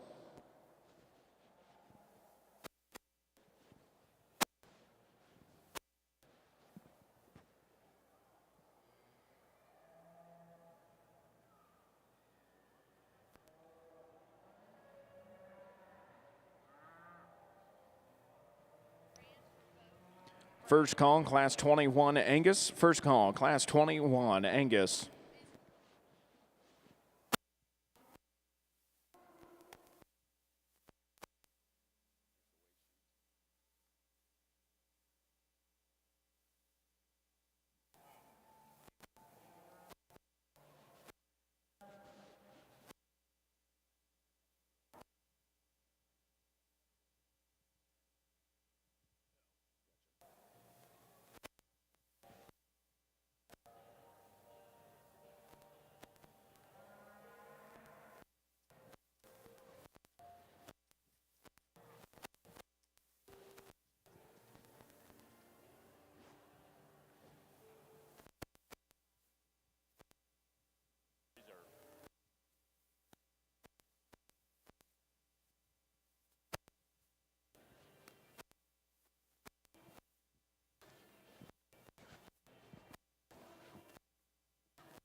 Back to your Junior Angus show. Your champion, Senior Heifer Calf Division 2, goes to entry number 196.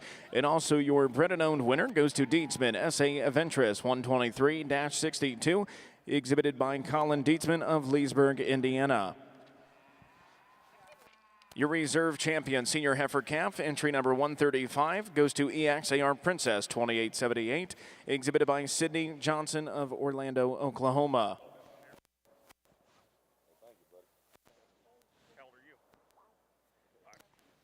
Your bred and owned reserve champion goes to entry number 169, Voyager Sarah's Dream 792, exhibited by Jacob Marksbury of Buffalo, Kentucky.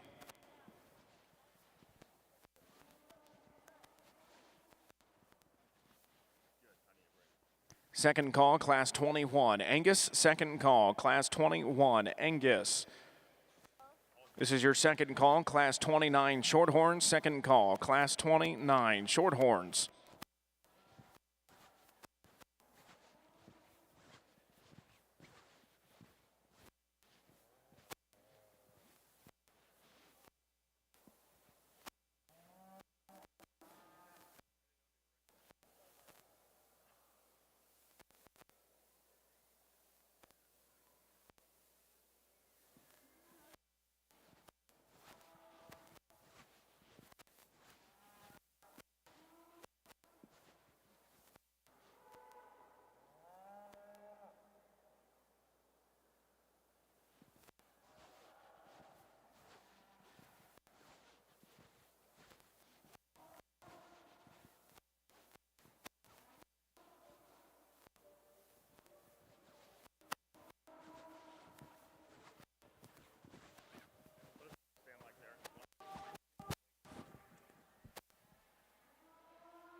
Here on the Angus side, just got a couple heifers in this class of the August division, but I think this female that starts off the class does so in a pretty handily fashion. A female, you know, could stand a lot more heat and quality if there's some more heifers standing beside her out here, but female you really like. She's neat up through her front end. She's got a big swooping belly in there. She's got a lot of power, a lot of look to her.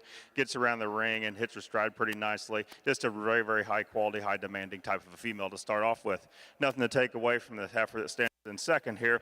Heifer that's really neat up through her front end. Really had some type and kind to her. Very, very complete. Probably just didn't have the overall size and outline when you start comparing her to this big whale of a heifer that starts off the class. Thank you.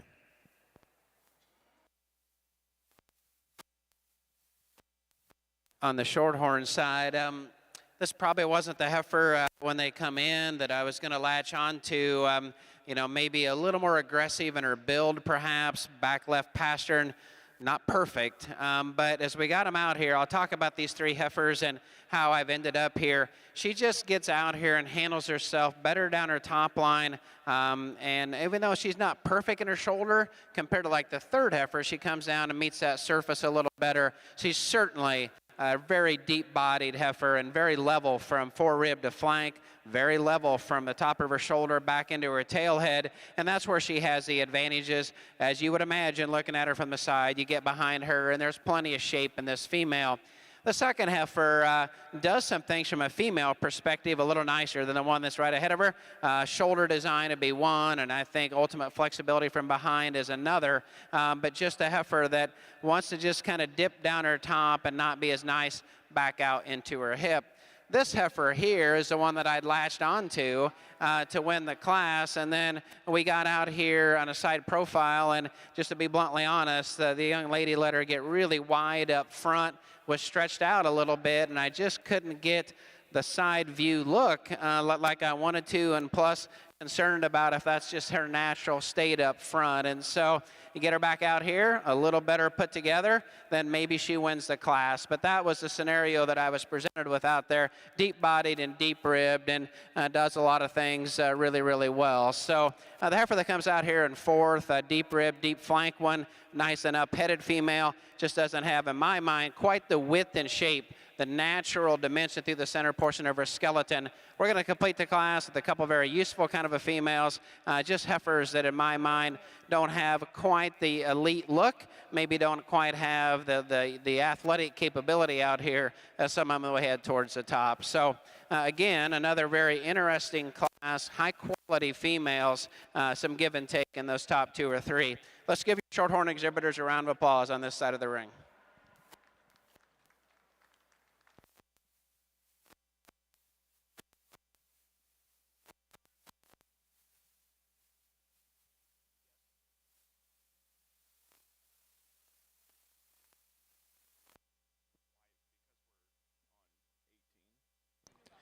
Third and final call, Class 21, Angus. Third and final call, Class 21, Angus.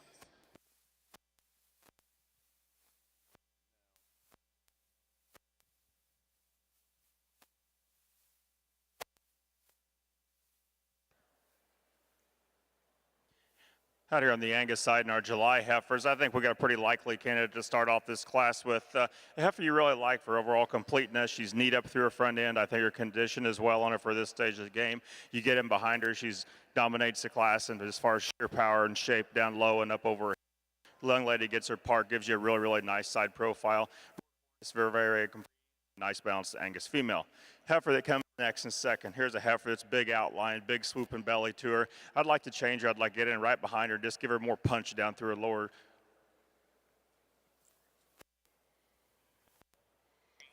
Third and final call, Class 29, Shorthorns. Third and final call, Class 29, Shorthorns.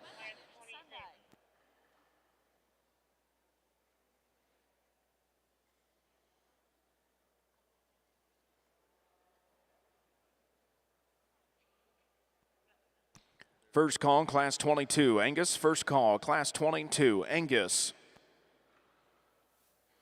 Give her more punch and shape down through her lower quarter when you start comparing to the heifer that leads off the class, but nothing to take away from a big, high-quality, high-volume type female. Heifer to conclude the class, a female maybe just doesn't have the weight per day of age as the heifers ahead of her. A female gets a little tighter off both ends as she goes about the ring, but still does have some balance and quality and nice Angus look up through her head.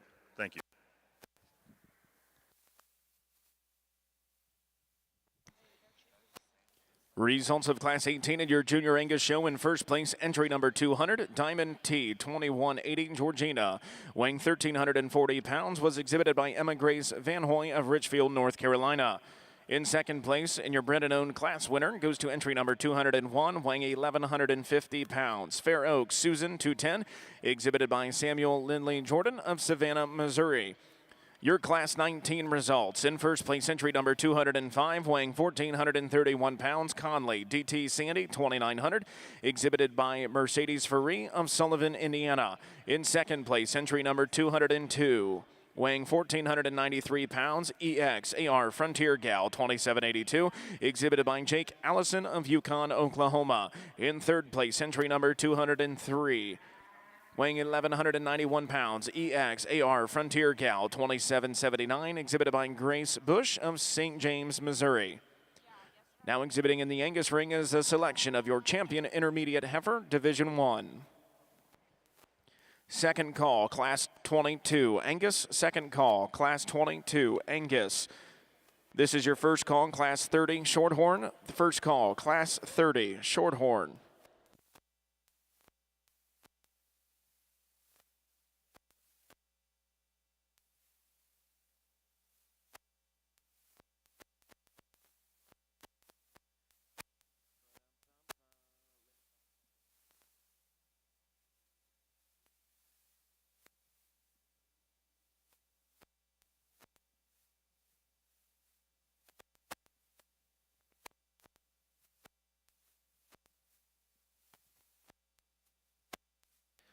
Well, on the Shorthorn side, certainly a really elite female to start this particular class off with. And, you know, maybe at this point in time in her maturity pattern, we got to get just a tick punchier right behind her shoulder as we get into her forerib and through the center portion of her skeleton. But, man, that one's sounded, and he knows she's sound too, because he'll get her out and parade her like we're in a race a little bit. He's not trying to hide anything there, and I love it.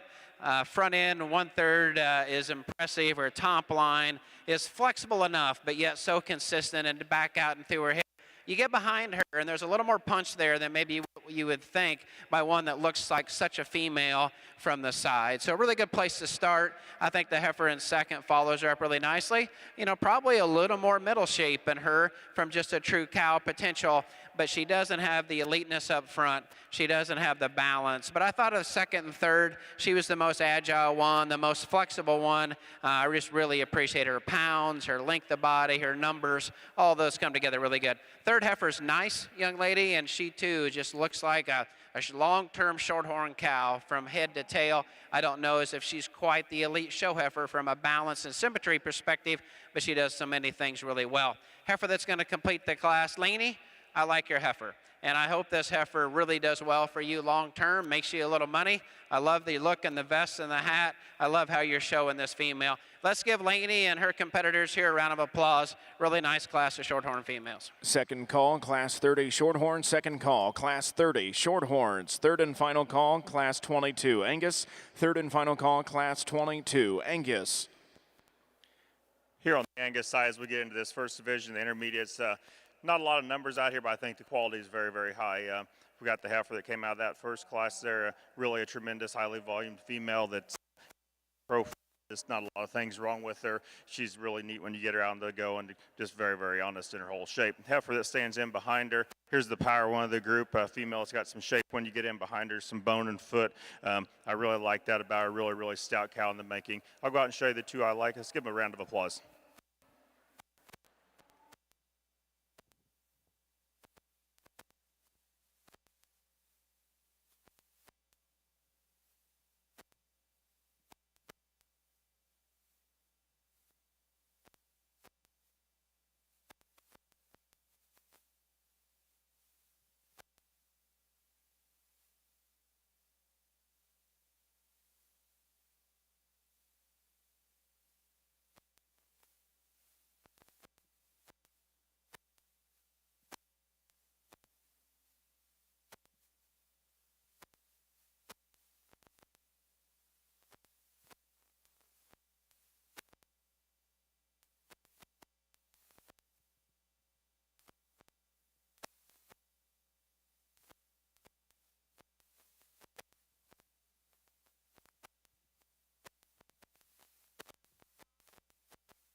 Third and final call, Class 30. Shorthorns, third and final call, Class 30. Shorthorns.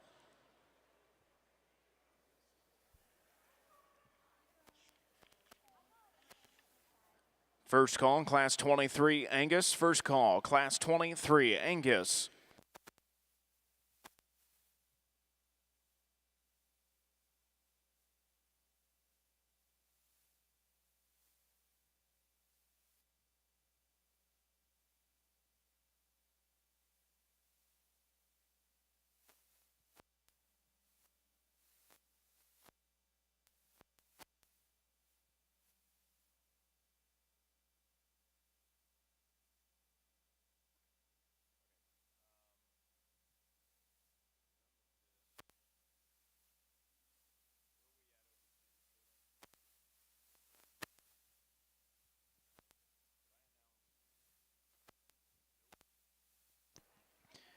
Results from your junior purebred Shorthorn show. In first place from Class 24 goes to entry number 154, weighing 1,009 pounds, BFS Augusta Pride 284, exhibited by Julia Brown of Ettrick, Wisconsin. In second place, weighing 1,064 pounds, entry number 152, RFSS Margie's Delight 295K, exhibited by Kelsey Whaley of Georgetown, Kentucky. In third place, weighing 1,194 pounds, is entry number 153, SN Missing Mirage 2207, exhibited by Emerson Lehrman of Spencer, South Dakota. In fourth place, entry number 156, Ty Jordan Harden. In fifth place, entry number 157, Caroline Jordan. And in sixth place, entry number 155, Brigham DeBoard. Your Class 25 results. In first place, entry number 158, weighing 1,085 pounds, CF Crystal Lucy 2121 RK, exhibited by Reed Haynes of Greenville, Ohio. In second place, entry number 160, weighing 1,160 pounds, goes to SN Missing Mirage 2204, exhibited by Reagan Easton of Bethany, Illinois. In third place, entry number 159, weighing 1,187, goes to BJSF Dreaming of Roses 922, exhibited by Caroline Jordan of Washington Island, Wisconsin. In fourth place, entry number 161, exhibited by Laney Wallace. Now exhibiting in the Shorthorn ring is class number 26. This is your first call, Class 31 and 32. Shorthorns, first call, Class 31 and 32. Shorthorns.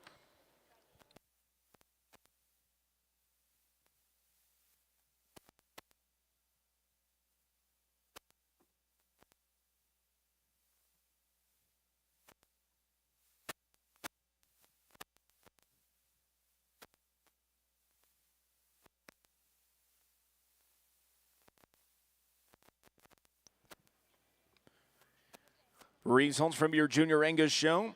Your champion intermediate heifer, Division 1, goes to entry number 205, Conley DT Sandy 2900, exhibited by Mercedes Ferree of Sullivan, Indiana.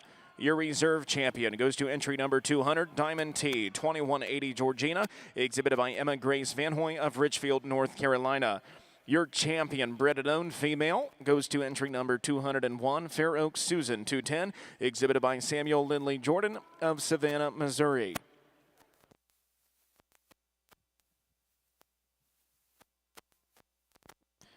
Second call, Class 23, Angus. Second call, Class 23, Angus.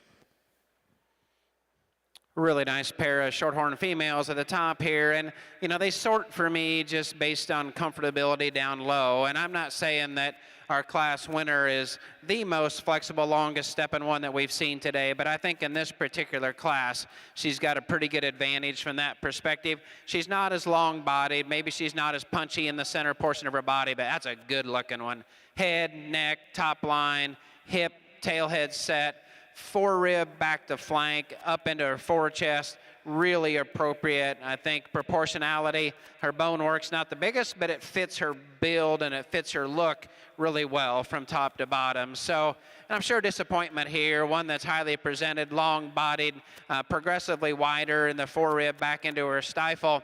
She just, in my mind, just doesn't get out here and get flexible enough off both ends to be able to win a class here on the green chips. But again, we're going to present, we're going to appreciate her for the goodness that she brings, and those things are high.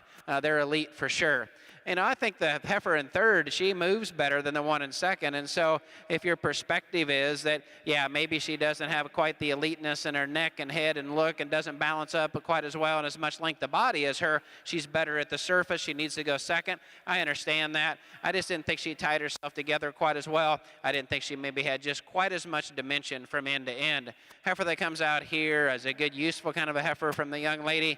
Again, a heifer that's got some bone and dimension.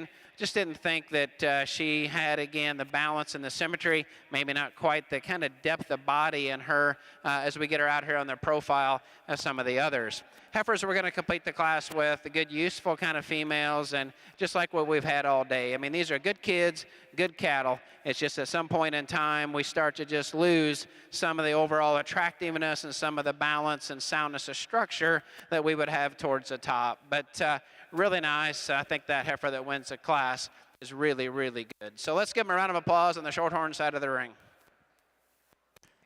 Second call, class 31 and 32 Shorthorn. Second call, class 31 and 32 Shorthorns.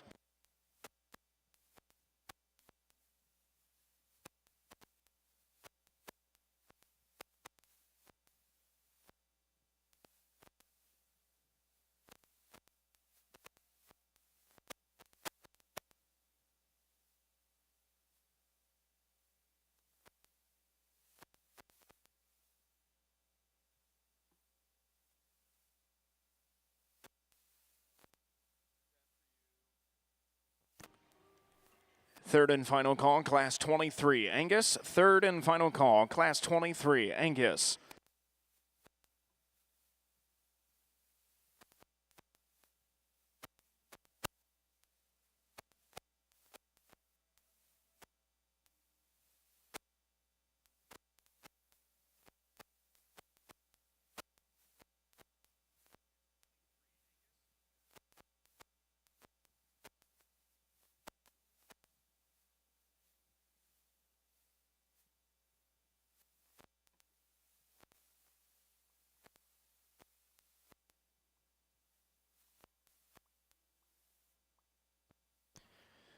First call, class 24, Angus. First call, class 24, Angus.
Your Class 26 results of your Shorthorn show. In first place goes to entry number 162, weighing 1108, goes to CF Mona Lisa 2117, exhibited by Audrey Robertson of Gettysburg, Pennsylvania.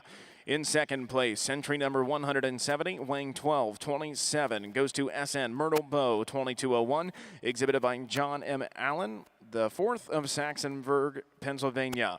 In third place, entry number 164, weighing 1,091 pounds, goes to RHBXC Augusta Pride 9132, exhibited by Mackenzie Lawfrey of Roy City, Texas. In fourth place, entry number 169, Bridget Cover. In fifth place, entry number 166, Colton Licky. And in sixth place, entry number 163, Hank Miller. Now exhibiting in the Shorthorn ring is a selection of your senior heifer calf champion.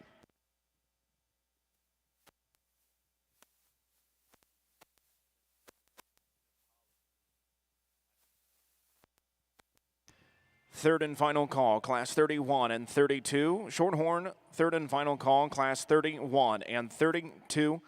Shorthorns.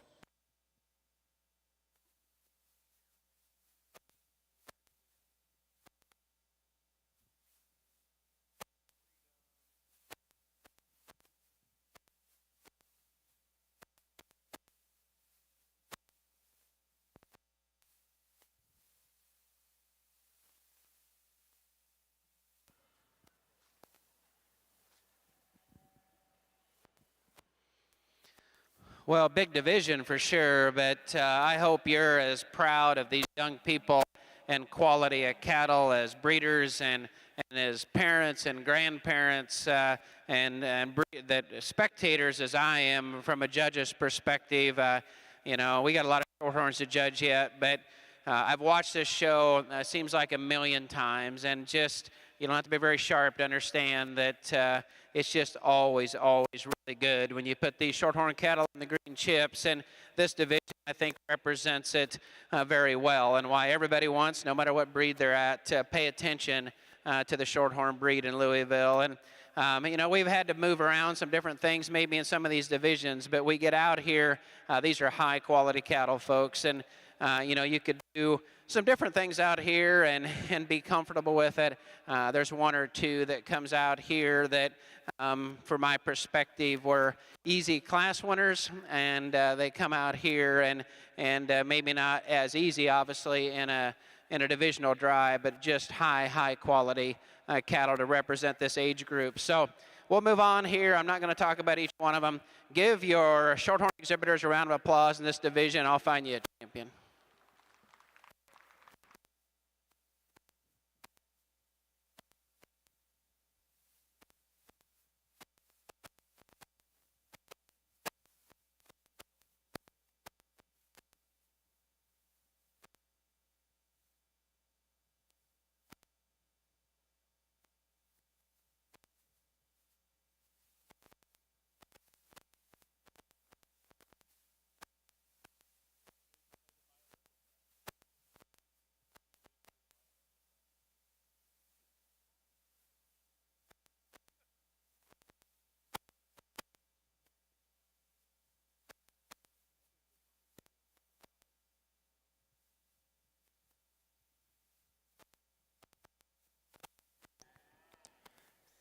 Second call, class 24, Angus. Second call, class 24, Angus.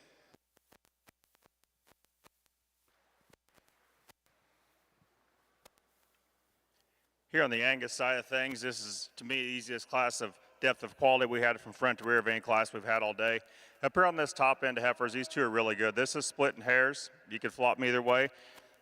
Here's the differences I see. The heifer that leads off the class, I think she's got more foot and more bone. I think when she just gets her set and parked, she's unique looking. She's tidy up through her front end. She's level out through her hip. She's nice in her condition. She gets around the ring and motors in a timely fashion. She's flexible, big substance, big foot, big bone. Very, very unique type of heifer. Heifer that comes next in second, nothing to take away from her. Very, very good individual. Love the volume and the body she has, just the Angus maternal look she has. Maybe she just doesn't quite have as much wolfy substance of bone as when you compare it to the heifer in second. That's just how I see them, two high-end heifers. Next female that comes out in third. Here's a female you really like for her soundness. She's extra long. She's very maternal up through that head and neck. She looks like an Angus brood cow. She's got a good sweep and shape to her belly. Maybe I'd like to level her out through her tail head, just give her a shot, more substance right in when you get behind her, when you start comparing to those two heifers that stand right above her. Very high quality female. Next heifer that comes out, here's a heifer, I guess, that threw little problems to me from time to time. You can catch her with a good look, and she's got some good features about her. She's really stout, and she's nice made. Maybe she just wants to get a little stiffer as she goes off of her front end. I'd like to give her more flex as she gets off of her front shoulder, but a very, very high quality heifer. Young man's heifer that comes out next, undoubtedly the big high performing heifer out here. With that, maybe she just gets a little coarser up through her shoulder, a little coarser up through her head. I'd like to change that about it, but you still appreciate the power and the performance that she offers you out here. Young lady's heifer that comes out next, really neat and tidy up through that front end. She's dead level up through her shoulder. Again, I'd just like to redesign her as she gets around the ring. She wants to get a little stiffer out of her hock when you get right in behind her, but a very, very high quality individual. Young lady's heifer comes out next. heifer that you really appreciate for her head, her neck carriage. She's neat and tidy up about that. She's very maternal in her look. Maybe just gets a little shorter and steeper in her hip as she goes off of her hind two when you start studying her to the heifers ahead of her. Just pretty much a pretty heavy buzzsaw type of class. Next female that comes out, here's a big high-performing heifer. You'd like to redesign her in her front structure. She gets a little opened in her shoulder, but you still appreciate the performance that she did bring out. Young man coming around here next, a female you like for the lines that she offers. Maybe just does not have the body volume when you start comparing to the heifers that stand above her. Next couple heifers that round out the class, again, heifers you'd just like to redesign structurally, make them looser made. Nice heifers. Thank you. Third and final call, Class 24. Angus, third and final call, Class 24. Angus, this is your third and final call, Class 31 and 32 Shorthorn. Third and final call, Class 31 and 32 Shorthorn. Results of Class 20 of your Junior Angus show. In first place, and also your bred and owned winner, goes to entry number 217, weighing 1,280 pounds. Lemminger, Proving Queen, K24, exhibited by Paige Lemminger of Hudson, Illinois. In second place, entry number 218, weighing 1,353 pounds. Seldom Breast, Sandy Joe, 21-23, exhibited by Catherine Coleman of Modesto, California. In third place, entry number 208, weighing 1,440 pounds. Dameron, C5 Lucy, 22-42, exhibited by Ann Dameron of Talawanda, Illinois. In fourth place, entry number 212, Maggie Moon. In fifth place, entry number 219, Andrew Meyer. In sixth place, entry number 214, Olivia Jones. In seventh place, entry number 221, Harper Starnes. In eighth place, entry number 213, Keely Schultz. In ninth place, entry number 216, Carter Momsen. In 10th place, entry number 210, Sawyer Eastridge. In 11th place, entry number 209, Sawyer Noy. Well, on the Shorthorn side, just two exhibitors, but two neat young people. Ben here from Pennsylvania is going to win the class. And, you know, interesting enough, neither one of these heifers are quite there on paper, so there's not much of a division there. But I think just in terms of quality, Ben's heifer just puts herself together a little better from end to end. Front 1/3 to transition to middle and rear thirds. It's just a little nicer, a little trimmer down through her lower 1/3. Just a big bodied, big top, nice female. So Tatum, I love her smile, and I asked her if she enjoys this, and she says, I love it. My Shorthorn's been my favorite calf. And so I don't know how many different breeds you've had, but that's a statement for sure. And, you know, Tatum's heifer is big-topped and big-ended and bold, just a little more restricted, a little more masculine in her look. But let's give Ben and Tatum a round of applause here in this small class of Shorthorn females.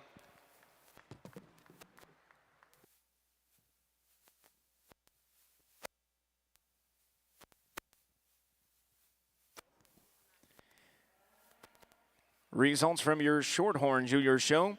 Your senior heifer calf champion goes to entry number 158, CF Crystal Lucy, 21-21, exhibited by Reed Haynes of Greenville, Ohio. Your reserve champion goes to entry number 162, CF Mona Lisa, 21-17, exhibited by Audrey Robertson of Gettysburg, Pennsylvania. This is your first call, Class 35 Shorthorns. First call, Class 35 Shorthorns. First call, Class 25, Angus. First call, Class 25, Angus.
Shorthorn entry number 191 to the makeup arena. Shorthorn entry number 191 to the makeup arena.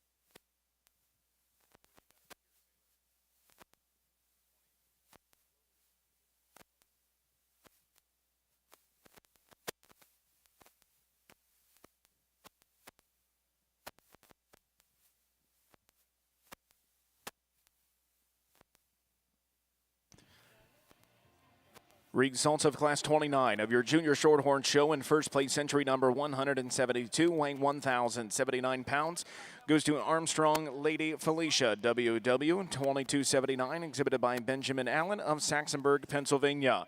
In second place, entry number 173, weighing 1,068 pounds, goes to FSF Madeline Sierra 299, exhibited by Tatum Green of Cicero, Indiana. Now exhibiting in the Shorthorn ring is class number 30.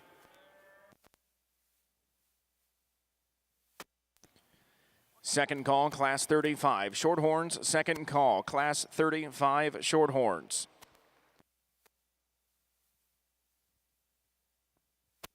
Second call, class 25 Angus. Second call, class 25 Angus.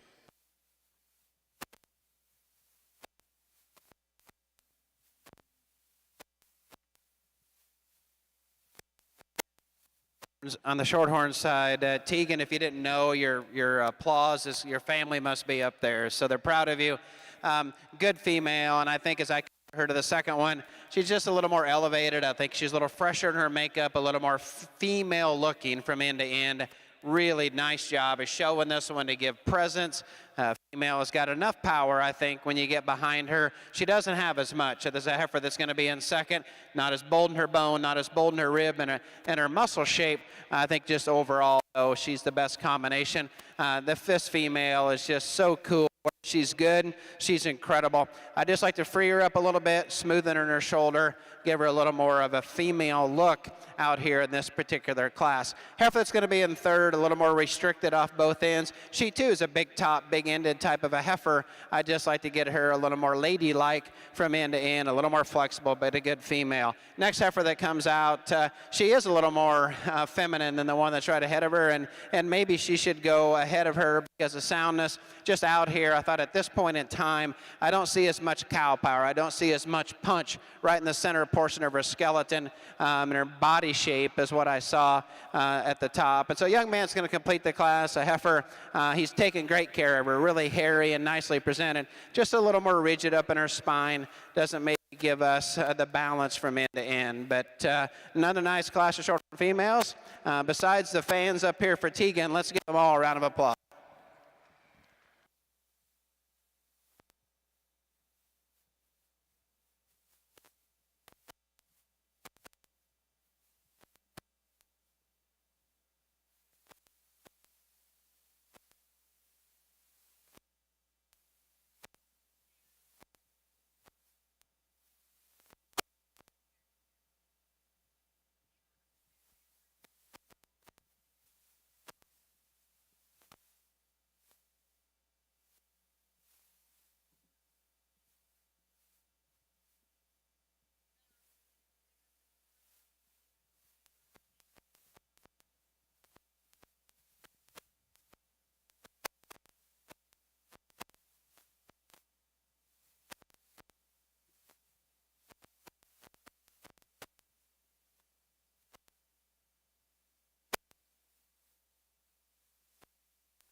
Here on our Angus side and our May heifers, got a lot of trade-off, I guess, out here to sort through in some size and some type of kind where you want to put your preferences at. I think the logical thing to do is start with the young lady's heifer here. Leads off the class. She's the most complete female out here. You like her in her condition. You like her bold rib shape. She's got some spring up high. You get in behind her. She's got some pin width to her. She's adequate in how she gets around the ring, and she's kind of wanting to fight the young lady a little bit, but you like the maternal udder that she's getting ready to set in here, and just a very, very complete really high broody type of a female to start off the class with. Next female that comes out here, I guess most closely calls the type of the heifer that leads off the class as far as having some width in her when you get right in behind her and some depth to her belly wall there. Need her up through her front end. I think she's probably a bit more moderate and secure in her overall frame package as we compare to the heifer in third, just kind of like that one's build and outline. Heifer that comes out in third is the big high-performing heifer of the class. She's a lot for me, but there's nothing, I guess, wrong with her if you like big cattle. But you do appreciate the bone to her she has, the power that she comes out here. Maybe doesn't quite balance as well up through her front end as compared to the heifers that lead off the class. Next female that comes actually fourth, heifer that I guess she's just real complete. There's no major holes in her. You just like to loosen her up to her front end as she gets around the ring when you compare to the heifers that lead off the class. But I think there's enough quality left in her to stand her where she's at as far as just on a broodiness and depth of flank and quality standpoint. Young man that brings the next female out. Here's a very moderate, very compact type of a heifer. You appreciate for her moderation and the shape that she brings out here. She wants to get a little more short and compact up to her front 1/3 when you start comparing to the heifers that stood above her. Next female, here's another big type of a heifer, got some bone and power to her. I'd like to tone her down everywhere and just make her more compact in her rib shape. Female that comes out next for this young man, you appreciate the depth of rib that she has. She's super deep and she's super flexible off of her front end. I'd like to clean her up down low. She's getting pretty wasty in her condition, starting to shove up through her brisket down through that udder line. Heifer that leads next, another big clean type of heifer. You just like to see more shape and more power when you get right in behind her. Young lady's heifer to conclude the class, a heifer that's straight in her lines, probably just doesn't have the performance in the punches you compare to the heifers that stand above her. Thank you.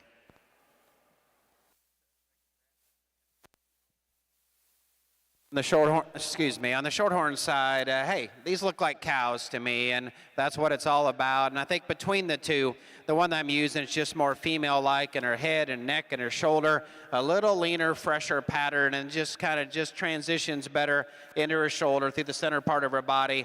Good shape, good muscle, good bone, just a really, really nice heifer to win this particular class. And so is this one that's in second. And, you know, there's just so many things about her that are similar or even better than the class winner. And I think, you know, true kind of length of body and muscle and bone, all those things are to her advantage. I just didn't see her as quite as nice in her neck and her shoulder design as your class winner, but good job, young lady. Let's give these two young gals a round of applause, two really nice Shorthorn brood cow type females.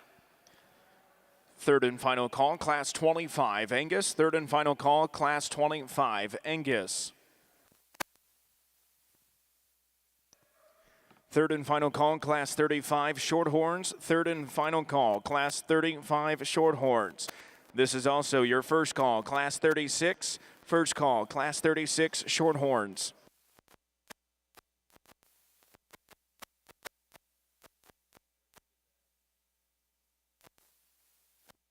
Results of Class 21 of your Junior Angus show. In first place, entry number 232, weighing 1,368 pounds, UDE Phyllis 182K, exhibited by Brecken Bloomberg of Secor, Illinois. In second place, entry number 225, weighing 1,296 pounds, TDFC Blackbird 2216, exhibited by Amelia Thrower of Aram, Alabama. In third place, entry number 230, weighing 1,528 pounds, Three Aces Georgina 5012, exhibited by Whitney Ann Meyer of Clinton, Tennessee. In fourth place, entry number 222, Chloe Benott. In fifth place, entry number 228, Dow Boyd. In sixth place, entry number 226, Jared Bressner. In seventh place, entry number 224, Adam R.B. McCauley. And in eighth place, entry number 229, Tori Hearn.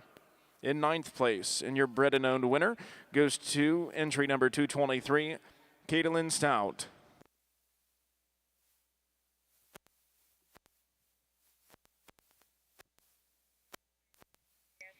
As a reminder to all of our exhibitors and their helpers or families sitting ringside, there are no aerosol cans permitted in Freedom Hall. Once again, no aerosol cans are permitted inside Freedom Hall.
Results of Class 30 of your Junior Shorthorn Show. In first place, entry number 175, and your bred and owned class winner, weighing 1,218 pounds, Little Cedar Marvelous Margie, 2220, exhibited by Tegan Ritchie of Beaverton, Michigan.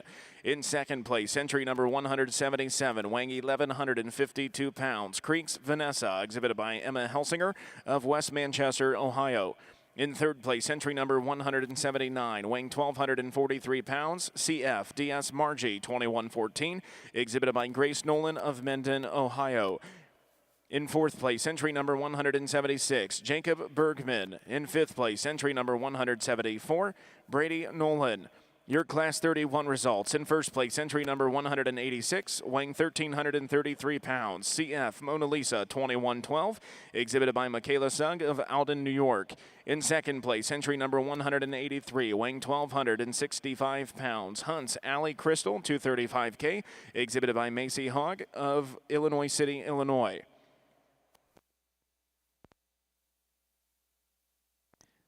Second call, Class 36, Shorthorns. Second call, Class 36, Shorthorns.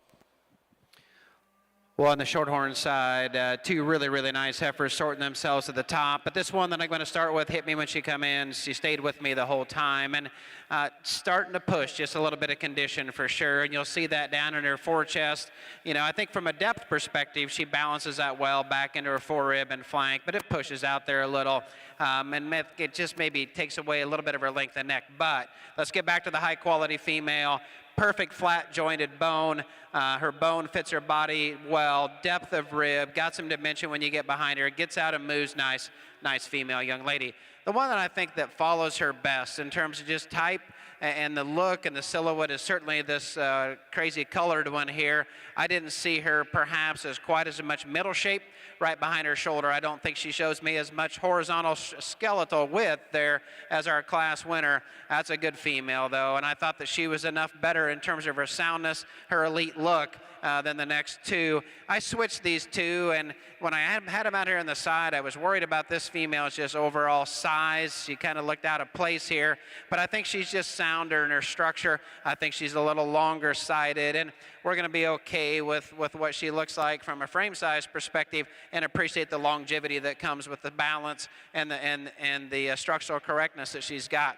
This heifer here on the stand looks awesome. Front 1/3 is impressive for sure. Head and neck, and then she does those things that you love in terms of just deeper and wider as you go from forerib and forerib back.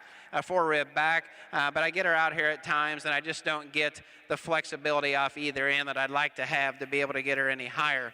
The next heifer that comes out, just a good, useful kind of a female, certainly one that's got some length aside to her, certainly one that's got some bone shape. Just didn't see her again of getting out. I noticed that when she come in. She's just more rigid, and I think of these top 4 or 5, she struggles the most in terms of being able to get out and really make it happen as far as being athletic enough in her stride. Heifers that are going to come out here and complete the class, you know it, you see it. They've worked their tail off with these females. They're nicely presented and nicely shown. And do they have quite the oomph in terms of power? Do they have quite the silhouette and balance and structural correctness of some of those? No. But that doesn't make good project, hopefully good long-term Shorthorn brood cows for these young exhibitors. So Shorthorn side here, give them a round of applause. Another really nice class.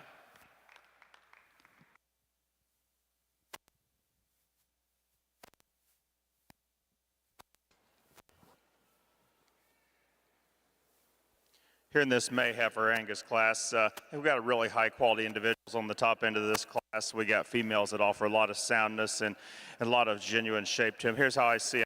Heifer leads off the class. I think she does so. She's a little longer up through her front end, a little tighter in her throat latch. I think her head's just a tick nicer sitting on her. I think she's a little longer bodied. I think she's a little leveler out through her hip. She's a little heavier conditioned than the heifer I like that comes in second. I like to trim her up just a little bit, but I think she's the highest quality of individual out here with the most positives that we have to work with.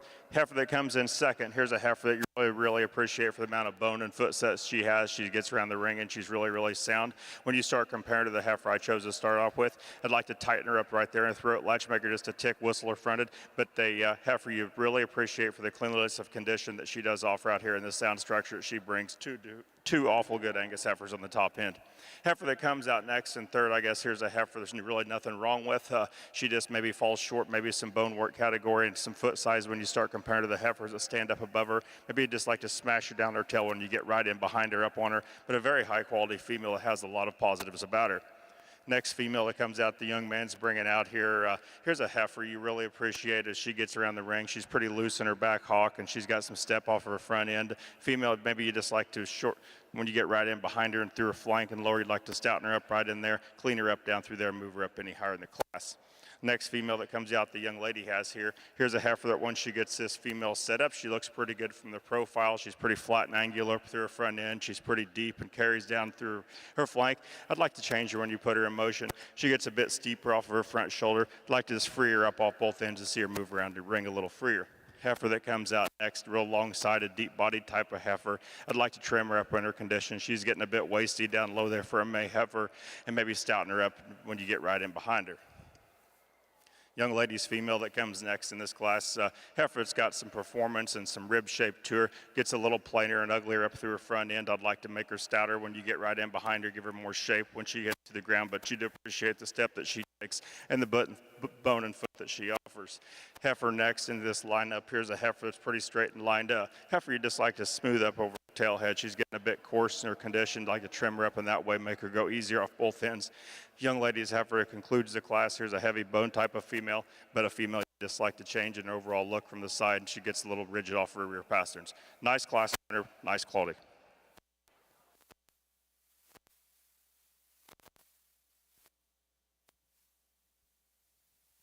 On the Shorthorn side, just another really impressive division, and maybe we weren't as deep in numbers at times and quality as what we've seen, but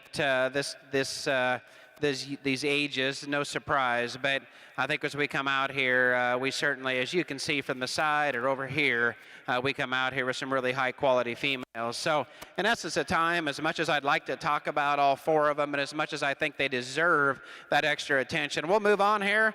I'll find you a champion. That one's pretty obvious in my mind. And then I think reserve, we'll have to spend a couple more seconds with. So, hey, give them a round of applause for another great division.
we come back out here in our intermediate division, I think we got some really high quality females out there. Let's give them a round of applause for bringing some very nice females out. When you start racking these heifers back up and comparing the differences in them when they get stand in behind here, I think there's pretty close in type in their kind as you look down through here. The young lady's heifer out here, just I talked about, so unique in her bone and her footwork, and to have that nice of a look and really sound, really hard to make cattle like that, very unique. Young lady's heifer stands in behind her. She's just a real high volumed heifer. It's got a lot of width when you get in right behind her. She's got some nice udder type making on her. She's just a real cowy looking type of female. I think she'll go out and make a very nice type of cow when she hits grass one day. Female that comes next in that last class, big overpowering type of a female, really long up through her front end and neat and good in her set, but very nice females. I'll show you the two I like, and we'll continue on with the show. Thank you.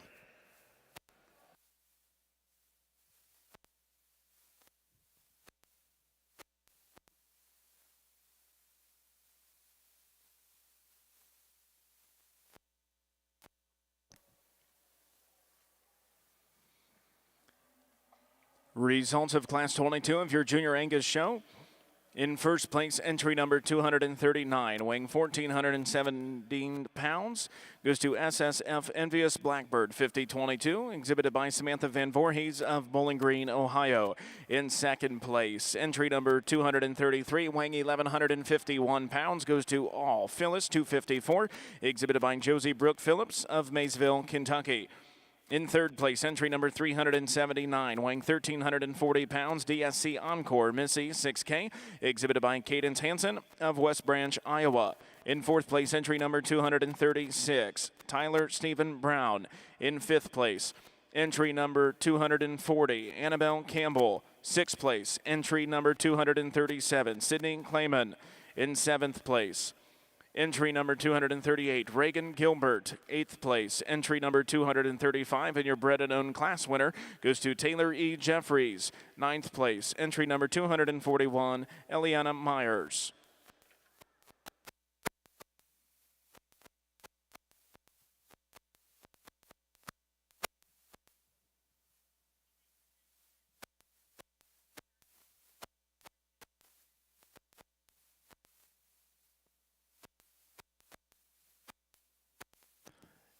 Angus entry number 267 to the makeup arena. Entry number 267, Sloan Curtin to the makeup arena.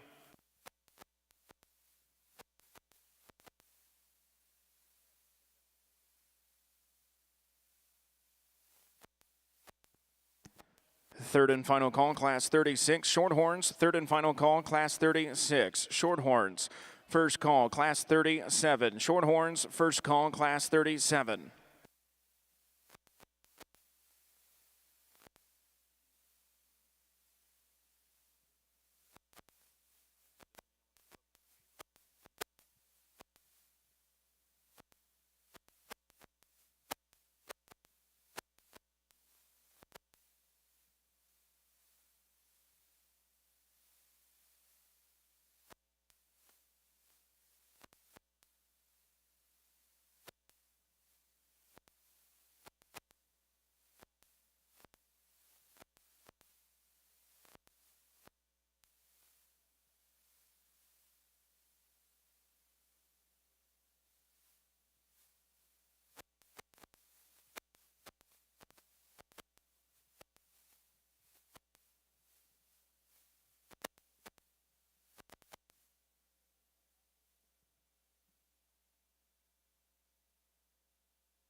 Results of your Shorthorn show, your Class 32 winner goes to entry number 193, and your class winning bred and owned female, weighing 1,374 pounds, goes to Berg's Miley Myrtle Bow, exhibited by Caitlin Berg of Osage, Iowa.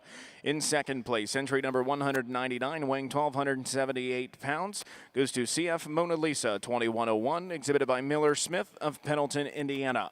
Third place, entry number 192, weighing 1,510, goes to GJS Queen Anne C223, exhibited by Alyssa Meyer of Lanark, Illinois. In fourth place, entry number 190, Kanan Clear. Fifth place, entry number 194, Morgan Brooks. Sixth place, entry number 195, Colby Six. And in seventh place, entry number 191, Quinn Billenstein. In eighth place, entry number 189, Jackson Overbay. Your champion intermediate Shorthorn female goes to entry number 193, Berg's Miley Myrtle Bow, exhibited by Caitlin Berg of Osage, Iowa. Your reserve champion goes to entry number 199, CF Mona Lisa 2101, exhibited by Miller Smith of Pendleton, Indiana.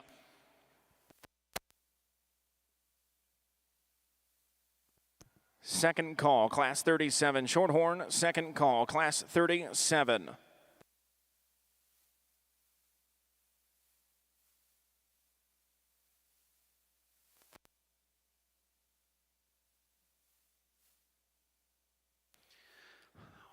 Well, on the Shorthorn side, interesting class, and I probably split the heifers that look the most alike in first and third, but I'll talk through, at least in my mind, how I got to that point. But, you know, the heifer that wins the class, she just, you know, we've used combination for decades, I guess, to describe something, so sorry about the boredom, but that's just what she is. She's not the most elite in terms of forerib shape of the top three. She's not the most elite, perhaps, in terms of just mass from end to end. But where she gets her big advantage, in my mind, is femininity compared to the heifer in second, handles herself within her structure and base width compared to the heifer in second. And I just think that she's just a nice balance of structural correctness, femininity, and still has enough shape, I think, to be able to win this class. Now, the big ribbed and big wide topped one here is in second, and she gets outside of her structure a little too much for me to win a class, but she's got so much more power than the one that's in third. I chose to put her in here, even though she's more masculine than first and third. She's more aggressively built in terms of her shoulder and head and muscle. I just thought that there's just so much more forerib and power in her that she deserved it. I latched onto this one when she first come in, and I still like her in terms of balance and profile. She just gets awful tight-hearted for me at this point in time in her career, and I get behind her, and she's just got more kind of shape up front than she does from behind. I don't want to be too critical on one because I just had to get through my mind about what to do with her, because there's so many things that I like about her in terms of femininity, but she's flatter shouldered, and all those things are an advantage over the heifer that's in second. So hopefully you understand where I'm at on that, and I think, you know, difficult decisions. You've got your favorites is certainly from the side, and that's important. The one that comes out here is a good, useful kind of a female. Got some depth of body, got some top dimension to her. She just, in my mind, gets a little straight on both ends, and just how she's presented kind of back up into her flank doesn't balance up quite as well. We've got a big topped and big ended one here, and the whitish roan one, certainly a female that on the stand, highly attracted to her. She blows apart in a positive way right behind her shoulder into her forerib, as well as anyone in the class. I get her out here, and I just struggle a little bit with this heifer from a movement perspective. I'd like to be able to change that to be able to get her any higher. We're going to complete the class as we move on here with good young Shorthorn exhibitors, good high-quality cattle. I thought this class was one of the deeper ones that we've had here over the last 4 or 5 classes. These young people need to be appreciated for what they've been able to bring and what they've been able to do with these heifers. Let's give your Shorthorn exhibitors a round of applause for another good class.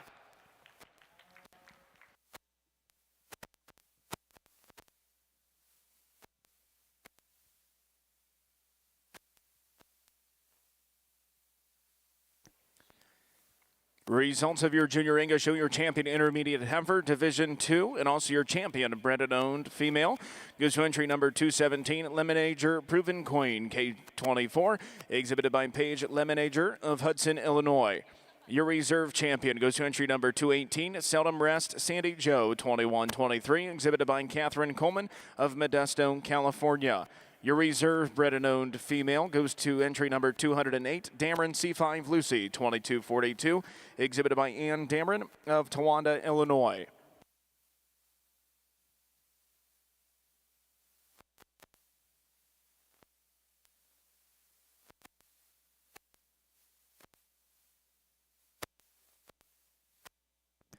Third and final call, Class 37, Shorthorns. Third and final call, Class 37, Shorthorns.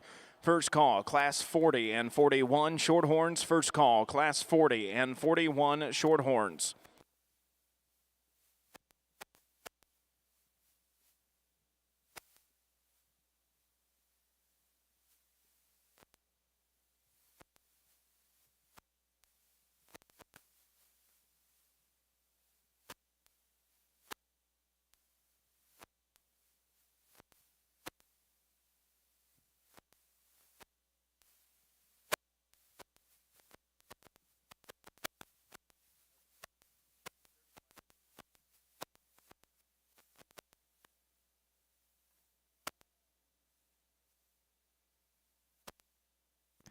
Third and final call, Class 37, Shorthorns. Third and final call, Class 37, Shorthorns. Second call, Class 40 and 41, Shorthorns. Second call, Class 40 and 41, Shorthorns.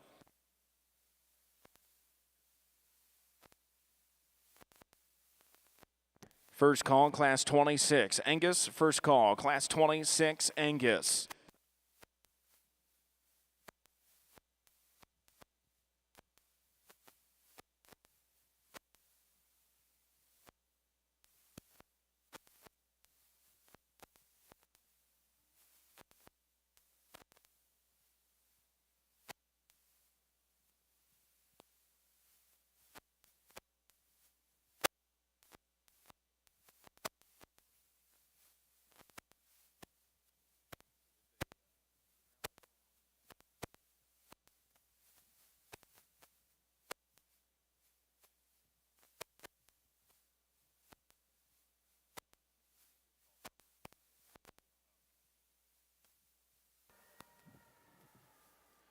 Out here in this April class of Angus heifers, heifer I chose to start with, I think she does pretty commanding in this class. From the time she's set in the ring, she gets in your head pretty good.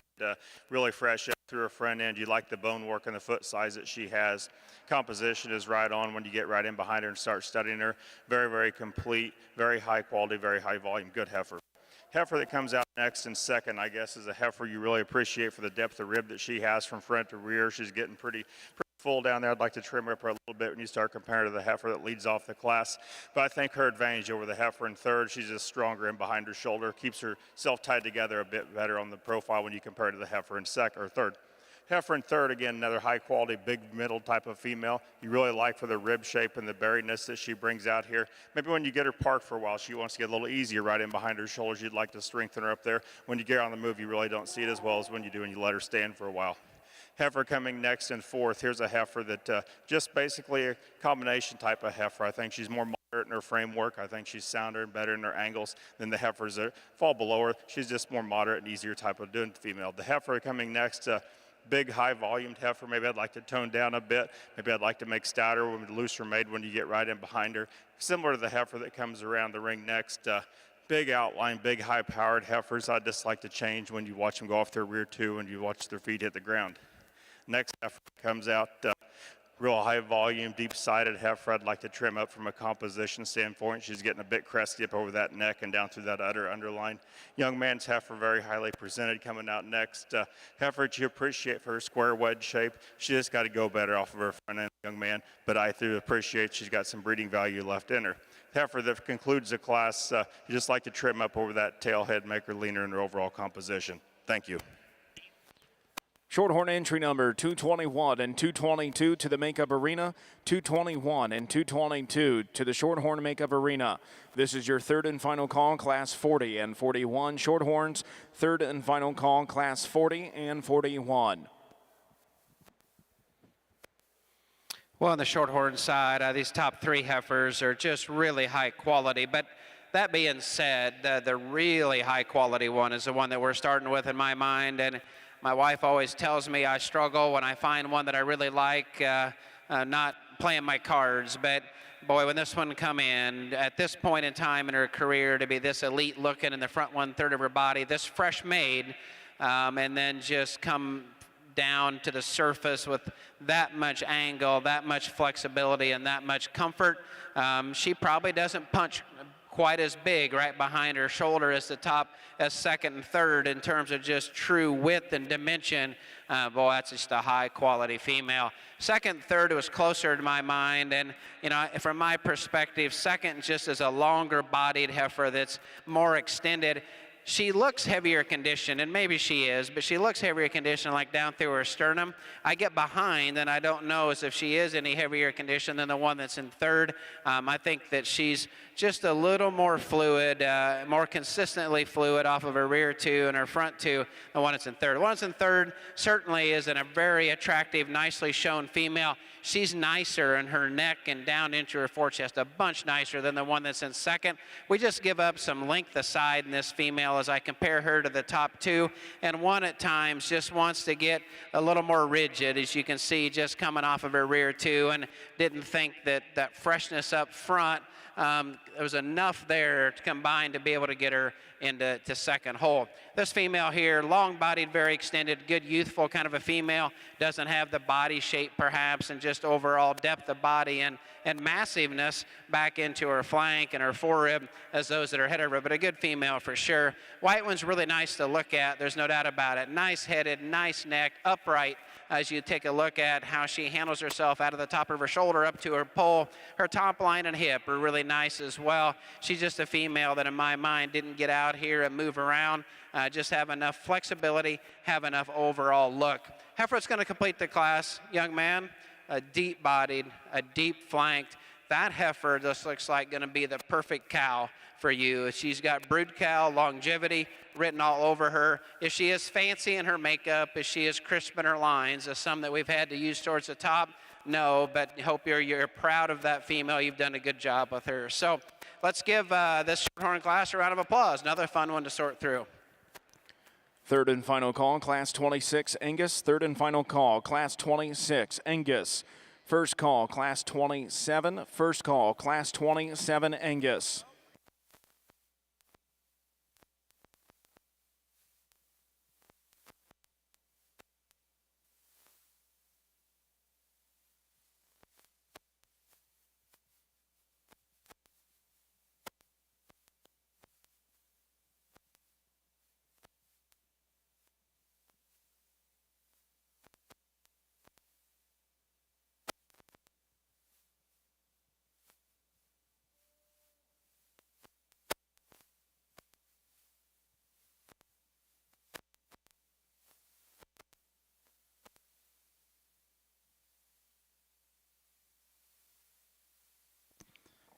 First call, Class 42 Shorthorn. First call, Class 42 Shorthorn.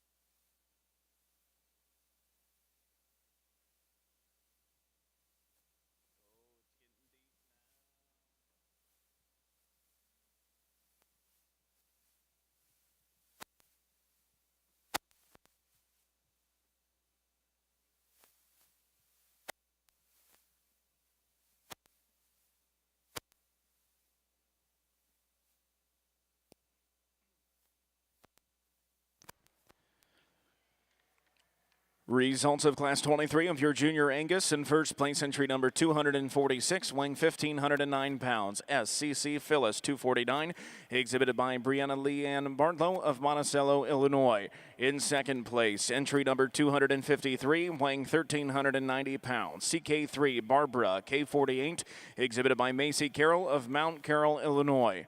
In third place, entry number 242, weighing 1,385 pounds.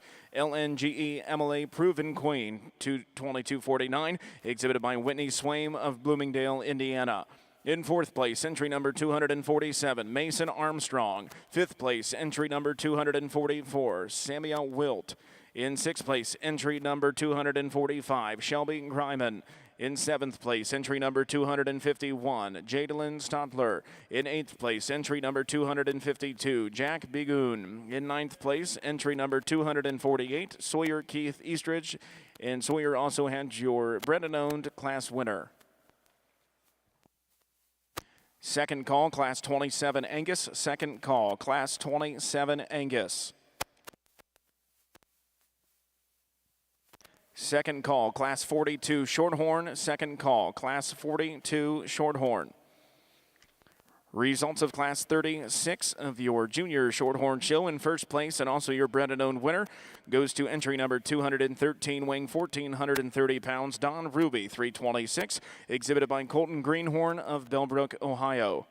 In second place, entry number 217, weighing 1,476 pounds, Pioneer 261, exhibited by Braylon Schaefer of Hagerstown, Indiana. In third place, entry number 218, weighing 1,212 pounds, BWS Storm & Alley 2002, exhibited by Logan Schrader of Defiance, Ohio. In fourth place, entry number 216, Malia Cover. In fifth place, entry number 214, Troy Carter Miller. In fifth place, entry number 211, Rebecca Hunt. Sixth place, entry number 208, Evan Hall.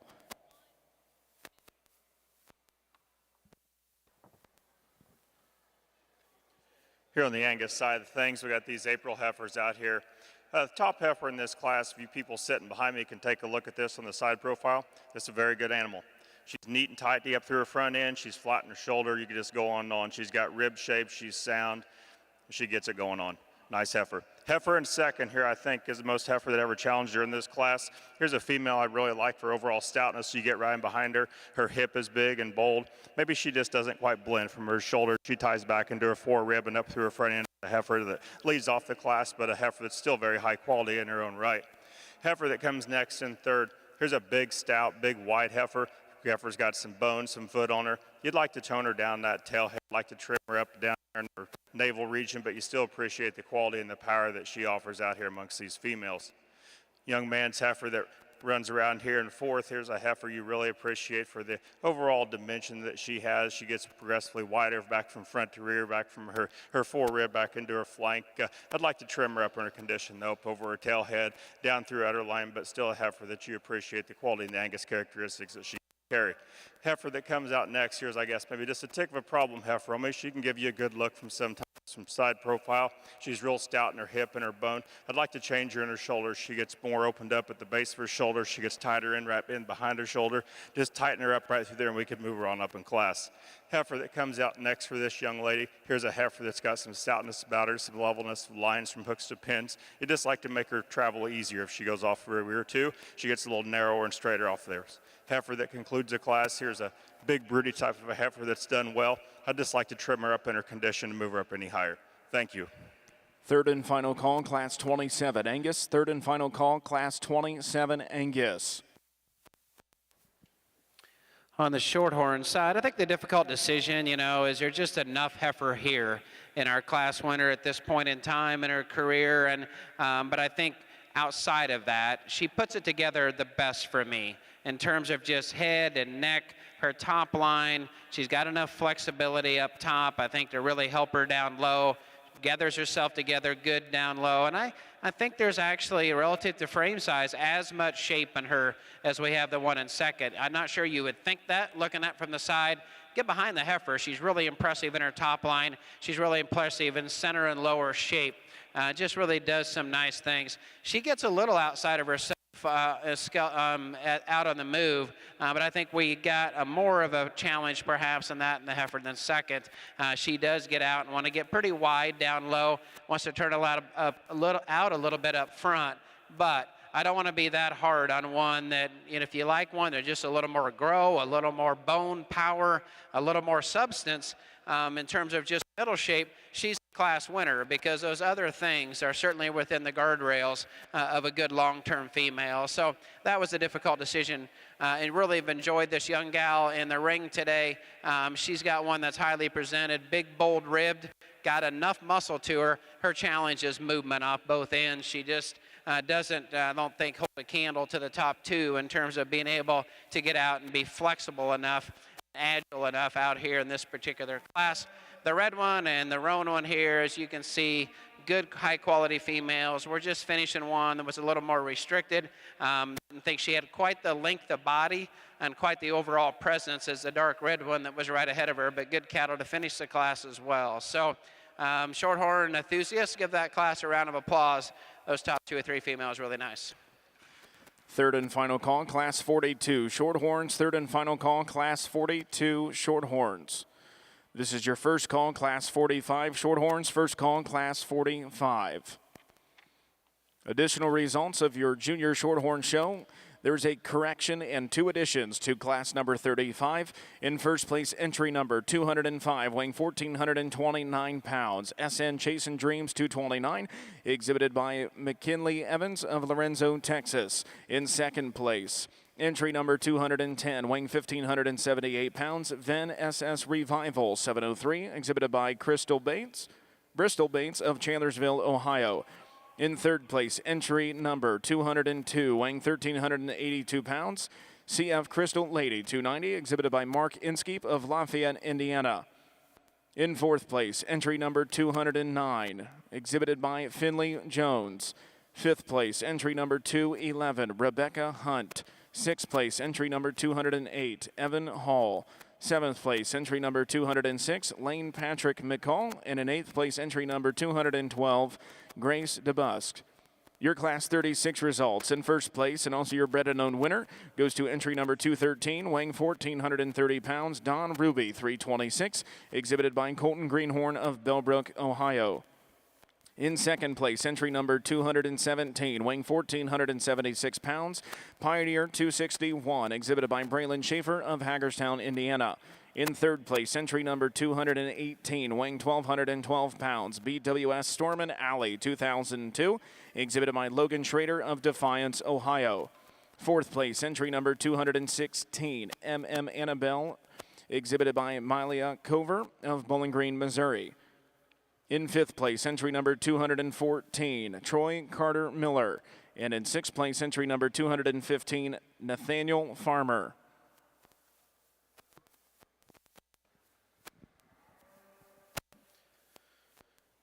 Second call, Class 45 Shorthorns. Second call, Class 45 Shorthorns. This is your first call, Class 28 Angus. First call, Class 28 Angus. Well, another awesome division on the Shorthorn side here of our early springs. And as I mentioned before, we know the heat, will gradually increase, and it certainly has here. And just really, really happy with these class winners. And certainly don't believe we need to make these cattle all stamp and look alike by any stretch of the imagination. But I think if you get out here and take a look at these 3 females and this pretty tight age group, there's very similar perspectives in terms of freshness. Amazingly fresh cattle that have still got enough substance to them, cattle that are really good at the surface, cattle that have got enough punch, I think, in the center portion of their body, got enough width in their skeleton back into their stifle. I think all 3 of these do this at a very, very high degree. So again, not going to talk about these divisions. I haven't all day in essence of time. I'll go out and find you a champion. She's pretty nice. Let's give this division a round of applause, and we'll find you a champion in reserve. Your Class 24 results of your Junior Angus show. In first place, entry number 264, weighing 1,542 pounds, BFBC Double I Birdie 1822, exhibited by Josie Brooke Phillips of Maysville, Kentucky. In second place, entry number 30, weighing 1,546 pounds, PVF Blackbird 2054, exhibited by Caden Crane of Mounds, Illinois. In third place, entry number 258, weighing 1,552 pounds, HG Boy Blackbird 284K, exhibited by Gabriel Tebow of Idaville, Indiana. In fourth place, entry number 260, Kobe Ishmael. In fifth place, entry number 263, Blake Freeman. Sixth place, entry number 261, Kelsey Windler. In seventh place, entry number 257, and your bred and owned class winner goes to Mackenzie and Grace Conway.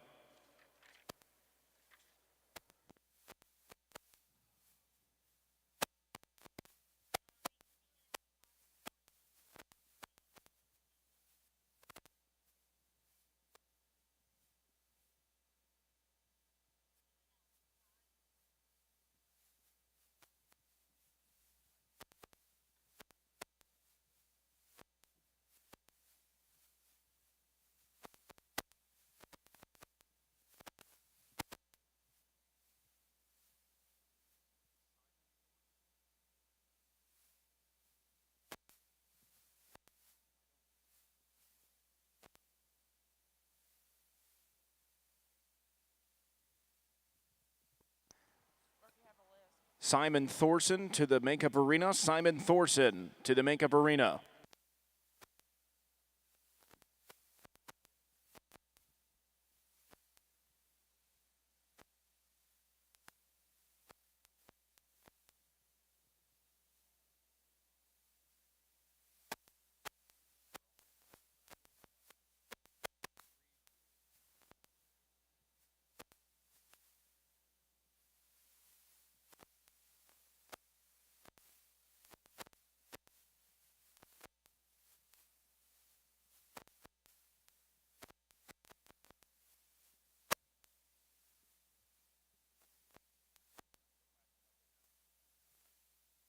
Second call, class 28. Angus, second call, class 28.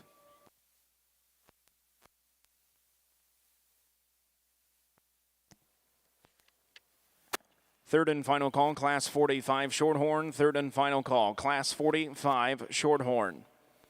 Results of class 37. In first place, entry number 222, weighing 1,211 pounds. QK Outsider Secrets 2203, exhibited by Brady Mullenhaney of Valders, Wisconsin. In second place, entry number 224, weighing 1,440 pounds, DFM Lucky Charm 205, exhibited by Annabelle Campbell of Liberty, Indiana. In third place, entry number 219, weighing 1,430 pounds, SFF Mona Lisa Reward, exhibited by Skylar Ward of New Paris, Ohio. In fourth place, entry number 220, BFC Caroline, exhibited by Laney Gray Swindle of Indiana. Fifth place, entry number 221, Carver Bailey. Your early spring champion Shorthorn female goes to entry number 213, Don Ruby 326, exhibited by Colton Greenhorn of Bellbrook, Ohio.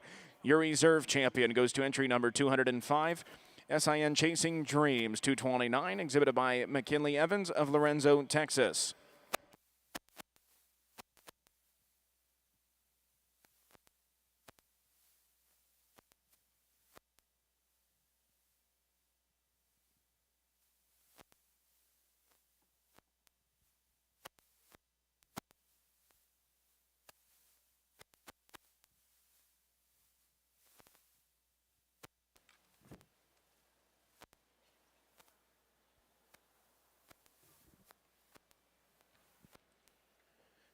Here on the Angus side of things, these April heifers out here probably may be as much quality in this class up down through the line as we've maybe had all day. There's some pretty nice heifers down through there, and you got to pick and put priorities on stuff you like and start wading through some condition and structure problems. I think the heifer that we chose to start off the class with, I think she did the whole way through when she came into the ring. The heifer that's the most complete. She's the most elegant up through her head and neck. She's laid into her shoulder the nicest. She handles her condition the well.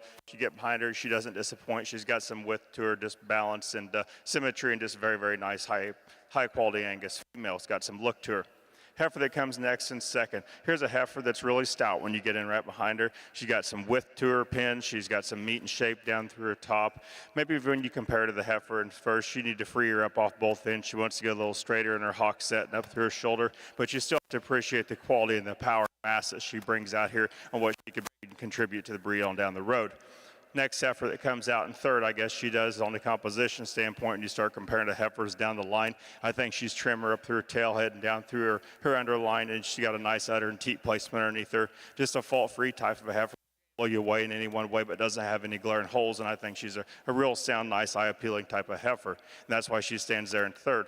Heifer that comes at next in fourth, here's a real long-bodied heifer. She can give you a good look from times, but sometimes when you catch her off, like to really straighten her up in her hip when she gets set and relaxed on the profile for a while. She wants to drop her hip a bit. I like to trim her up down through her underline.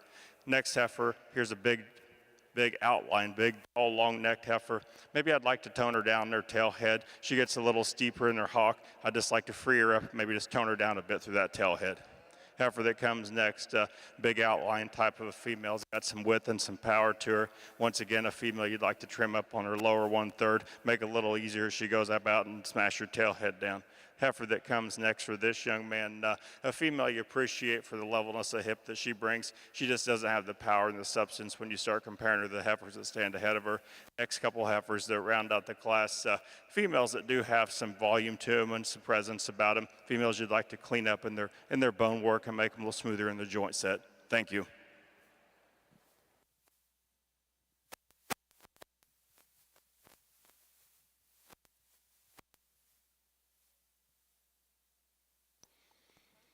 Third and final call, Class 28. Angus, third and final call, Class 28.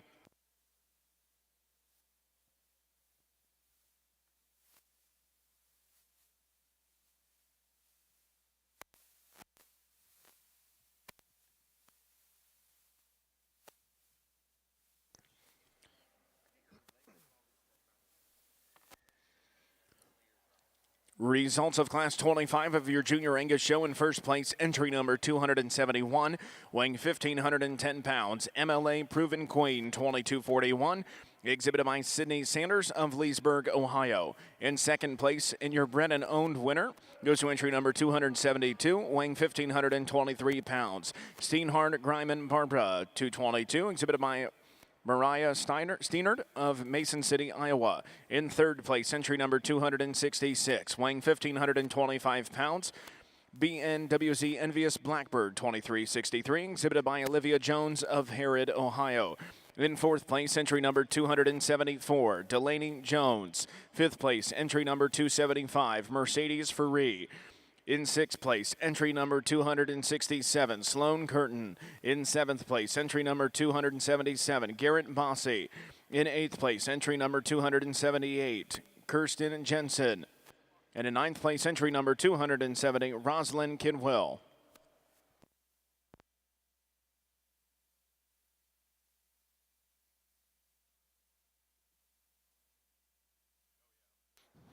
Almost done, and I still haven't figured out the mic yet. So, man, I like the class winner here. And for sure, this pair and even into third and fourth are just elite, high-quality females. But the one I'm going to start with, I think, to be able to put this much kind of power and substance, and I say that, it starts at the surface with the right foot. It comes up with the right bone that's flat enough jointed but rugged enough in its appearance, and it comes up to a top 2/3 that's really blown apart in the middle, good shape from behind, good shape down her loin edge, and then yet still feminine enough up through her front end in terms of just shoulder, head, neck, to get that much in the rear 2/3 and still be fresh enough in the front 1/3 at this point in time is really, really difficult. So that's really, really fun to look at. We'll look forward to seeing her. We get her back in the final drive. Second and third got a little closer to me, and certainly this heifer in seconds as deep-bodied and powerful middled as anyone that we've seen today, young man, and that is so impressive. I didn't think she was quite as nice in her head type and shape and her neck as the class winner. I didn't know if she just handled herself quite as well in her top line and underline, but yet at the same time, just so much product, so much depth of body and capacity to her. I could just look at her all day long. And I thought, even though at the first I was worried about her being outside of her skeleton, maybe on both ends, as she gets out and moves, come together pretty well, and we know at this point in time that's a little harder to keep in check. I just thought there was so much more forerib there, so much more muscle and shape that she needed to be in second. The heifer in third is nice, and she's flat jointed, and she's good necked in terms of skinny necked. She's nice in her top line and her hip. She just gives up quite a bit of muscle. She gives up quite a bit of forerib shape. I just think at this point in time, we got to start exploding them horizontally from forerib back into their stifle. She doesn't quite get that done, but a good female. I enjoyed looking at her the whole class. Heifer that comes out here, a bold built one for sure. Got more forerib, got more body, got more width than the one that's right ahead of her. With that, we get opened up in her shoulder. We want to stand just a little wide and then paddle just some out of her front end. And so I couldn't get her any higher than that, but I love the teat development and the udder design that she's got. Good stuff there. This heifer here is a good, useful kind of a female, really feminine and really fresh. But with that, we lose a little bit of forerib. You lose a little bit of depth of body. We just don't have maybe the brood cow look in her as we had towards the top. Next female that comes out, another bold ribbed one, but certainly with that, we get a little more restricted off both ends, but big topped and big ended. just a little straighter hocked, a little straighter down through her pastern. We'll finish the class here with, again, as I've talked about some of these classes being very deep, I think this is one of them. There is no shame in being right where these two females are at Louisville and the green chips, because they are high quality, they're well shown and well presented to us. Not many classes left. Let's energize the ring here and give these exhibitors a round of applause.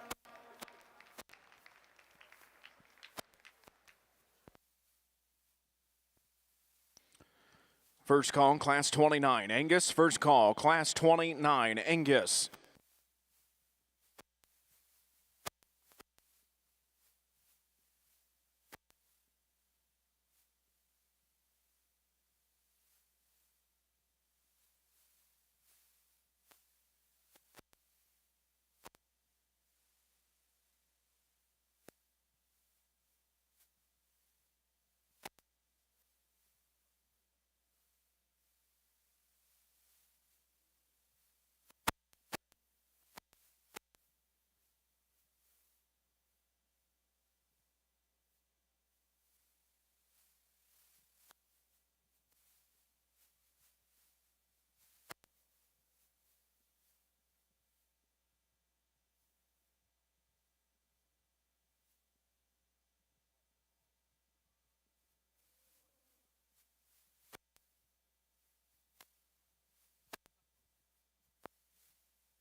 Here on the Angus side of things, I think the heifer we got to start off the class right, a slicker haired type of heifer, but that's all right. She's got some pieces in her you really appreciate. She ties in high at the top of her shoulder.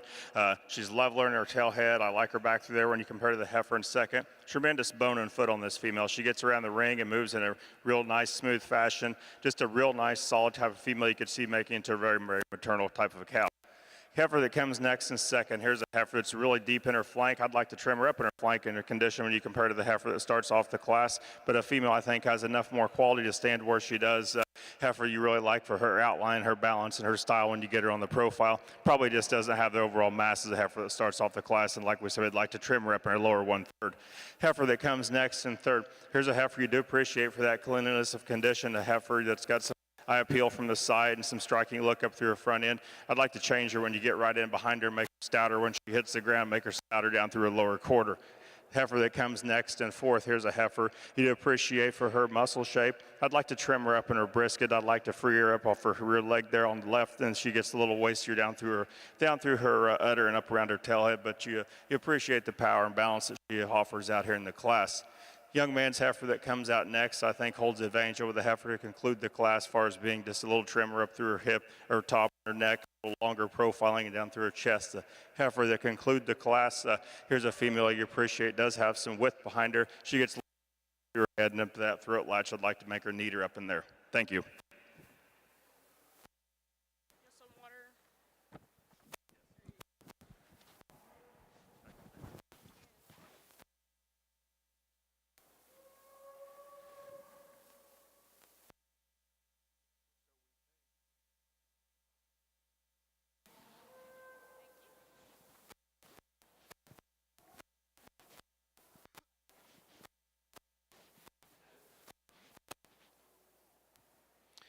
Well, interesting pair, an interesting decision here on the Shorthorn side, but Baylor's heifer, in my mind, is sounder at the bottom and just nicer in terms of her head and neck, and just kind of fresher made and more feminine in that front 1/3 of her skeleton, and she brings it back with plenty of shape, I think, as far as just body, plenty of muscle when you look at her from behind. And so she come in, and she was a little awkward in her top and just didn't want to show for Baylor. But, you know, as we come through, then I think, you know, she becomes a logical decision for me. So, Baylor, you can rock a hat. My wife says I never wear a hat again when I tried once, but you've got it figured out. So, nice pair between the young man and the Heifer here to win the class.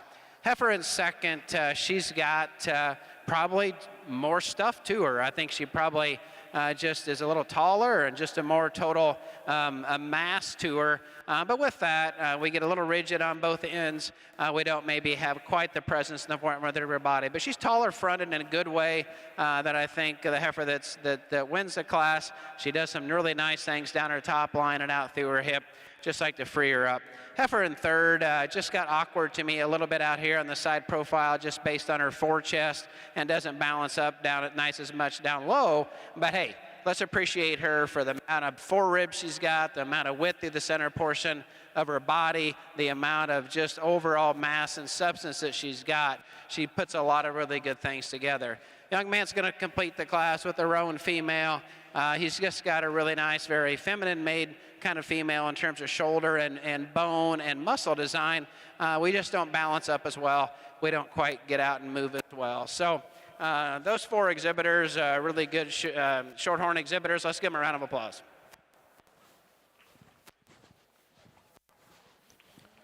Second call, class 29. Angus, second call, class 29.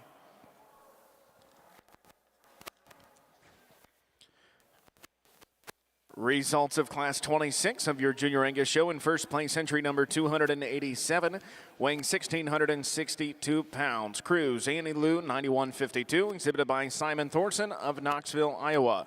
In second place, entry number 288, weighing 1,539 pounds. Moffitt Elisha, 2206, exhibited by Ella Marie Jordan of Savannah, Missouri.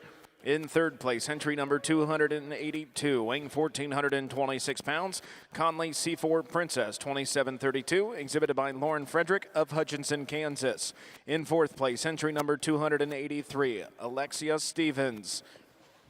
In fifth place, entry number 279, and also your bred and owned class winner, goes to SFFC Black Cap OP 226, exhibited by Miller Smith of Pendleton, Indiana.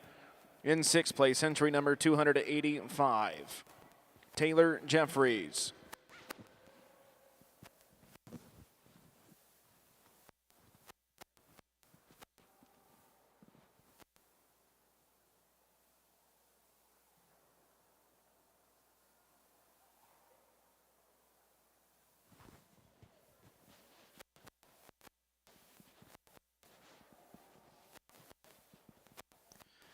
Third and final call, class 29. Angus, third and final call, class 29.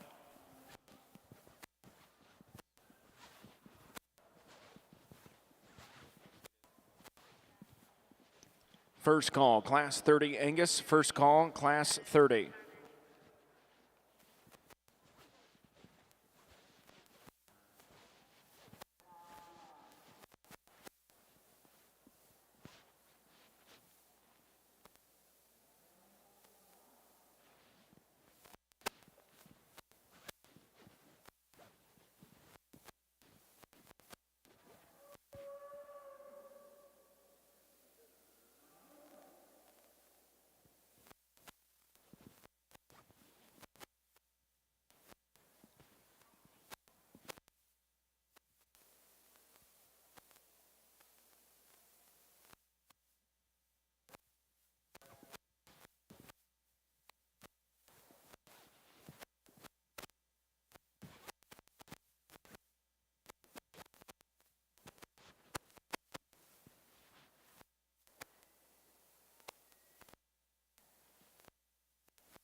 Get into these March heifers. There's a couple real power heifers up on the top end of this class.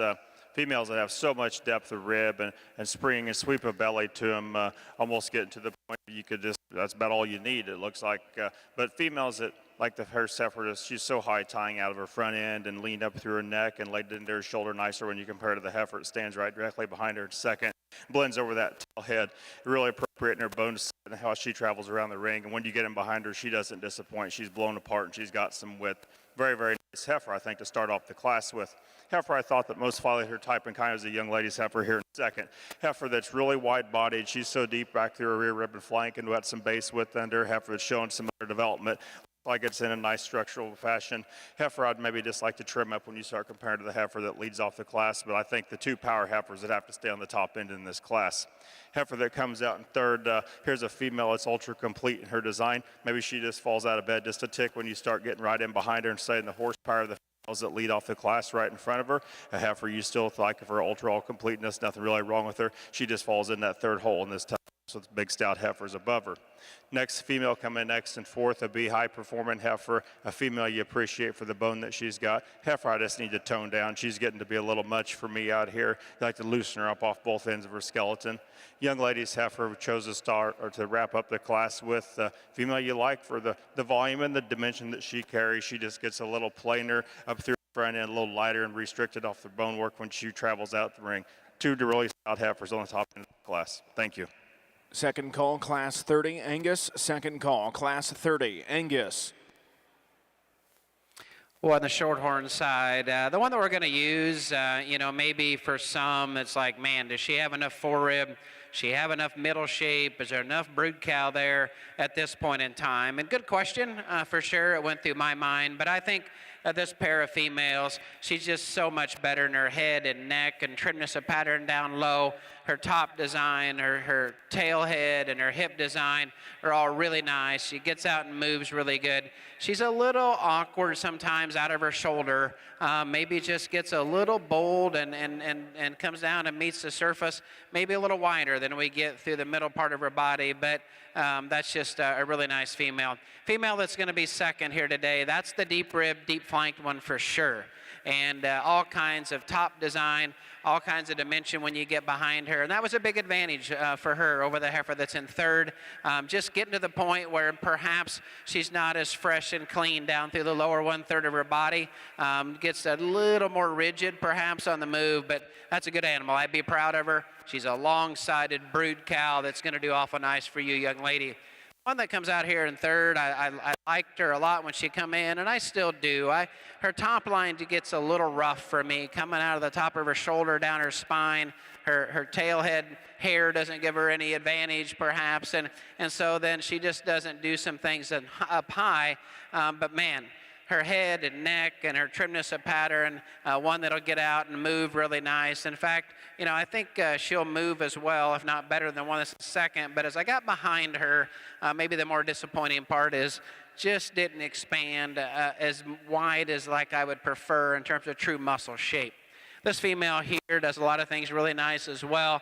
I think just a little flatter sided in my mind. I just didn't see her shape and curvature through the center portion of her body being as nice as the top three, but long-sided. You know how to show one, young lady, nice and up-headed. I just like to blow her apart a little bit as we go through from forward to rear. Female that comes out here, really good, deep body, deep flank kind of heifer, just gets a little wastier made perhaps and not as aggressive and wide in her pin set and down into her stifle. We'll complete the class with a young lady's heifer that does good, solid, basic things, just doesn't have the elite show heifer look out here as we had to use at the top of the class. Third and final call, Class 30, Angus. Third and final call, Class 30, Angus.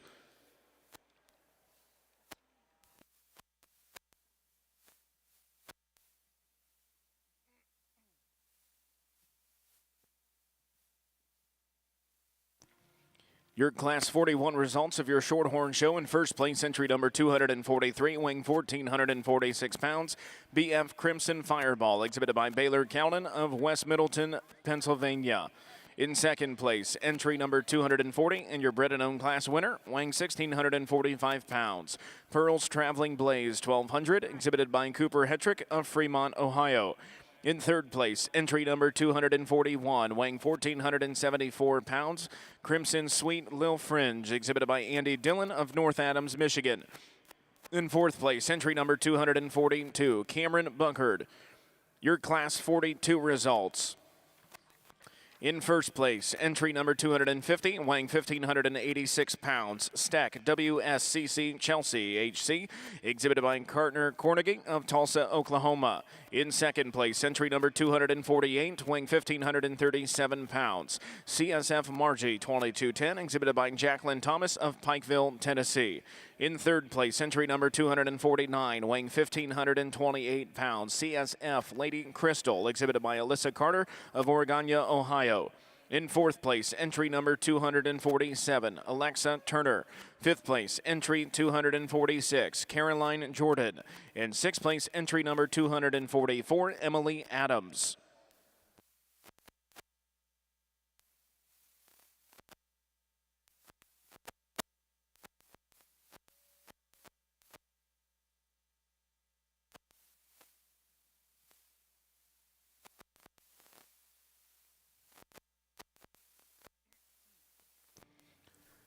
First call, Class 31, Angus. First call, Class 31.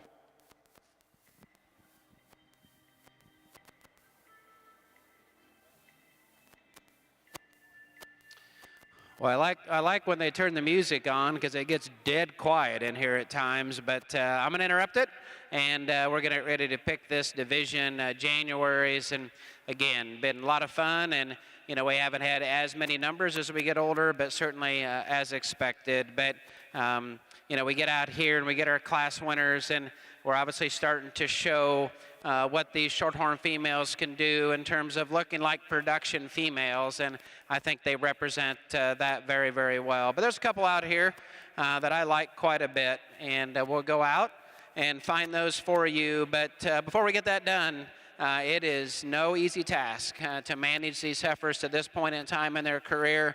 The amount of time these young folks have spent with these cattle over the last 12 or 14 months would blow you away if we knew the number of hours. So let's show them your appreciation for high quality Shorthorn females in this particular division.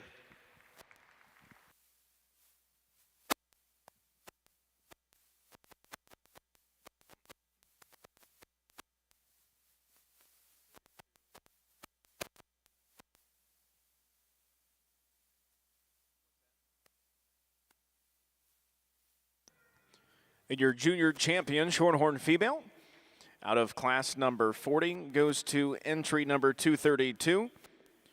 CF Crystal Lucy, 230, exhibited by Paige Wickard of Wilkinson, Indiana.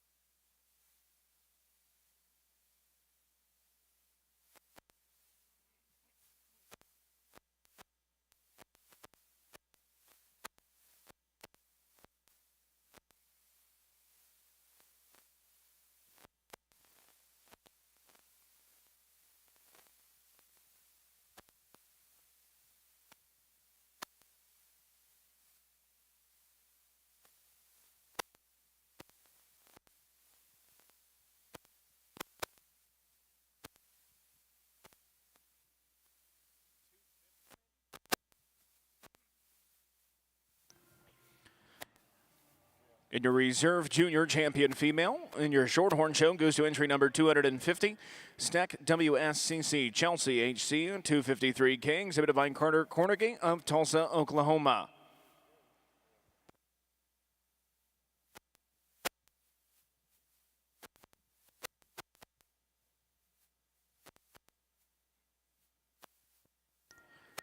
All champion and reserve champion Shorthorn females, please be making your way to the Makeup Arena. All champion and reserve champion Shorthorn females to the Makeup Arena.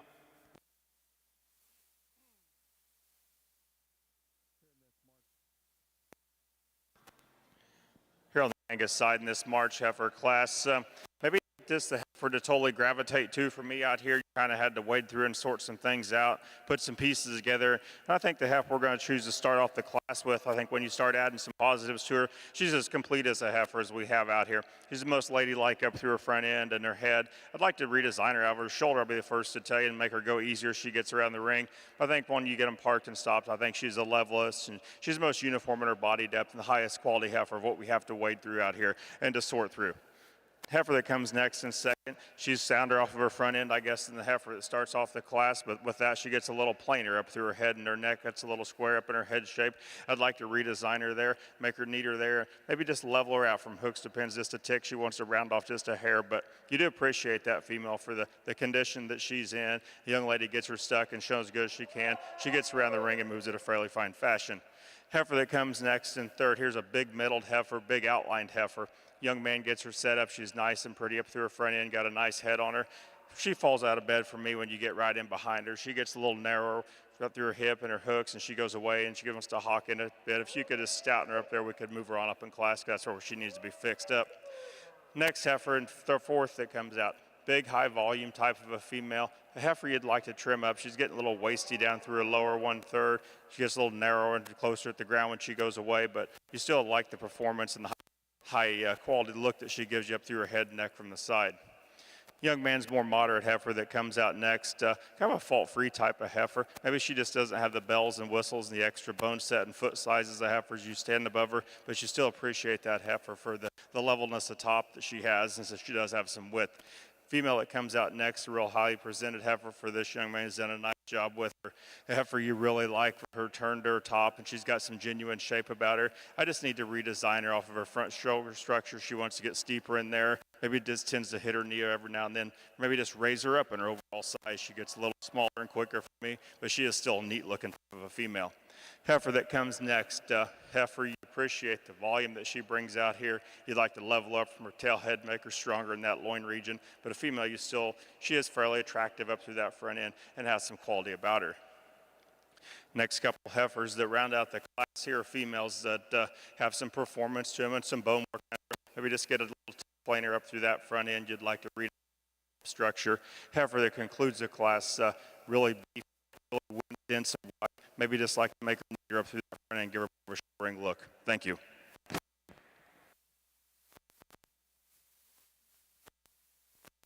Well, our last class, last division in the Shorthorn show, I think two really respectable and high-quality type females these young exhibitors have brought to us. The one that's going to win, though, is just nicer in her head and neck. She handles herself better down her top line and out through her tail head. Got enough body shape, got enough bone. She's not as rugged in her foot size and her bone as the one that's right behind her, but I think overall she's the sound-featured, she's the feminine one that just does a lot of things really well. Young man, going to complete the class and complete our show today of individual classes with just a really rugged built one, a long-bodied, she's really long in her spine and out through her hip. Just like to deepen her up a little bit and give her a little more pizzazz, perhaps, as we look at her from the side. So, hey, let's give those two, our last two exhibitors before our champion driver, a round of applause.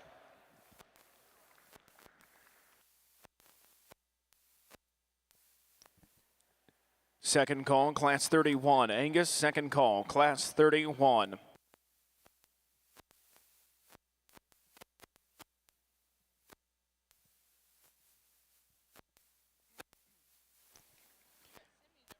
Results of Class 28 in your Junior Angus show. In first place, entry number 302, weighing 1,515 pounds. Jay Henning, Proven Queen, 2015, exhibited by Keith Mosier of Larchwood, Iowa.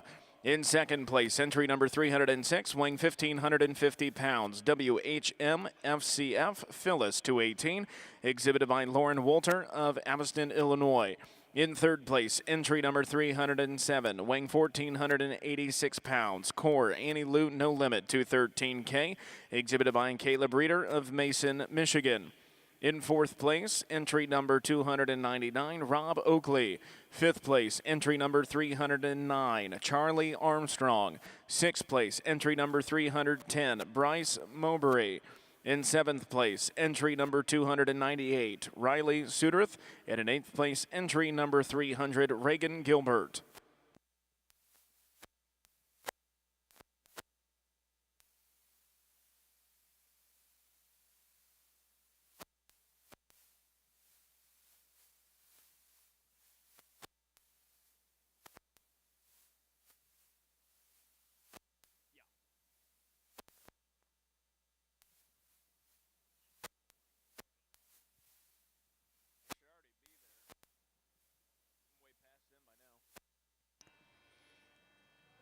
Class 30 Angus, you should be in the makeup arena. Class 30 Angus, you should be in the makeup arena. Third and final call, Class 31 Angus. Third and final call, Class 31.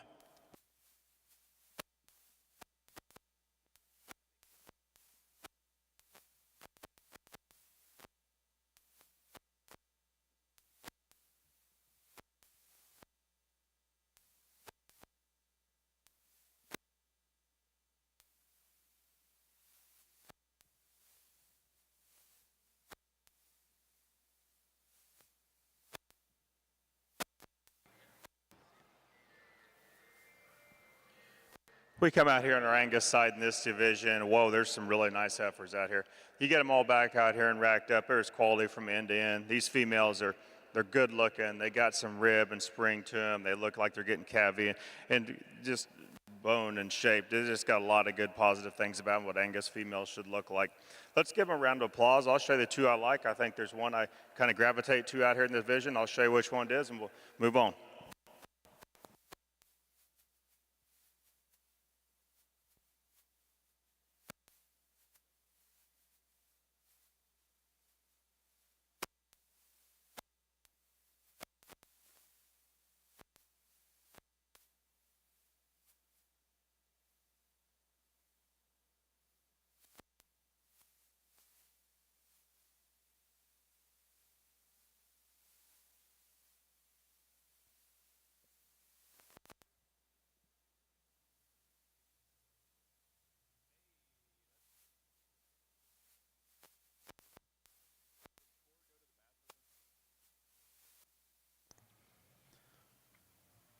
Results of Class 45 of your Shorthorn show. In first place, entry number 204, weighing 1,420 pounds, CFNB Demi 1130, exhibited by Haley Jester of Moreland, Indiana.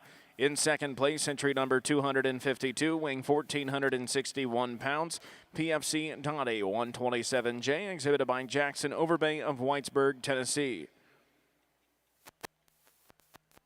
Now in the Shorthorn ring, we will be selecting your overall grand champion, Shorthorn female.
First call, class 32 and 33 Angus. First call, class 32 and 33 Angus.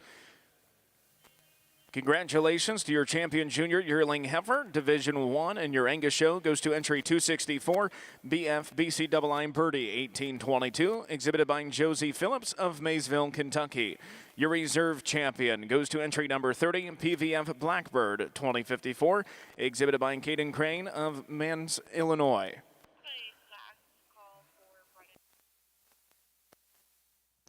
This is the last call for any Brandon-owned Shorthorn females. Last call for any Brandon-owned Shorthorn females to the makeup arena.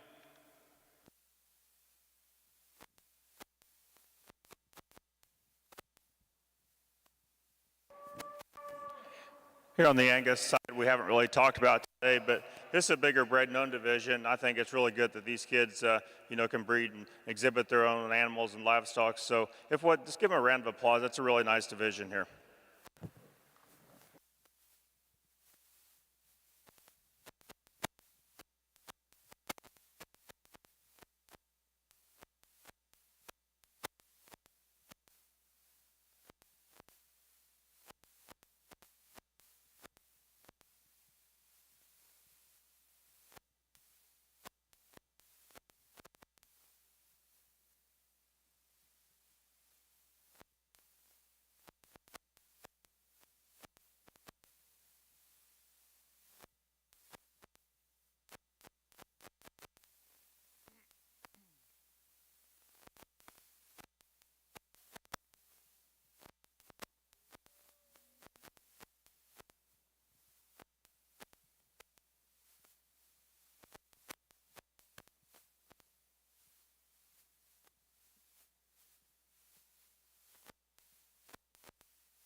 Congratulations to your champion Brandon-owned female in your Angus Junior show.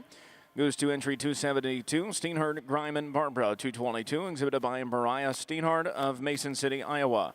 Your reserve champion goes to entry 267, Curtains Sherry 66, exhibited by Sloan Curtin of Oxford, Iowa.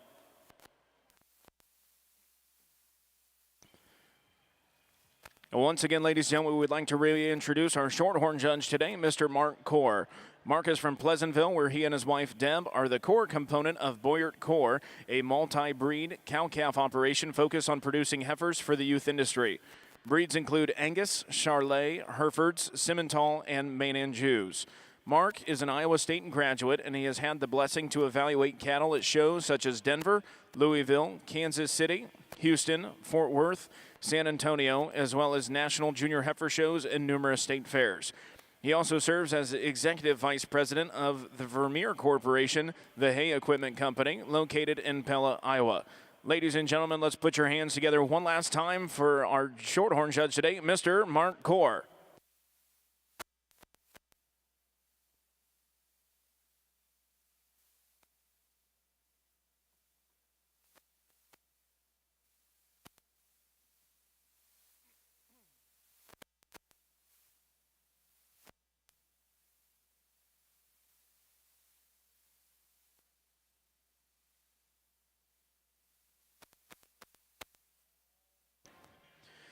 At this time, we'd also like to recognize your Shorthorn Junior Board, which includes Xavier Ferris, President from Indiana, Meredith Behrens, Vice President from Oklahoma, Amanda Smile from Texas, Haley Ferguson from Tennessee, Braden DeBoard of Texas, Ryan Lane of Oklahoma, Samantha Van Voorhees of Ohio, Hannah Wetzel of Minnesota, and Mackenzie Evans from Texas.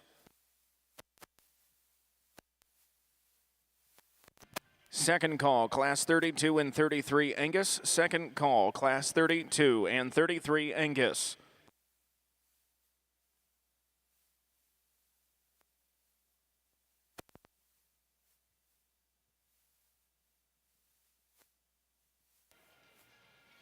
Well, on the Shorthorn side, first of all, because I'm horrible at this, and the thanks, because I get so wound up in the excitement, but Junior Board, so highly professional in the ring. lots of you here participating. You look good. You're great with the young people. And as such a huge believer of breed youth boards and associations, that's inspiring for me to see. And no surprise, not saying it that way, but I just, my favorite thing to do at work is to be around young talent and recruit young talent, and to be able to watch them grow and shine. And sometimes at work, I get accused of hiring a lot of cattle kids. But you know what? Cattle kids make it happen. And it works really well at Vermeer when we're able to find those with that kind of background and that kind of interest, and then to come in, to the business world. So first of all, thanks to the Shorthorn board and Monty and those involved in inviting me to be able to judge, and certainly thanks to Louisville for what you do here to put on such a great show that all of us just appreciate.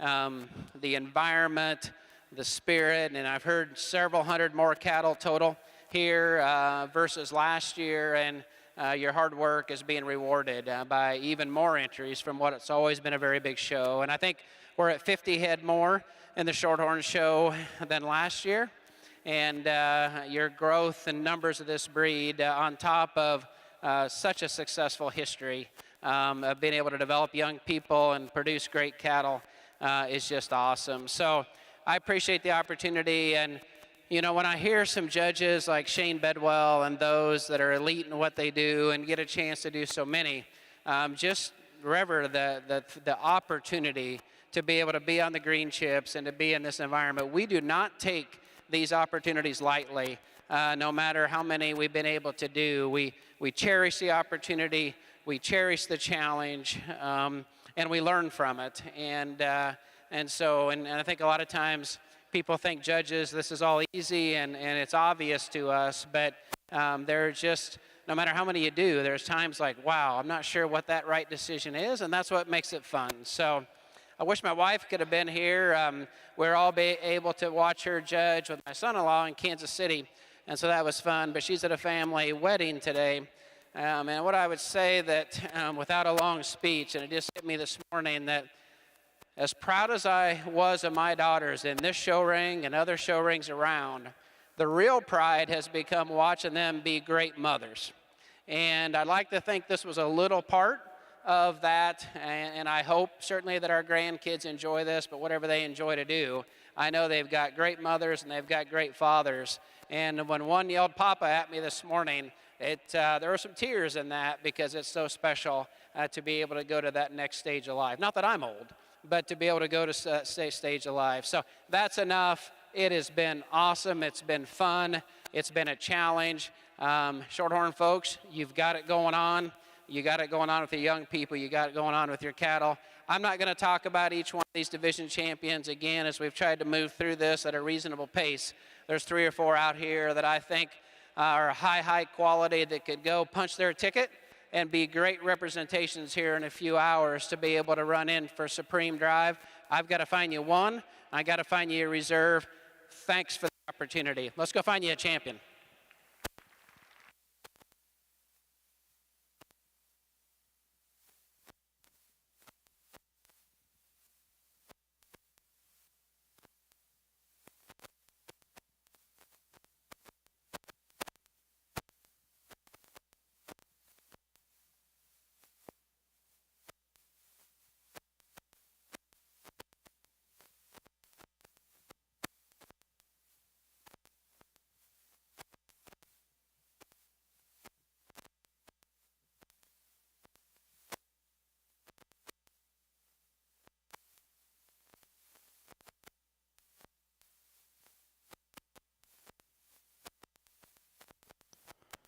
Third and final call, Class 32 and 33 Angus. Third and final call, Class 32 and 33 Angus.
Congratulations, your grand champion Shorthorn female goes to entry number 232, CF Crystal Lucy 230, exhibited by Paige Wickard of Wilkinson, Indiana. Your reserve grand champion Shorthorn female goes to entry number 213, Don Ruby 326, exhibited by Colton Greenhorn of Bellbrook, Ohio. Your reserve champion was also your grand champion bred and owned female. Once again, that's entry number 213, Don Ruby, 326, exhibited by Colton Greenhorn of Bellbrook, Ohio. Once again, congratulations all Shorthorn exhibitors.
Here in the class of February Angus heifers, I think there's some real quality and some very, very good heifers on down through the line. So if you stand down there, don't feel bad because there's some really good ones in here, I think. Heifer I chose to start with, I think, when you start comparing these two high-end females on this end, for me, what she does, I think she's a little stronger right in behind her shoulder. When you stand there on the move, when you get her out and go, I think she's more comfortable off the set to her rear hock, maybe not quite as straight as this one here, standing right in behind her. Really like this heifer's head and neck, really beautiful in their ear set and her head, very, very attractive. That way just looks like a really maternal sound, big swooping belly type of female with a nice udder hanging underneath here.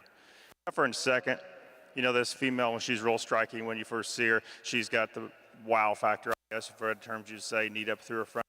Maybe the longer she stands there, I'd like to redesign her right in behind her shoulder just a tick when you compare to the and starts off the class, nothing terrible. Maybe just give her a little more ease to her rear hock when she sets in down there. But a very, very nice sound-legged type of heifer. 2 high-end heifers on this top end to go head-to-head.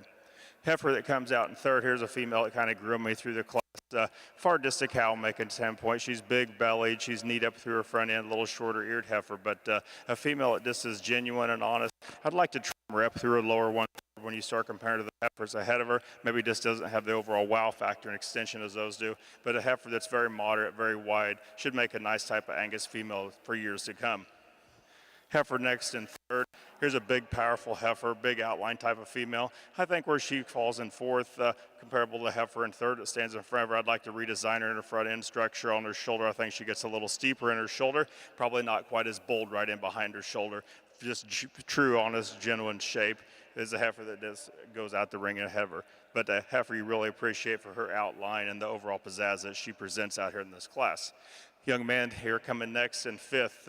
Heifer I really like, a heifer that's really neat in its look. It's level. He does a really good job presenting her, a really good job getting her stuck. Maybe the way I see her, I'd like to tone her up in her condition there over her tail head. She's starting to push pretty hard there when you start looking at her from the front end angle and down through her brisket, but nothing to be ashamed of. Really high quality heifer, really like the bone work and the width. Very good Angus heifer.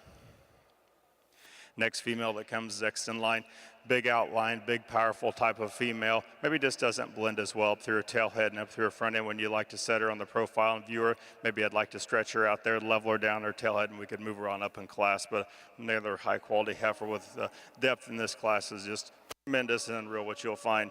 The female coming next, here's a heifer. You really like the shape over her back. She's real wide and she's got some pin width to her. Maybe you'd just like to see more angulation to her shoulder. She wants to get a little stiffer when she takes a step and moves about the ring. Same off her rear too. Heifer that comes next, big powerful female, a lot of performance and growth. I'd like to smooth her up over tail edge. She gets a bit rough in that aspect to make her a little flatter in there. Heifer that concludes the class, probably maybe the emptiest tanked heifer out here as far as belly goes. I don't know if she's bred or not, but we'd just like to see more spring or rib to her, but a fairly straight line, eye-appealing type of female. Very high quality class of Angus females. Give them a round of applause. First call, class 34, Angus. First call, class 34.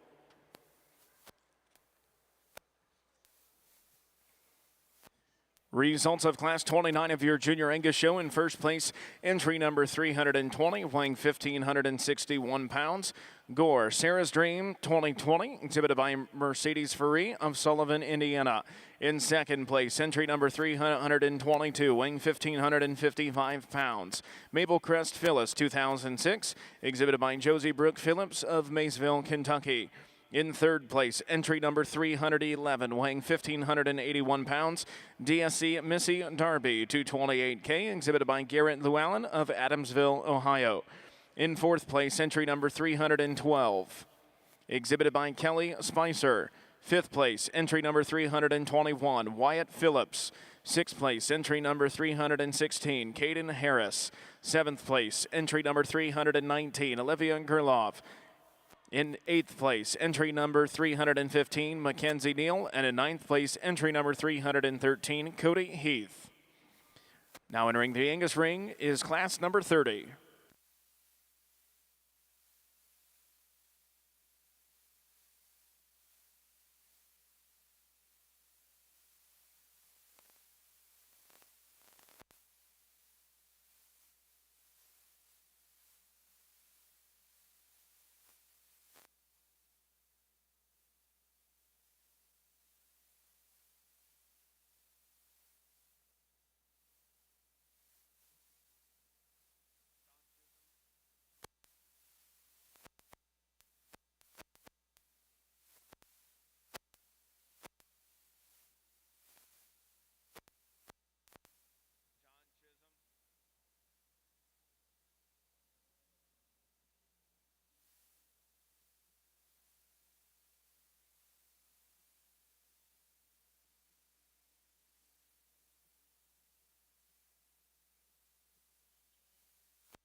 Attention market steer exhibitors, the Market Steer Show will begin at 2 p.m.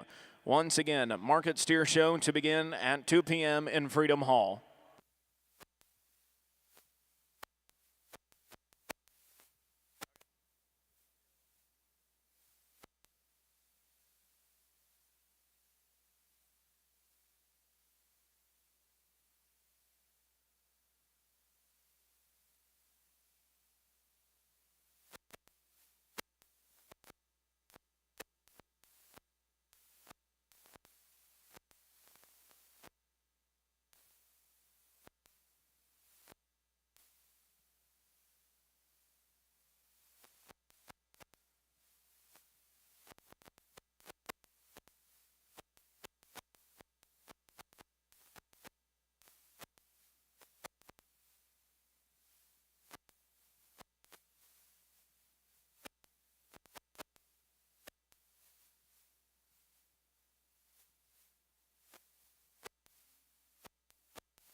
Here's these February Angus heifers. A lot of quality once again, the top end of these classes.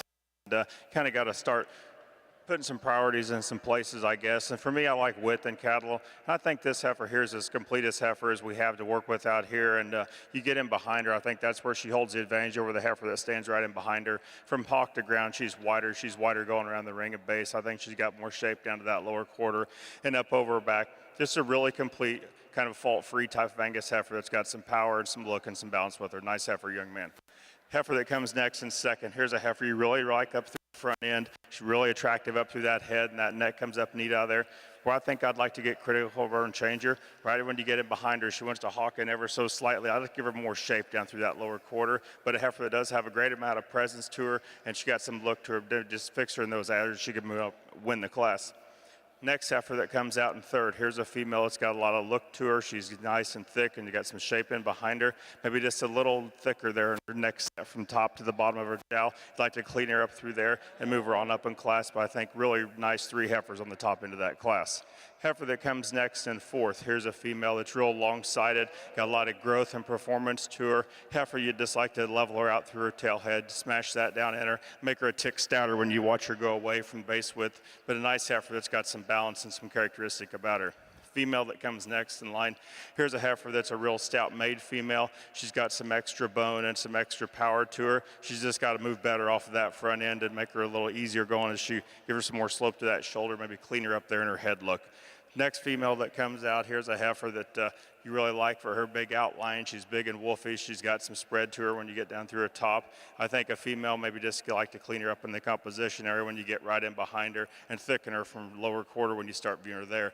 Next heifer, next in line, here's a female you'd like to trim up down through her brisket, but a heifer you'd appreciate for the balance and the cleanliness and the maternal look that she does have through that center rib cage.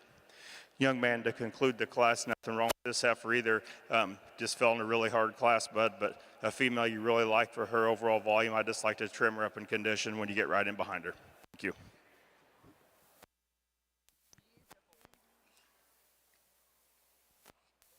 Results of Class 30 in your Junior Angus show. In first place, entry number 330, weighing 1,722 pounds. Core 419, Dignity 287, exhibited by Holden Levan of Woodstock, Ohio.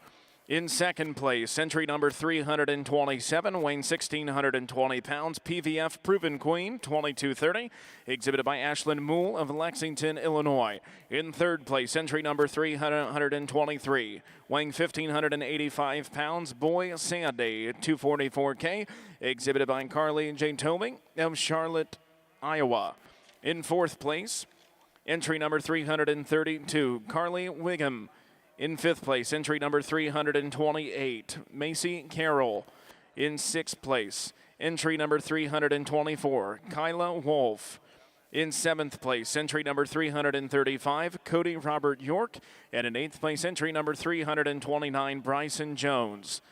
Now entering the Angus ring is class number 31.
First call, Class 1 and 2 market steers. First call, Class 1 and 2 market steers.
Second call, Class 1 and 2 market steers. Second call, Class 1 and 2 market steers to the makeup arena.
We come out here in this class of January Angus heifers, and I mean these things are getting lights out good, folks. There's quality down through here. These top two heifers up on this top end, they're splitting hairs from. There's just little differences here. You could flip these heifers, I mean, all day long and back and forth and argue ways as which one to start with. Young man's heifer I'm going to choose to start with here at first. I really like the freshness she has. She's so long pattern. She's so elegant up through that front end. You set her in motion, she digs around this ring, and she's got a good leg set to her. Really, really nice quality heifer. Just the advantage, I guess, that she would have over the heifer in second. Just knead her up through that front. It just gives you a little bit longer silhouette. Maybe just trim her in condition right over the base of her tail head. Heifer's a big, broody, cow-making type of a female. Heifer coming out in second. Here's nothing to take away from a very high quality one. This heifer's stout. Her leg design is so good. Her udder development's really neat and spot on. Maybe just gets a tick shorter up through her front end when you start comparing to the heifer that starts off the class. But a female, it's so high quality, so well presented, and so stout in her makeup. You really like those two females up on the top end of this class. Heifer that comes next in third. Here's a female you really, really like from her eye appeal she brings out here. She gets her parked and set. She's really typey and neat up through that neck, and she's very balanced in her overall body depth. Maybe I'd just like to tone her tail head down just a tick for me. Maybe just make her a little easier going off both ends when you start comparing to those heifers that won the classes. Next female that comes out in fourth, young lady has here, very highly presented female. You like the type and the kind that she brings out here, and she sets things more moderation than some heifers that stand down below her. Female, you like the udder development she's starting to make. You like the shape and the spread over her top and her tail head. Maybe just doesn't have the overall size and power when you start comparing to the heifers that stand up above her, but a very high quality heifer in her own right. Big heifer that comes out next. Here's a female, kind of throws you for a loop. Good heifer. I just like to tone her down for me. She's getting awful big and her weight's pretty heavy, but a heifer that does have some length about her neck and some power and some eye appeal about her if you like it on the bigger side of things.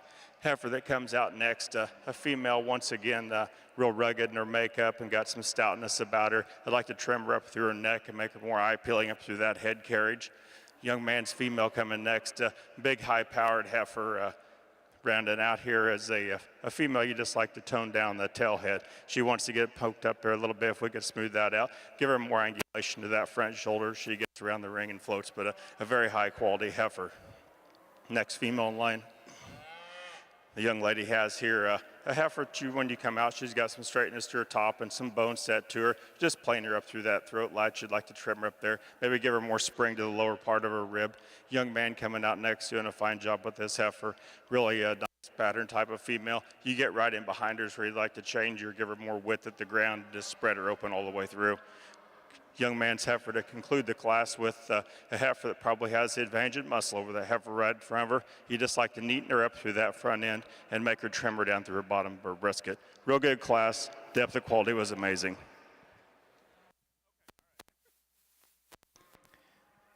Third and final call, Class 1 and Class 2 market steers. Third and final call, Class 1 and 2 market steers. First call, Class 3 market steers. First call, Class 3 market steers.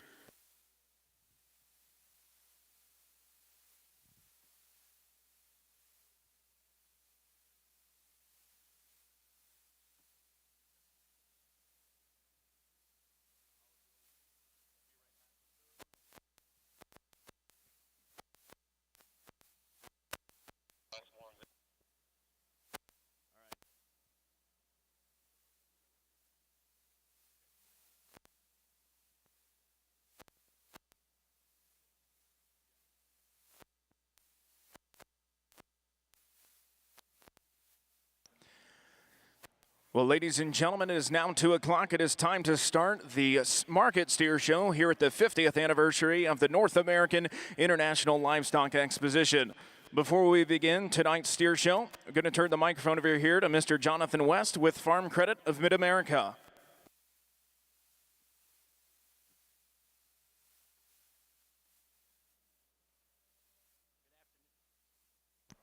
Good afternoon. My name is Jonathan West. I'm a financial officer out of Campbellsville, Kentucky with Farm Credit Mid-America. It's great to be here today at the 50th North American International Livestock Exposition. I'm excited to join you on behalf of Farm Credit Mid-America. Farm Credit Mid-America supports rural communities and agriculture with reliable, consistent credit and financial services. We've been doing this as a part of the farm credit system for more than 100 years. Rural First helps our customers achieve their dreams of rural living by offering products that our other rural competitors cannot. We have been a sponsor of the North American for many years with Kentucky Venues. Our support of this event is one of the many ways we support programs like 4-H and FFA that help young people get an early start in agriculture. Both programs are near and dear to our heart. We admire how 4-H and FFA open doors for youth to learn leadership skills, gain industry expertise, and develop ideas to take home to their operation. Thank you to Kentucky Venues, everyone behind the months of planning and preparation that make the North American, the livestock shows, and championship drives possible. And thank you to all exhibitors. Thank you, Jonathan. Now, ladies and gentlemen, if you will turn your attention to the center screens, we would like to commemorate the 50th anniversary of the North American.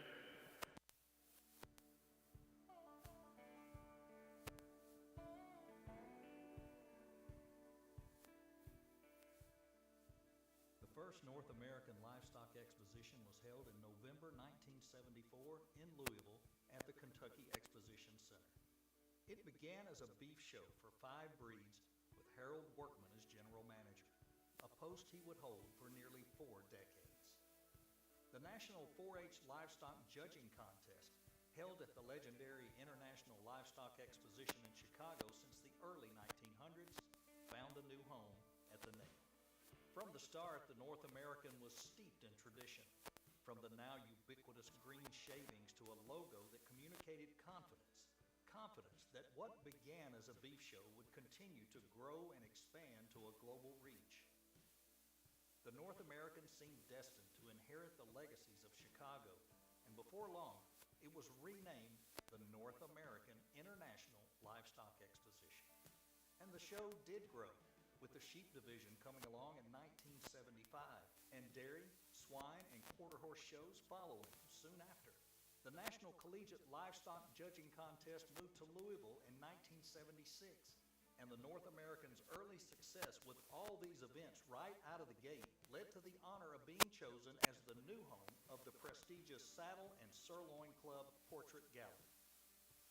More than 300 painted portraits of the livestock industry's most revered leaders moved from Chicago to the Kentucky Expo Center in '77. Each year since, during the North American, another honoree is added to this Hall of Fame. The North American Championship Rodeo was launched in 1979 as the finals for the Great Lakes Circuit. Today, the Expo is the longest-serving host venue for the Pro Rodeo Cowboys Association. In the 1980s, draft horse and dairy goat shows were added, and in the 90s, llamas and alpacas found their place in the spotlight. Boar goats and mules and donkeys joined in the fun in the 2000s, bringing the North American to a total of 10 divisions. The continued growth has been possible because the Kentucky Exposition Center has expanded as a world-class facility. The North American's educational reach has extended beyond youth livestock showing and judging contests to coveted internships, school tours, and a children's barnyard. And the commercial exhibits have grown into the ever-popular country store. As we celebrate the 50th anniversary of the North American International Livestock Exposition, we honor the visionary leaders, dedicated staff and volunteers, and exhibitors who raised the best of the best to bring them to the world's largest all-breed, purebred livestock show. Hold on to your hats. The best is yet to come.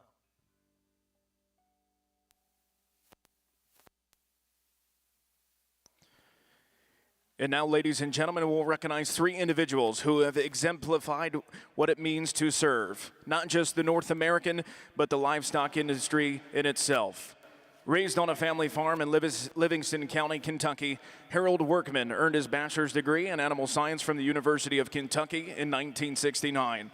In 1974, the Kentucky Department of Agriculture named him the first general manager of a new livestock show that would soon grow to become the North American International Livestock Exposition. During his 39 years at the helm, the expo expanded from 1,700 head of beef cattle to more than 25,000 entries representing 10 species. Simultaneously, as president and CEO of the Kentucky State Fair Board, he oversaw the transformation of the Kentucky Exposition Center into the sixth largest facility of its kind in the nation, growth which has had tremendous impact on the ongoing success of the North American. Harold Workman's vision to create an exhibitor-focused show with ever-expanding opportunities for youth to compete, both in the ring and in academic contests, has created an enduring legacy for the world's largest all-breed purebred livestock show. His integrity and leadership have ensured that the most qualified and experienced industry professionals, volunteers, and staff members return to serve the North American year after year. And it should be noted that Mr. Workman's keen attention to detail and exceptional memory have contributed so much to the commemoration of the NAILE's 50th anniversary. At this special commemorative North American International Livestock Exposition, we honor Harold Workman for his many years of dedicated service.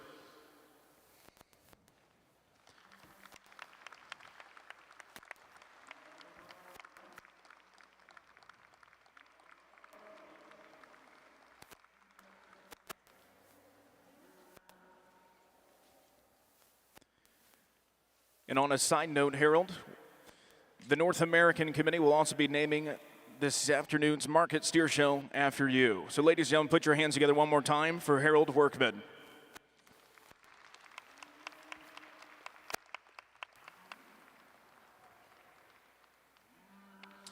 Another key component, ladies and gentlemen, is an employee of the Department of Agriculture in the 1970s, and that's Jimmy Claycomb. He was part of the team building a new livestock show with national and international inspirations. For many years, he was executive secretary of Kentucky's Milk Marketing and Anti-Monopoly Commission, and then served as agricultural liaison for 3 Kentucky governors. Throughout his demanding state government career, he was also a dedicated volunteer at the North American, earning the Newell G. Hicks Vision Award in 2000. In 2001, Jimmy Claycomb became the NAILE's General Superintendent, only the second General Superintendent in the history of the show. For the past several years, his distinctive voice has graced the show ring as announcer for the North American. Jimmy Claycomb, we thank you for your many, many years of dedicated service. Put your hands together for Mr. Jimmy Claycomb, the voice of the North American. Our final honoree is Mr. Doug Shepard. Doug has led a distinguished career of service in Kentucky agriculture in Hardin County, Kentucky.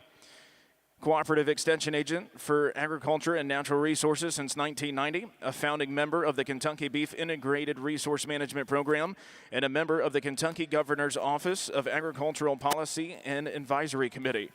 In 2021, he was inducted into the Kentucky Cattlemen's Association Hall of Fame. Doug has also been a volunteer at the North American since its earliest days. He became the NAILE Beef Cattle Superintendent in 1980 and held the post for 35 years. In 1999, he received the Newell G. Hicks Vision Award at the NAILE. As we commemorate the 50th North American International Livestock Exposition, we thank Doug Shepard for his many years of dedicated service.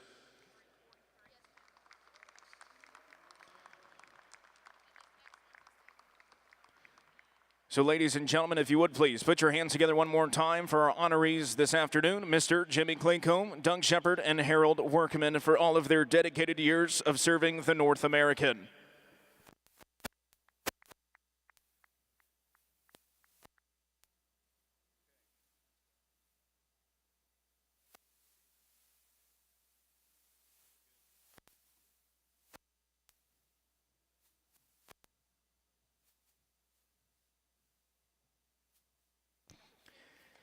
Second call, Class 3, Market Steers. Second call, Class 3, Market Steers.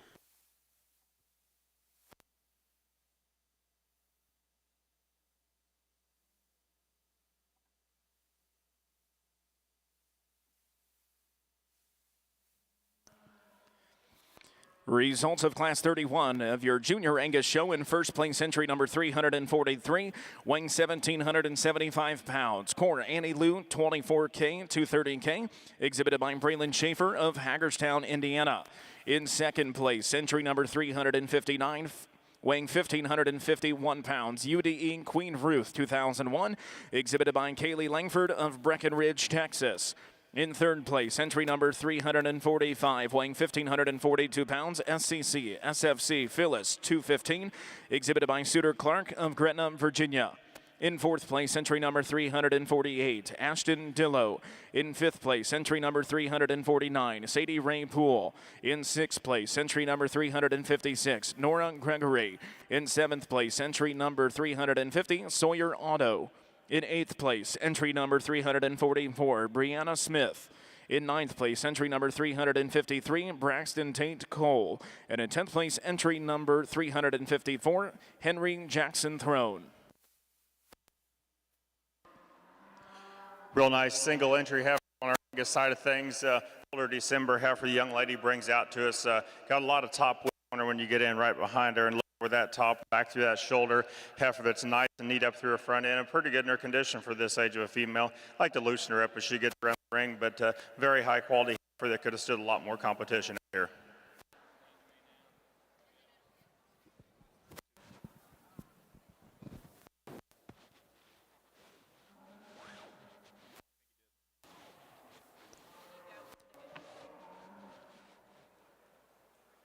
In your champion junior yearling heifer, Division II champion goes to entry number 320, Gore Sarah's Dream 2020, exhibited by Mercedes Ferree of Sullivan, Indiana.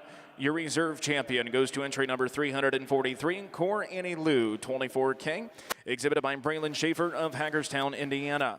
Your Class 32 results: in first place, entry number 362, Double A Missy 2119, exhibited by Sarah Beth Faust of Unsonta, Alabama.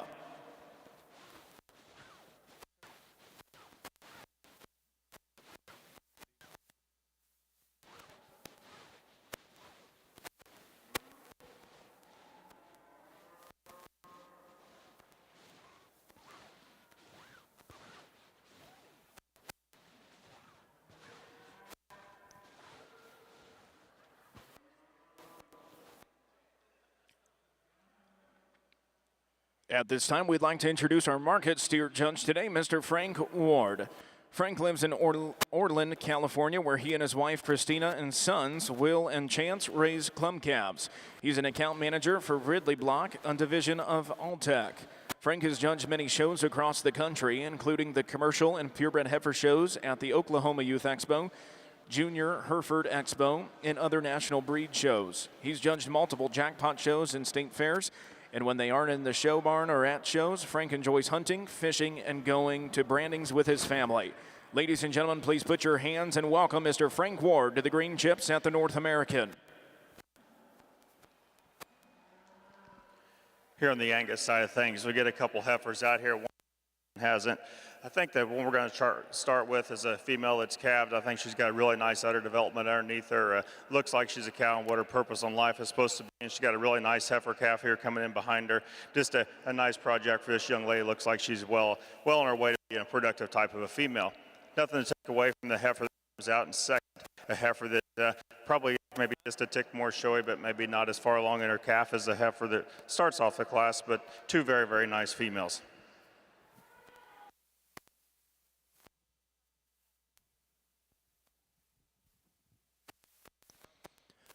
All champion and reserve champion Angus females to the main cup arena. All champion and reserve champion Angus females to the main cup arena.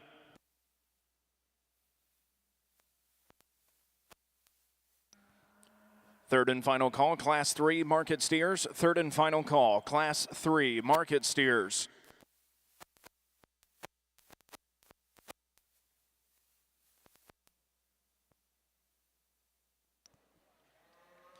Results of Class 33 of your Junior Angus show: in first place, entry number 368, weighing 1,479 pounds, SWA Georgina 2104, exhibited by Nicholas G. Jackson of Paris, Kentucky. In second place, entry number 367, weighing 1,489 pounds, KCS ATL Soloist 2125, exhibited by Michaela Dockery of Limestone, Tennessee.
Out here in this division of young cows that have some calves on them, I think I'm going to leave them stand like they are. The young female that stands up there, I think she's got more spread down through her top and she's got more volume. And when you get right behind her, I like her calf better. I think it's got more shape and feature than the calf on the heifer in second.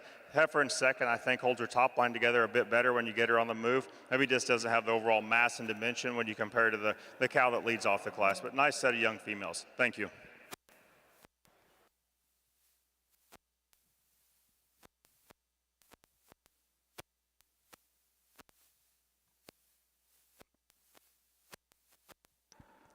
Once again, all champion and reserve champion Angus females to the makeup arena. All champion and reserve champion Angus females to the makeup arena.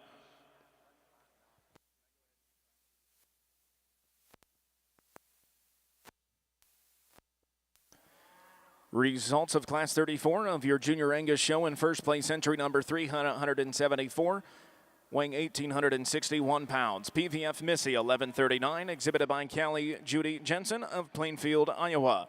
In second place, entry number 375, weighing 1,697 pounds. Henning Sandy, 1104, exhibited by Sophia Jentz of Fenimore, Wisconsin. Well, good afternoon. I think we've got a calf to start this class rather handily for me. Calf, I think, that just has a ton of quality when we study this one on the profile. He's a calf that's nice and neat up through his front end. Calf that just balances extremely well. When you get behind this calf, he's got a tremendous amount of shape down his top and through his quarter. When we set him in motion, that one gets around the ring really free and easy. Young lady's done a nice job presenting him. Calf really well fed as well.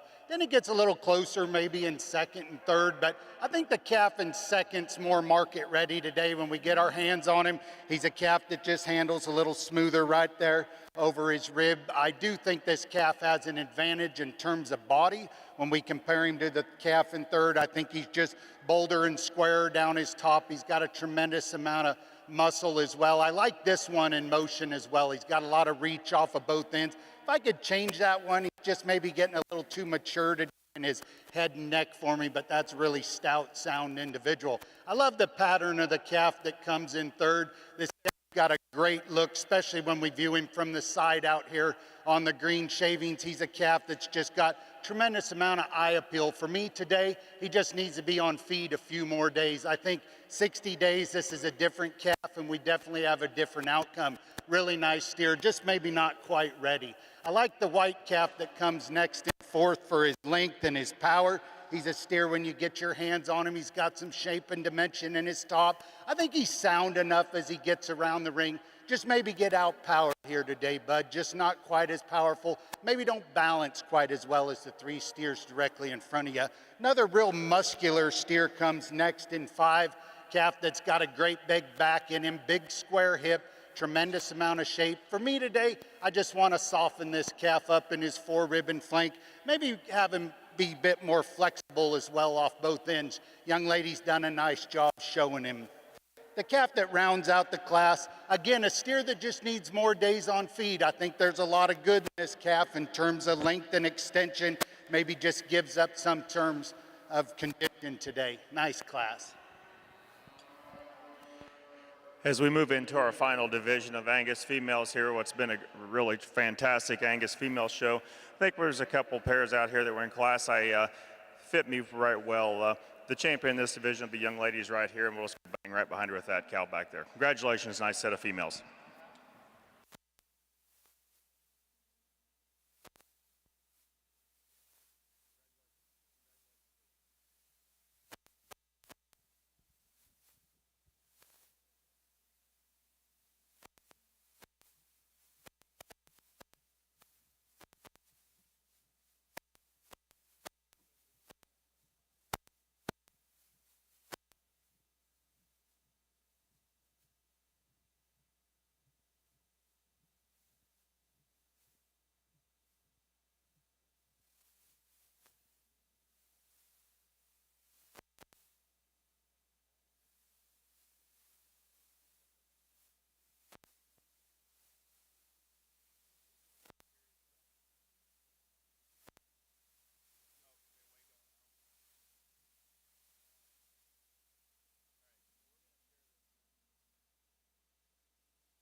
First call, Class 4, market steers. First call, Class 4, market steers.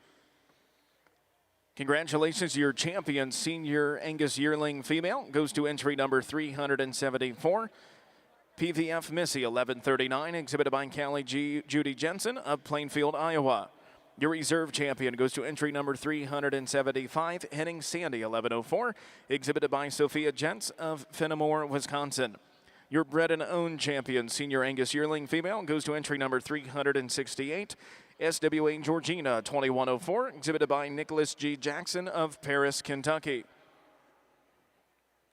Up next.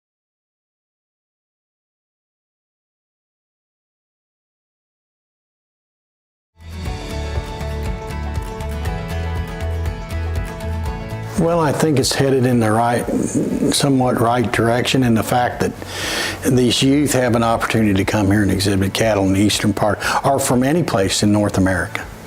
They can come and exhibit cattle here at the Kentucky Exposition Center, and there's no better place to show a cow.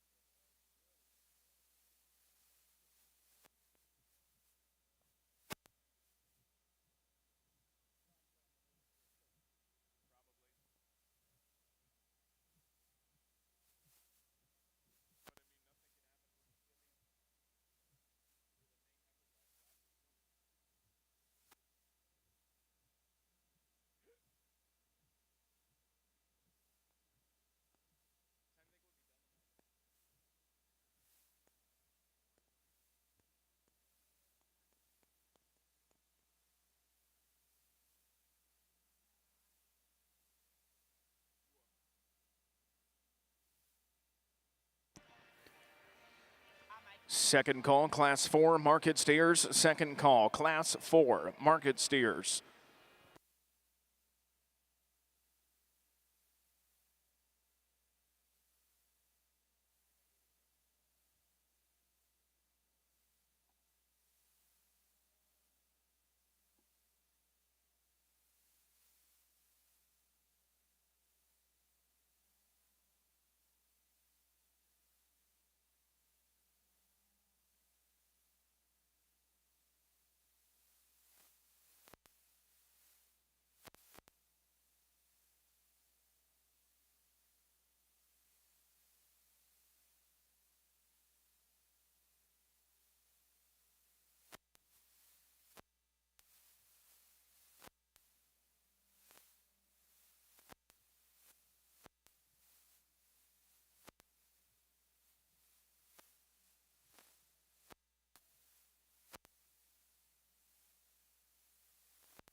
Well, as we come out here to end the day in this Angus drive, I mean, these animals are exceptional out here, from the youngest heifer all the way down to the oldest heifer. First of all, let's just give them a round of applause for putting on one heck of a show.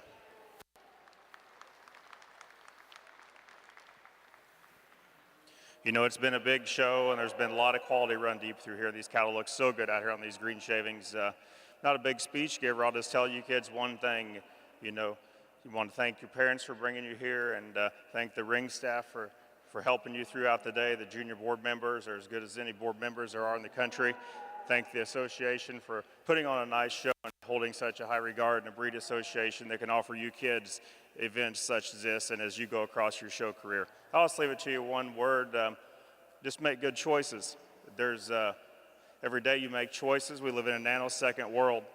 Things happen fast. You need to make good choices within your family and your faith. Be good to one another, and just work hard. I'll leave it at that. Congratulations to everyone. It's been a heck of a show. I wish I could give the champion banner to 4 or 5 heifers out here, but I'm gonna have to break it down to one. It's hard, it's nail biting. So I'll show you a couple that I like, give them a round of applause again, and we'll go home. Thank you.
Third and final call, Class 4, market steers. Third and final call, Class 4, market steers.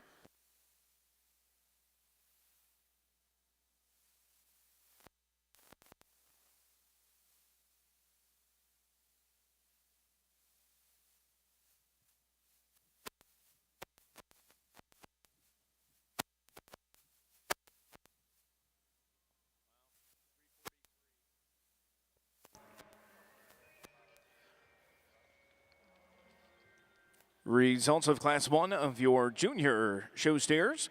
In first place, entry number 55, exhibited by Ella Downs of Deatsville, Alabama. In second place, entry number 100, exhibited by Riley Maples of Waverly, Alabama. In third place, entry number 43, Carson Oliver of Bellevue, Florida. In fourth place, entry number 202, Cruz Cambry of Polina, Louisiana. Fifth place, entry number 160, Rami Rai. And sixth place, entry number 88, Lillian Terrell.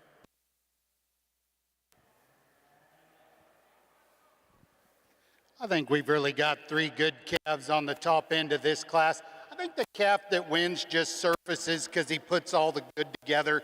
He's a calf, I think, in terms of his lines and his symmetry. He's very pleasing to look at out here. You get your hands on him, he handles with just the right amount of condition. Extremely fresh. He's got a great big top in him, like him out his hip and through his quarter. I think when we send him into motion, he's sound enough. Maybe could reach just a little better out of his hip, but I think that calf wins for me rather handily. Then it's honestly a close second and third. I think the red steer has an advantage in terms of just his look from the side. I think this calf is neater in his chest. He's a calf I think that definitely has an advantage when we talked about length of body compared to the calf in third. He's extremely sound off of both ends. You like that. Maybe just not quite as powerful in terms of his muscularity when we compare him to the calf that wins the class. I do like the calf in second quite a bit. He stands on a tremendous amount of bone. He's got quite a bit of muscle shape running down his top.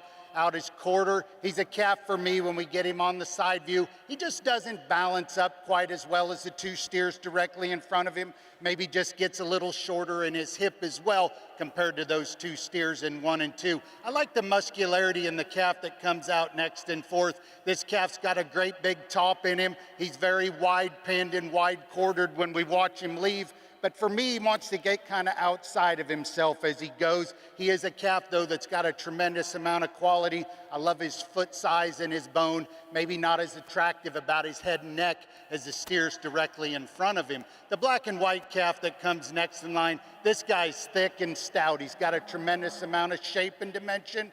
Maybe just a little flatter and frailer in his bone work when we compare him to those steers that lead out in front of him. Maybe doesn't quite flex well enough off his hind leg as he gets out and goes, but there's a calf that you like his rib shape, you like his muscularity, nice steer as well. I do like the smoked calf coming next in line. I love him when you get your hands on him. He's extremely fresh. He's got a great big top in him. For me today, I just want to relax him off out of his shoulder. He gets a little steep and straight up front. That kind of affects him as he gets and goes, but again, an awful nice market steer. A little closer, I think, with the next two black steers. The young man's black steer, I think he has an advantage when we get our hands on him. I think this calf handles with more condition. He's a steer also, I think, when we study this one, he's just got more forerib and flank in him. I think he's a calf that's just more ready for the show today. We'd maybe change him up through his front end. He gets a little quick,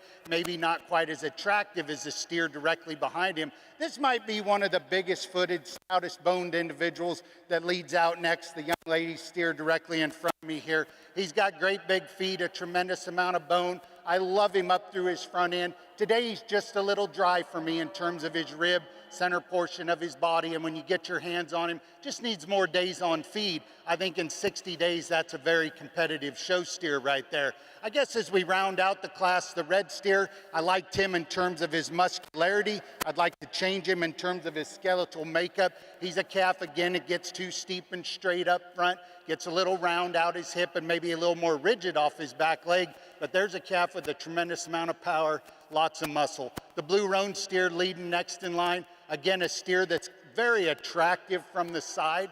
He's a calf that just gets a little flat today in terms of his muscle expansion. Just needs more muscle to stand any higher. Nice steer, young lady's done a nice job with him. Young man's calf